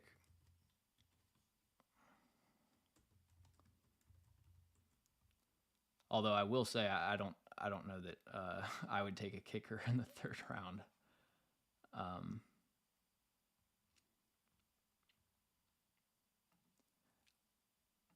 Had you guys heard about Jake Moody being like a high draft spot? I heard somebody, or I know somebody asked me a question about him, but I hadn't heard any buzz about like kicker, punter sneaking into day 2.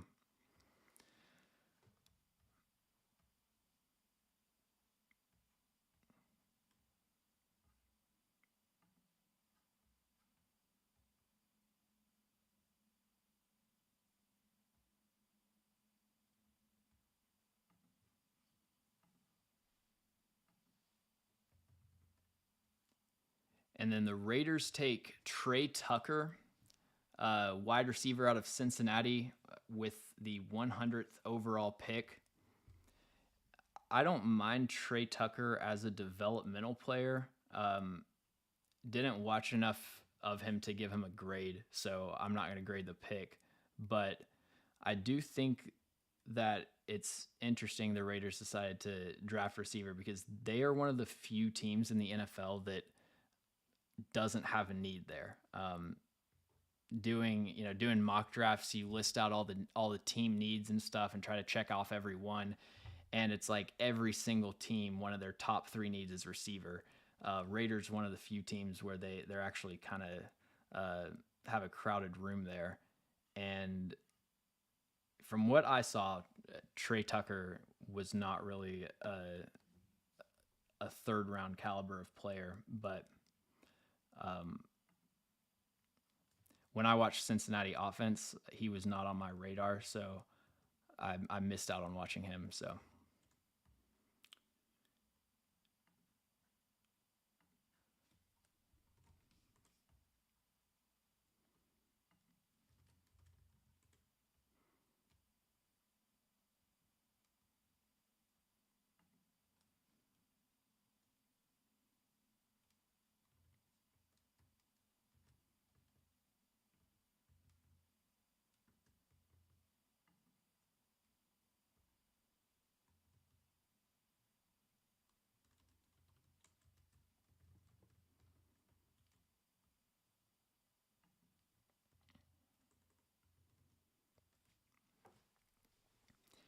and then the 49ers take Cameron Latu, Alabama tight end at 101. He has the size and that you want for like a true wide tight end, and he has I think some good movement ability, runs some pretty nice routes. He can actually create separation. A lot of focus drops, a couple fumbles. It seemed like just a lot of like mistakes on his tape, and he gives good effort as a run blocker, but the success rate is just not there. There were times, especially against better competition, where he seemed like a liability to run behind. So I had a late day 3 grade on Latu, and that's a pretty big reach for the 49ers, which is kind of their MO, to just like take players that that people weren't really expecting to go that highly, and then sometimes it works out, sometimes it doesn't. But yeah, Cameron Latu, I'm gonna go with a D for Latu.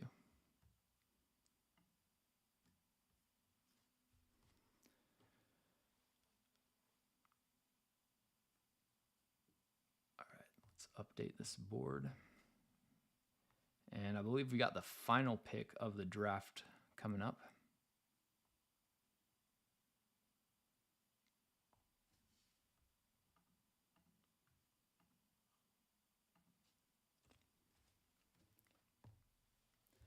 I almost made it through the entire first 2 days having grades on every player that was picked. And then, like, first 98 picks, I've watched all these guys. I've got stuff to say about them. And then 99, 100. Kicker is understandable, but Trey Tucker, gonna have to check him out.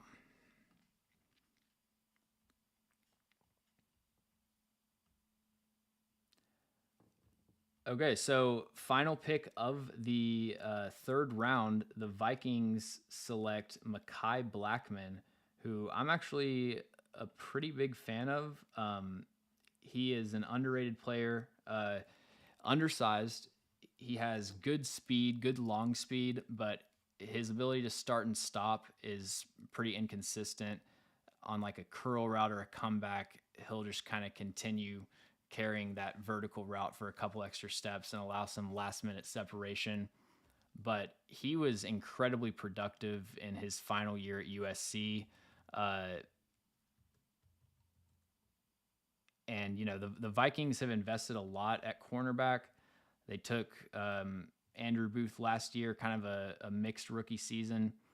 I think Mekhi Blackman, just from his tape, he was a player that seemed like he was not getting enough attention. 91.1 PFF coverage grade last season, 3 interceptions, 8 pass breakups, only 1 touchdown allowed, only 286 yards allowed in total. This is an under the radar player, and I'm a big fan of him. I think this is exactly where he should have gone.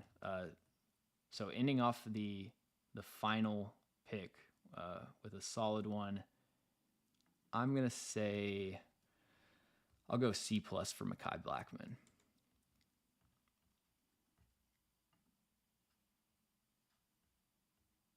All right, that's going to do it. Thank you all for joining the stream, especially people who are here for both days. Make sure to go check those streams out. If you missed the first one, make sure to follow us on all of our social medias. We got the links to those in the description. And make sure that you're subscribed to the channel. I'm going to have a lot of post-draft content. Going to try to cover as many individual players as I can. I'm definitely going to have videos breaking down the entire classes for the Titans, Cowboys. I'm probably going to do like a best and worst classes video. So make sure you're subscribed so that you don't miss that. Again, thank you all for joining, and have a good night.